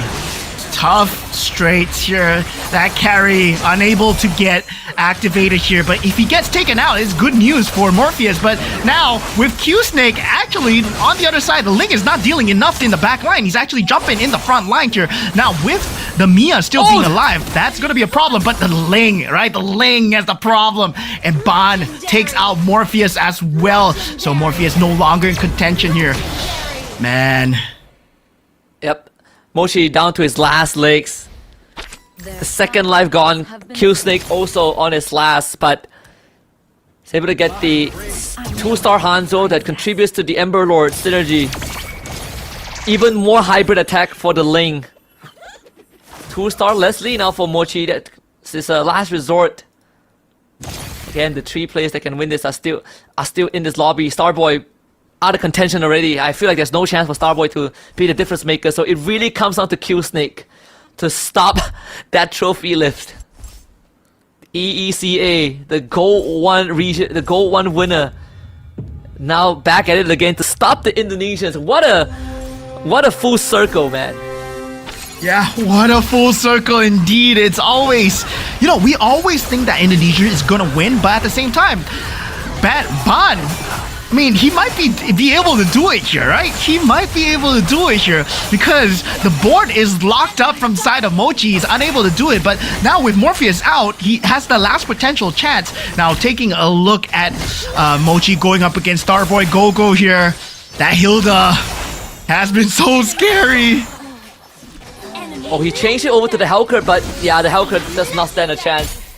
And Starboy Gogo just knocked out Mochi, so there goes the front runner. Mochi, he reached 18 points by the end of round 3, but he could not close it out. One more carousel. There's a +1 cap available. I think if you're Q Snake, you're gonna go for that straight. Yep, Ban finds the Exorcist. We did say that the 3-star Vexana is going to be the way out for Ban, but unfortunately the Kagura was slightly stronger.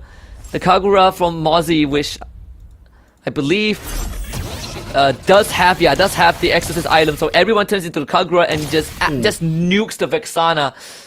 So Ban with this Exorcist emblem gives it over to the Vex, and now everyone will be dropping Eternal Guards. This is insane. It's the Exorcist fight. Yeah, it's Exorcist versus Exorcist, right? And for them, I mean, for Mozzie, right? Mozzie is 2 Claudes away. 2 Claudes away from getting that 3-star Claude. So this is going to be one crazy game. And Mozzie and Ban, they're going for the championship here. There's no more Claude in the pool, so no pool because Ban is holding one of the Claude. So there's no 3-star Claude. Oh man, Ban, super spoiler here. Ban saving himself. Okay, how many Eternal Guards are we going to get here? This is, Mozzie is definitely going to beat Q Snake. no way around this unless this link goes big. Wait a minute. Gets lifted up here. Needs one more Tempest to place. Not gonna find a cute snake out. Oh no. This brings us closer. Oh, Starboy Go-Go, the only one left. No, I don't think he can stop this. He is capped Yeah. out. He just got ran down by like 6 Eternal Guards. Swift as a hare. There's one crazy Freud train coming out. I mean, okay, for Bond, the name of the game is just to hold on to that Claude, right? Don't give it to Mosey. But can he win his potential lineup here? Because we talked about, yeah, a lot of Eternal Guards jumping down. But if he can't take out the Vexana early, this might mean good news for Mosey here. Now, Mosey going for a separate transition into the Padang as well. So for 6, the Claude Yep. puts the also Claude takes back in the pool. Vex. Oh, puts the Claude back in the pool. He also takes the Vex. He's trying to roll for other 5 costs. In this case, it's gonna be the Badang. I don't think we are gonna make it to a 3-star 5 cost. Starboy, what else does he left? 6 defenders, 6 astral power. I still don't think it's gonna be enough here unless the Hawker can go big. But the Hawker doesn't really have big offensive item, only the golden staff, and that is just not good enough. It's gonna be staggered to oblivion by all the spells coming out from Mozzy's side. And Ban just bit Mozzy's mirror with the 3-star Vex. With the Exorcist Vex, excuse me. Yeah. Man. might be- Exorcist Vex. I'm gonna do a run it back. Ban has a crazy chance right now, but now we get a chance to live, a chance to survive. I mean, Ban is playing that Healing Fountain card as well, right? So he's getting 3 HP every single round.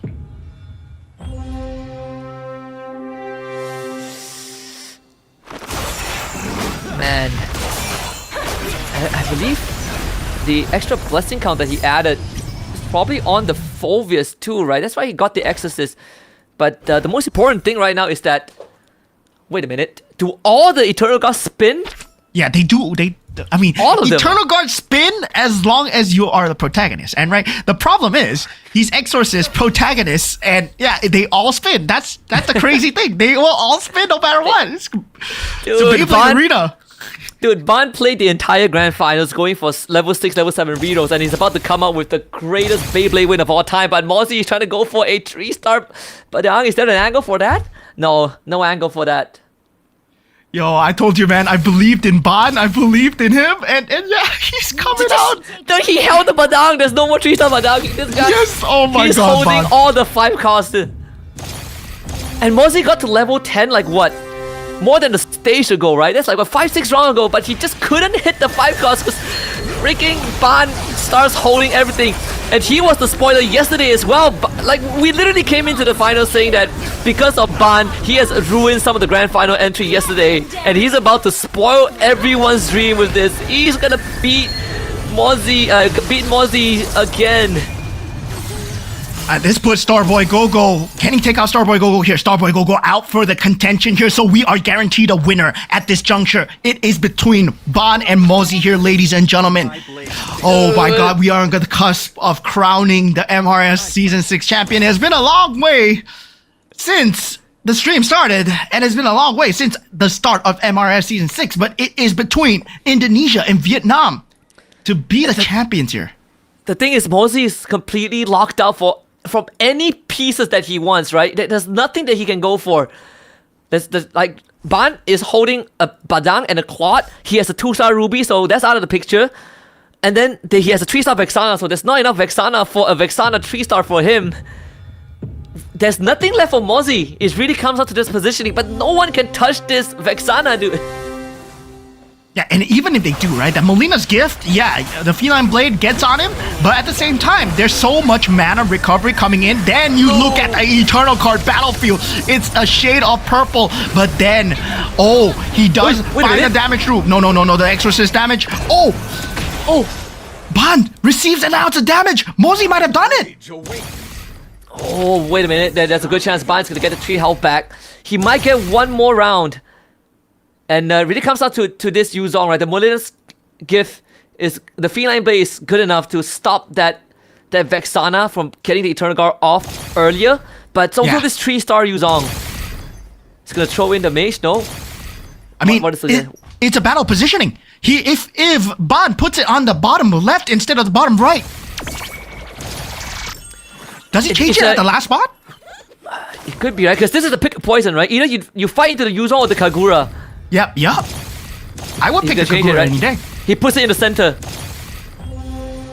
Oh, he puts it in the boy. center. He's gonna get polymorph though. Yeah, polymorph is there. Doesn't Yuzong find that cut through, right?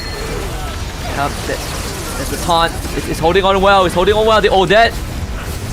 It's gonna start melting through, but the Kagura umbrella. The Winter Crown gets popped. The Eternal Guard from Mozzie's side. Is it enough? Comes out to the Yuzong. The Winter Crown. One drop. No, just can't do it. Oh! And he done it. Mozzie has done it! The curse has been broken after so long, right? We had Indonesian finalists time and time again. But finally, Mozzie, the champion for Indonesia, breaks the curse and does it here at Season 6. Oh my god, it is no longer an upset. It is finally what they deserve. Oh, Ban at the cups of victory as well. He had everything going on for him, and he had one of the saddest start as well, right? He gambled in round 1, lost absolutely everything, and was almost about to make the greatest comeback and give Vietnam a back-to-back seasonal victory. But Mozzie pulled through with the veil, and guess what? It's what you called as well. You said that the veil is gonna get picked up in this last round, and there's a high chance it comes out for a win, and Mozzie did it justice. Yeah, man. Called it at the start, man. I was like, oh, we're gonna see Veil for sure. Right? It's like, oh, and he comes through, Mozzie, man. I mean, this is a fight of positioning where at the end, right, he was fighting against a Vexana who had that Exorcist protagonist as well. This was a crazy build coming out for Ban. And Ban was also in contention of being the champion as well. So, Mozzie, at this point, with sheer tenacity alone, right? He tried 3 different placements, and finally, at the last moment, he broke through to the Vexana with the Feline Blade. Yep, not only that, he also got the 3-star Yuzong, right? That made the difference in the very end, because Ban was doing everything in his power to stop Mozzie from getting any 3-star 5 cost, and Mozzie was like, you know, screw this, I'm gonna pivot to a 3-star 4 cost, and he hit the exact right one to stop Ban in his tracks the very last second. What a grand finals we have. Unfortunately, didn't make it to sudden death, but you know, Mozzie, I think he finished like what, 3rd yesterday, and now finally brings the trophy back, and alongside it, some extra cash from the round wins, and also $10,000, and there's a good chance that Veil gets a special prize as well. We're gonna have to check in with that. Oh man, this is going to be crazy, right? When we talk about MRS so far, when we talk about Go 1 so far, right? It has always been that, the Indonesians have always been there. There always have been that Indonesian representative in that grand finals. It has always been a chance where, oh, they were always the runner-ups. They're always the second. And yeah, they've never been the champion since Go 1. And now finally they strike back. We saw Shadow QC last round. He took it for Season 5. For Go 1, it was Floxy all the way from EACA. But now Mozzie finally does it for Indonesia. Yeah, and also something that is quite crucial to point out as well was the fact that Mozzie was able to cash in on a Vexana, right? So he also had a personal Beyblade on his own that was staggering Ban's Vexana in the fight, and I know that proved to be more than just enough for him to come out on top.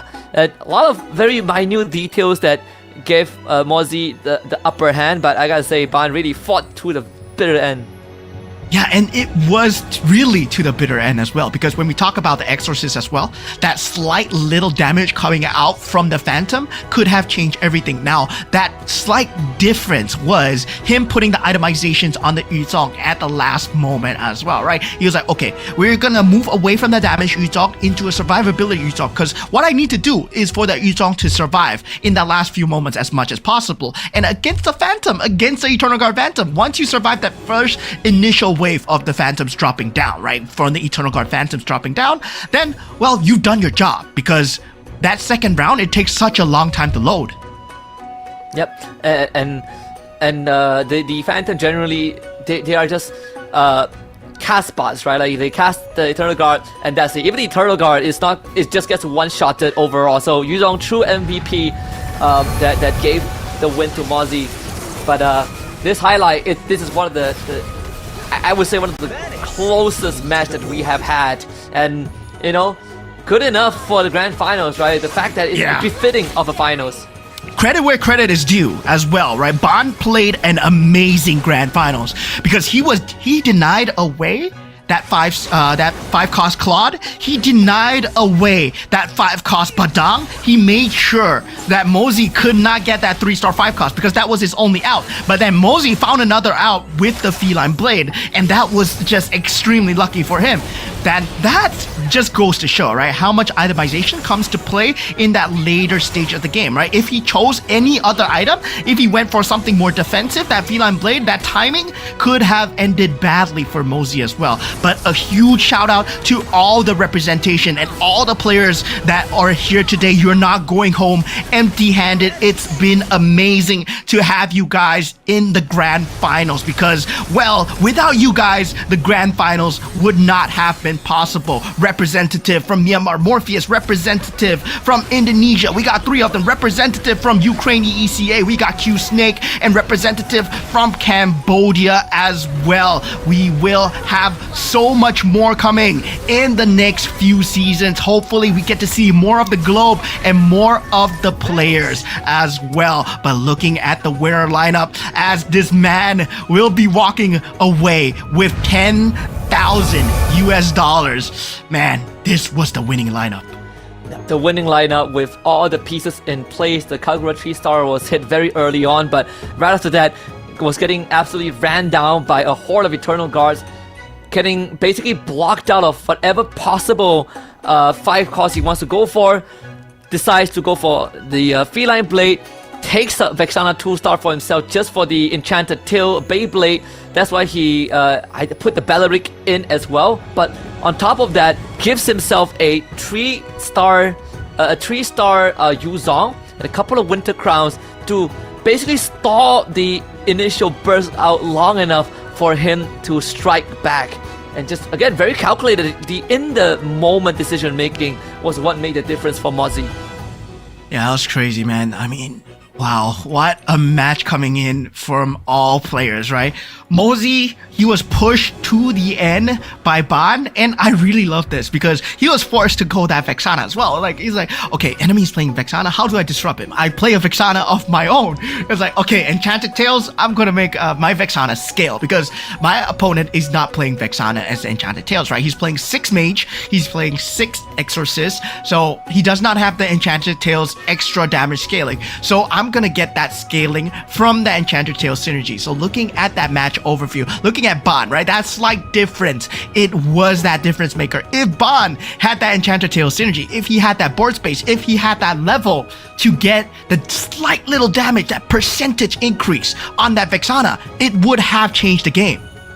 Yeah, if he had just like you said, right, the Enchanted Tail on the Vexana, the extra 60%, that would have one-shotted everyone before Mozzie was able to get much done. Again, the slightest of margin that made all the difference. And even Q Snake with that Ember Lord Ling almost kind of took over the game, right? Gave him Thunderbell, gave him Antique Raz because he had the Karina Dual Blaze and just was banking on the iframe one-shots, but the rest of his lineup was not able to hold up because Q Snake had a very, very good chance of giving us round 6 too. Yeah, man, that was wow. We were saying, right, this is going to be a bloodbath of a match. If you take a look at the units across the board, right, all the 5 costs, they were in the pool. I mean, I mean, we got Morpheus playing Alpha.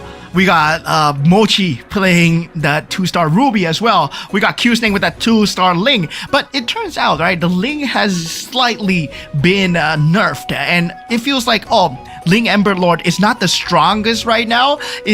And a lot of them are not doing well with the Ling so far. Current meta, it feels like the Exorcist and the Kishin are just so strong. And looking at the final standings, man, oh man. Everybody in that top 8, they'll be walking away, going from the bottom here. Tron from Canada, walking away with prize money in hand. Insomnia as well from Indonesia. Morpheus from Myanmar walks away at top 6. Q-Snake from Ukraine walks away top 5. Starboy, Kogo in that top 4. Our third place will be Mochi from Indonesia. Vietnam, second place Ban, and finally our grand champion for MRS Season 6 will be Mozzie, coming in to win it all at $10,000 US. $10,000 US, an extra $250 for winning this round, but it might be more, right? Because we still need to check out whether the Veil gets the special prize. So there's a potential of more on the board here for Mozzie, but either way, he has gotten the biggest share of the prize pool. And pretty sure Indonesia can be very, very proud of what Mozzie has achieved for him today. And the best thing is that he won 3 out of the 5 rounds today. So that's already $750 just from the finals rounds.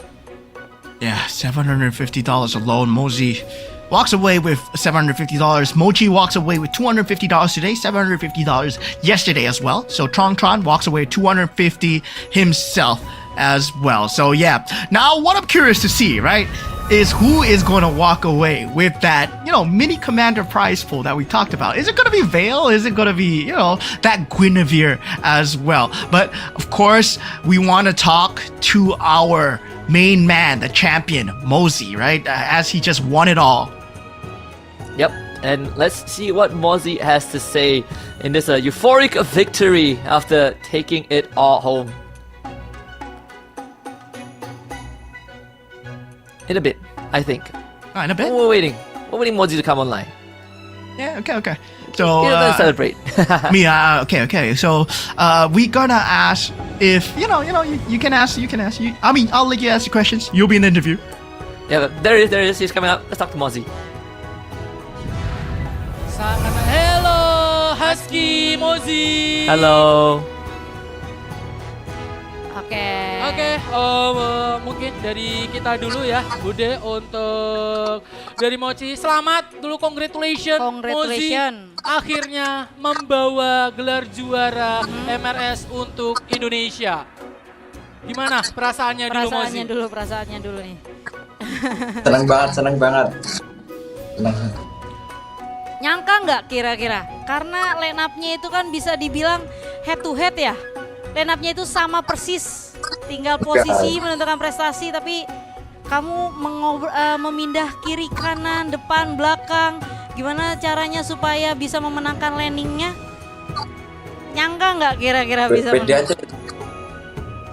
Nyangka sih itu, Kak. Itu pede karena 2 hero jadi. Itu dia. Dan mungkin let's go, Bro Husky. You have any question? Yes. Oh yeah, of course. Yeah, Mozzie, again, congratulations. I know, Indonesia has been wanting this win for a very long time, but I just want to ask, look, we have finished season 6. What are you looking forward to most in season 7?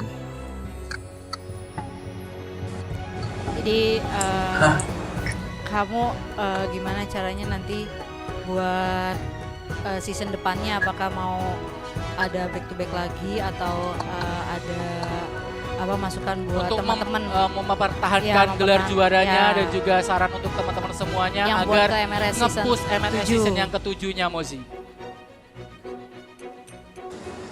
Mainin aja itu event MRS.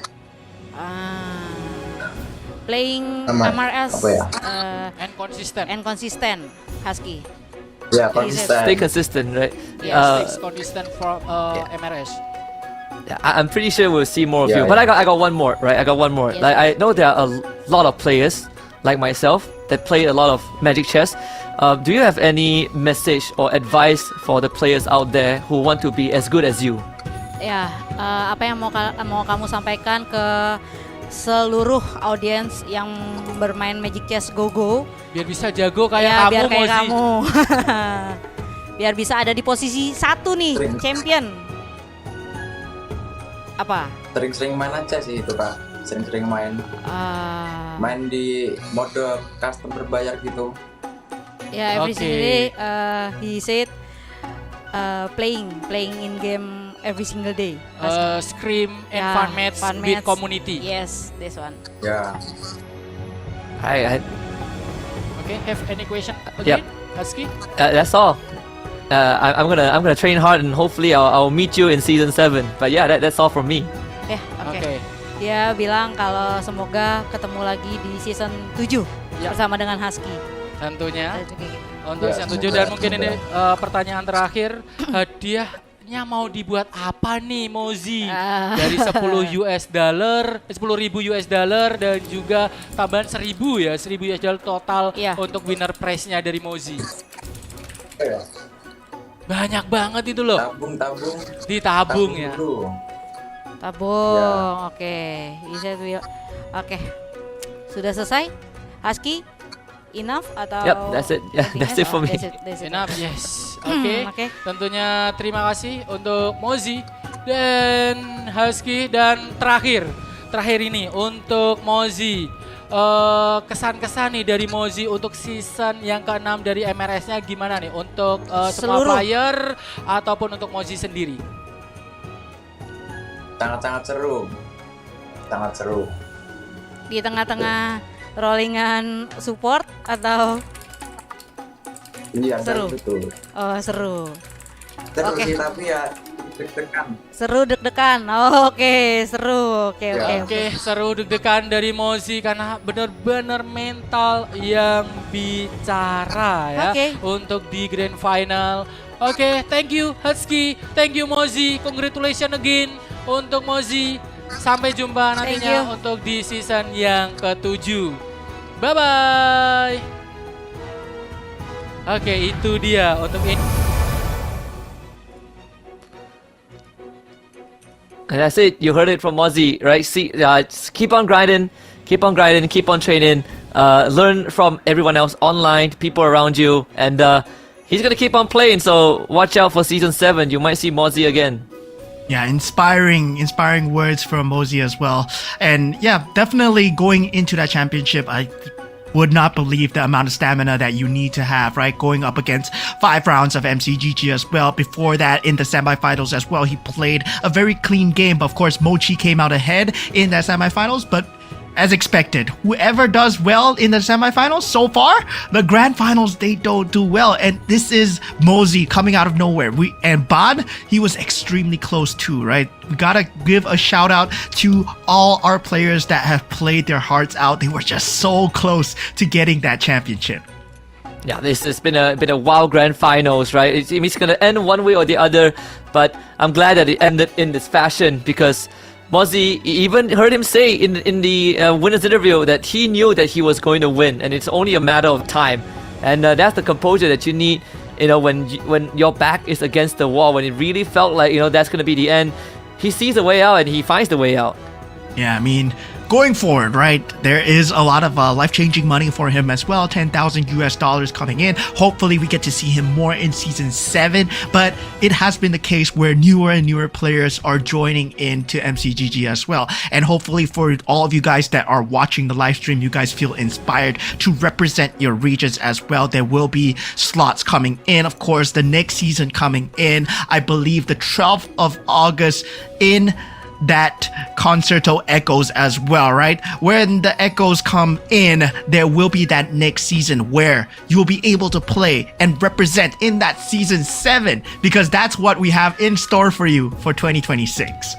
Yep, and of course we are still tabulating the final stats for the special prize pool. Maybe we have a couple of candidates online, and if you a couple of candidates on the table, but just a quick rehash on what it is. There is a prize pool of 3.2k US dollars, and it will be awarded to the commander with the lowest win rate, and every single player that has used that commander is going to be walking away with the prize pool. Basically, they share the pot of 3.2k. So the team, our data team is still tabulating that score. We had a few commanders that's on the list. The Amon actually didn't win. It's 0%. Yeah. So take a guess. I think it's gonna be a Gwyn. There's Gwyn, there's Popo and Koopa. There's Gwyn, PNK, Vale. and then Vale. Yeah, but like Gwyn basically is a 100% win rate. Have we seen any other Gwyn? Nah, Gwyn. Wait, no. We did see. We saw two Gwyns. Two Gwyns, right? So 50% on Gwyn. Is Mozzie's Vale win enough? And that's what we want to know right now. Yeah, so this is going to be crazy, right? This is an amount that is not small either. $3,200 in that pool. So, going to our most bravest players who dare to go against the grain, dare to play something different. We did have that result coming out. We did have PNKs. We did have Amons. And in the last few matches, we saw the Paquito. We saw the Lunox coming out as well. So those are the few, right? But there are only some that we know for sure that they did win the entirety of that $250, the entirety of that round as well. Yeah. And either way, again, this format has been pretty exciting. I remember that last time we didn't have the round win, cash prize. So again, Mozzie, just from the grand finals alone, has already walked away with $750. Excluding the placement, right? So you add on 10k to that. Now, if he does get the special prize pool, that's going to be an extra, injection of prize money into the pool, and it's going to go a long way. And hopefully, for Mozzie, we see more of this guy. Indonesia, it's been a long time coming. I believe it's been close to a year, probably even more than that. But it's about time. At least. Yeah. The strong regions, the usual faces that we see are still up there, like ECA still coming in hot, Vietnam as well, close behind. Yeah, definitely strong regions coming through. Hopefully we get to crown different more regions as well. Finally, after a long hiatus, Indonesia gets crowned champion once again.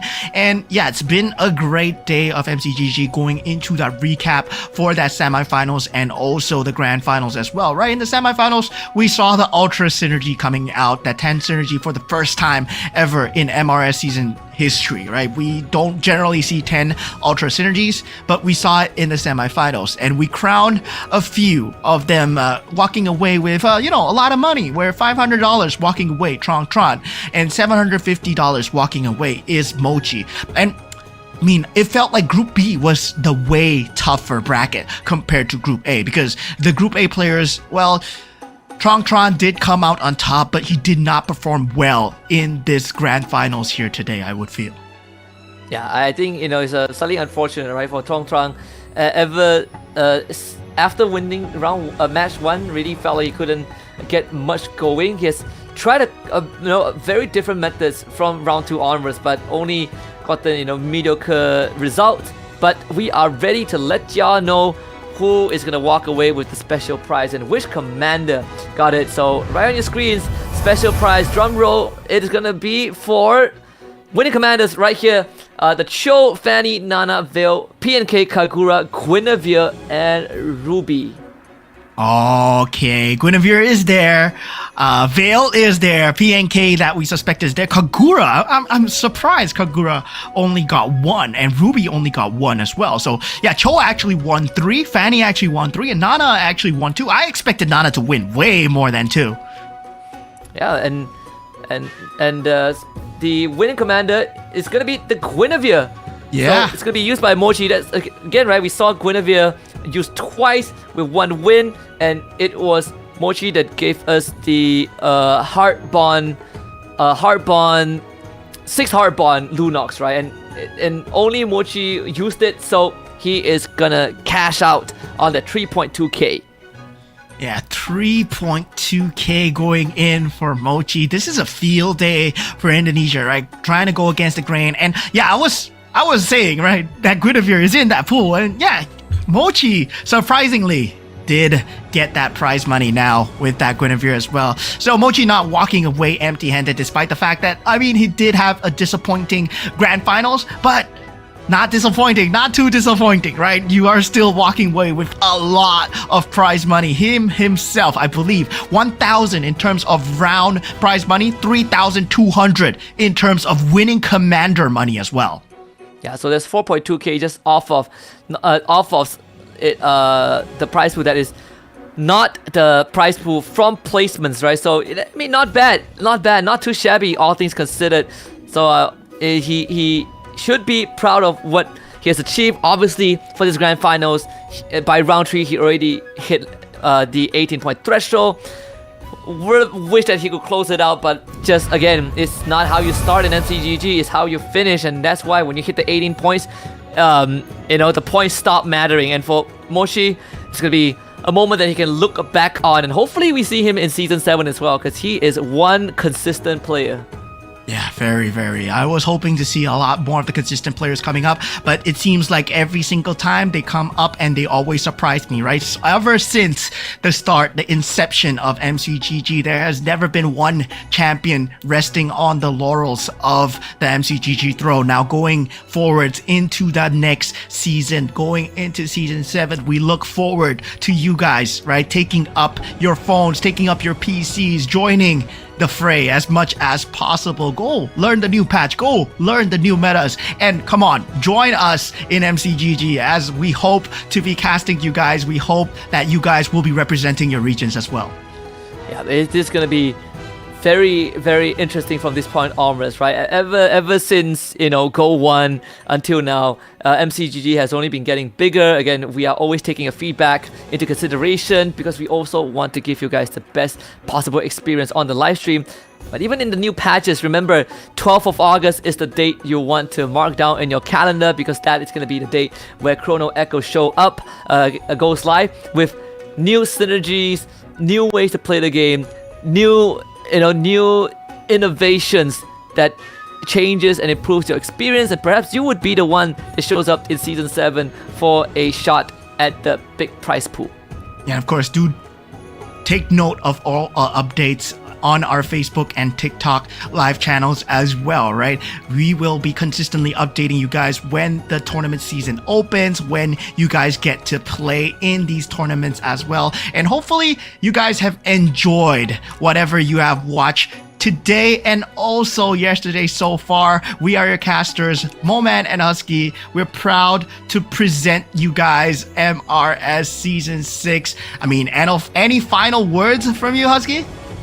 Can't wait for Season 7, right? And yeah, it's been such a fun ride, such a fun ride here. And for me, I really feel like maybe we can increase the threshold for the grand finals, right? So we don't end by 5 rounds. Who knows, right? That could give us a better, longer grand finals experience. But here is the match winner prize. Again, Mochi himself walking away with $1,000 just by winning rounds. So he won 4 rounds in total. Mozi with 3. All of the 3 rounds that he won were in the grand finals. Trongtran with 3 as well. 2 from the semis, 1 in the finals. Ban 250, Q-Stay 250. Well, all the grand finalists at least have 250. Yeah, and in the exception of Durbin and Rage, right, who did manage to get the round wins, but albeit did not qualify into the grand finals. Durbin tied in terms of points, but in terms of head-to-head lost out to Q Snake, and yeah, sadly for him, did not manage to represent the Philippines in the grand finals here. And also for Rage, sadly for them, no Malaysia representatives in the grand finals. And looking at the rest of our representation, we have J-Par, we have Pain Ao, and we also have Dazer, the weakest, Doi, Ngakti Game, Morpheus, Starboy Go Go. We will not forget you guys. You'll be walking away with prize money as well, but this is the match winner prize money. They will be walking away with their placement prize money. Placement prize money, if you didn't make it to the grand finals, there's still at least $250 that you're gonna walk away with as well. So again, overall, nothing to be discouraged about. There is a piece of the pie, even though it is not the biggest one, but it's going to be an incentive to keep you guys coming back, hopefully in the future, to incentivize you to keep on working hard. We definitely want to see some of the names back as well, especially the lesser known regions. I think, the weakest. He has something going for him. Even Dazer as well, right? Very interesting approach to the game. Might not be the most optimal in this current meta, but he did bring us a breath of fresh air during the semifinals. Yeah, and of course, we are hoping to see more different regions as well. But at the same time, we've been implementing a new system coming in, right? The annual point system coming in when these kind of points, they will add up into the participation of that international scene. So this is kind of like a circuit where every circuit we have small little tournaments where these points, they do add up into the international points coming in. So we will have the tabulation coming for you guys on the screen really soon. And your players that have played today, they have earned their fair share of points. So let's take a look at the annual points coming up on the screen. Yeah, and we're gonna start with the ones at the bottom first. Of course, some of these players, you might notice that they are not in the semifinals at all, but they have participated in previous MRS seasons. So we have Moondance in 16th place. He did play in season 5 and the finals as well. So 1,009 for him. Trong Tron locking in 2,000 in total. Sen ZT for 2,000. Insomnia 2.6k. Gideon X Koi 2.7k as well, and Familiar Cuteness SSB Morpheus 2.9k, Q Snake and Alexis with 3,000. Yeah, I mean, Q-Snake was so close to coming in for the S5 finals as well, right? And now for Mochi, he will be able to get 3,200 as he was there for Season 5, but did not qualify to the Season 5 finals. Now Jojo King as well will be there at 3,400. And for Starboy Gogo, 3,800. And for Long Mat Pro, very familiar name that we have not seen. Well, he'll be there at 3,800 Mozi as well. 4,000 with this new entry. And Ban coming in at 4,000 points. I believe this is our SEA Games winner. He is coming in at 4,100. He did change his IGN, and Shadow QC coming in at 4,700 as well. Yep, so Shadow QC still in the lead with the annual points, which means that there's a good chance we see him in the world stage at Gold 2. But of course, there's still going to be more before that, and Shadow QC might have missed out season 6, but there's no telling if season 7, he will miss a season 7, right? He might come back again to give himself a clear shot at this and secure more annual circuit points. Yeah, and if we come into the different patch, different metas, of course, different players will be favored as well. So hopefully we get to see a huge roster of players everywhere as well. And it has been our absolute honor to present you guys the grand finals here at MRS Season 6 as we crown the grand champion being Indonesia. Congratulations to all the players that have played. You're not walking away empty-handed. To make it to the grand finals and the semifinal stage itself, it is a huge honor. And meanwhile, we are your casters, Moman and Husky. And Husky, once again, do you have any final words left to say? All right, truly the final words. Looking forward to Season 7. And for all of you guys out there, I know we've said this every single time towards the end of the broadcast, but you have the chance to be a part of this at the tip of your fingers, right? Join the MRS, join the Rising Star tournaments. You can do it at the comforts of your home, on your PC, on your phone. Turn on the client. You will have access to the circuit already, and just keep on grinding, and maybe one day you'll be the ones in the grand finals. All right, guys, with that said, thank you and bye-bye.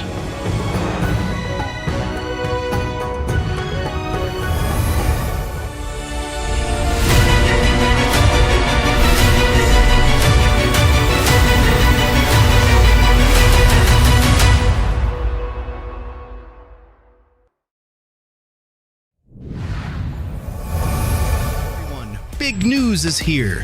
2026 MCGG Rising Stars annual points system fully upgraded. Prize pool updated at the same time. Listen up. Top 2,000 in every division earn points. Rank higher, earn more. 1,500 first to 2,000, 50 points. 300 first to 600th, 300 points. 17th to 100th, 500 points. Top 2, 1,000 points. No match is ever wasted. Every point counts. Climb to the top and advance to the global stage. 16 spots worldwide across 9 divisions. Points by rank: 7th to 8th, 1,000 points. 5th to 6th, 1,500 points. 3rd to 4th, 2,000 points. Runner-up, 2,500 points. Champion, 3,000 points. Additionally, the global stage prize pool has been fully upgraded.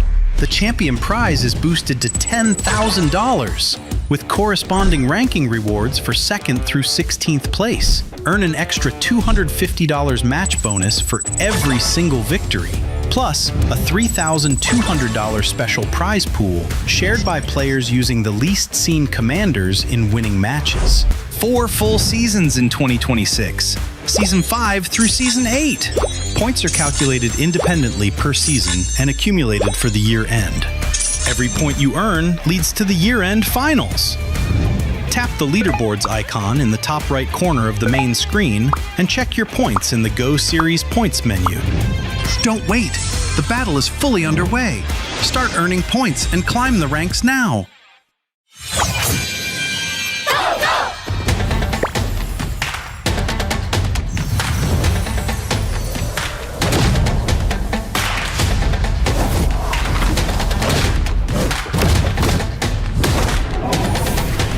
Justice in hand, resolve in heart.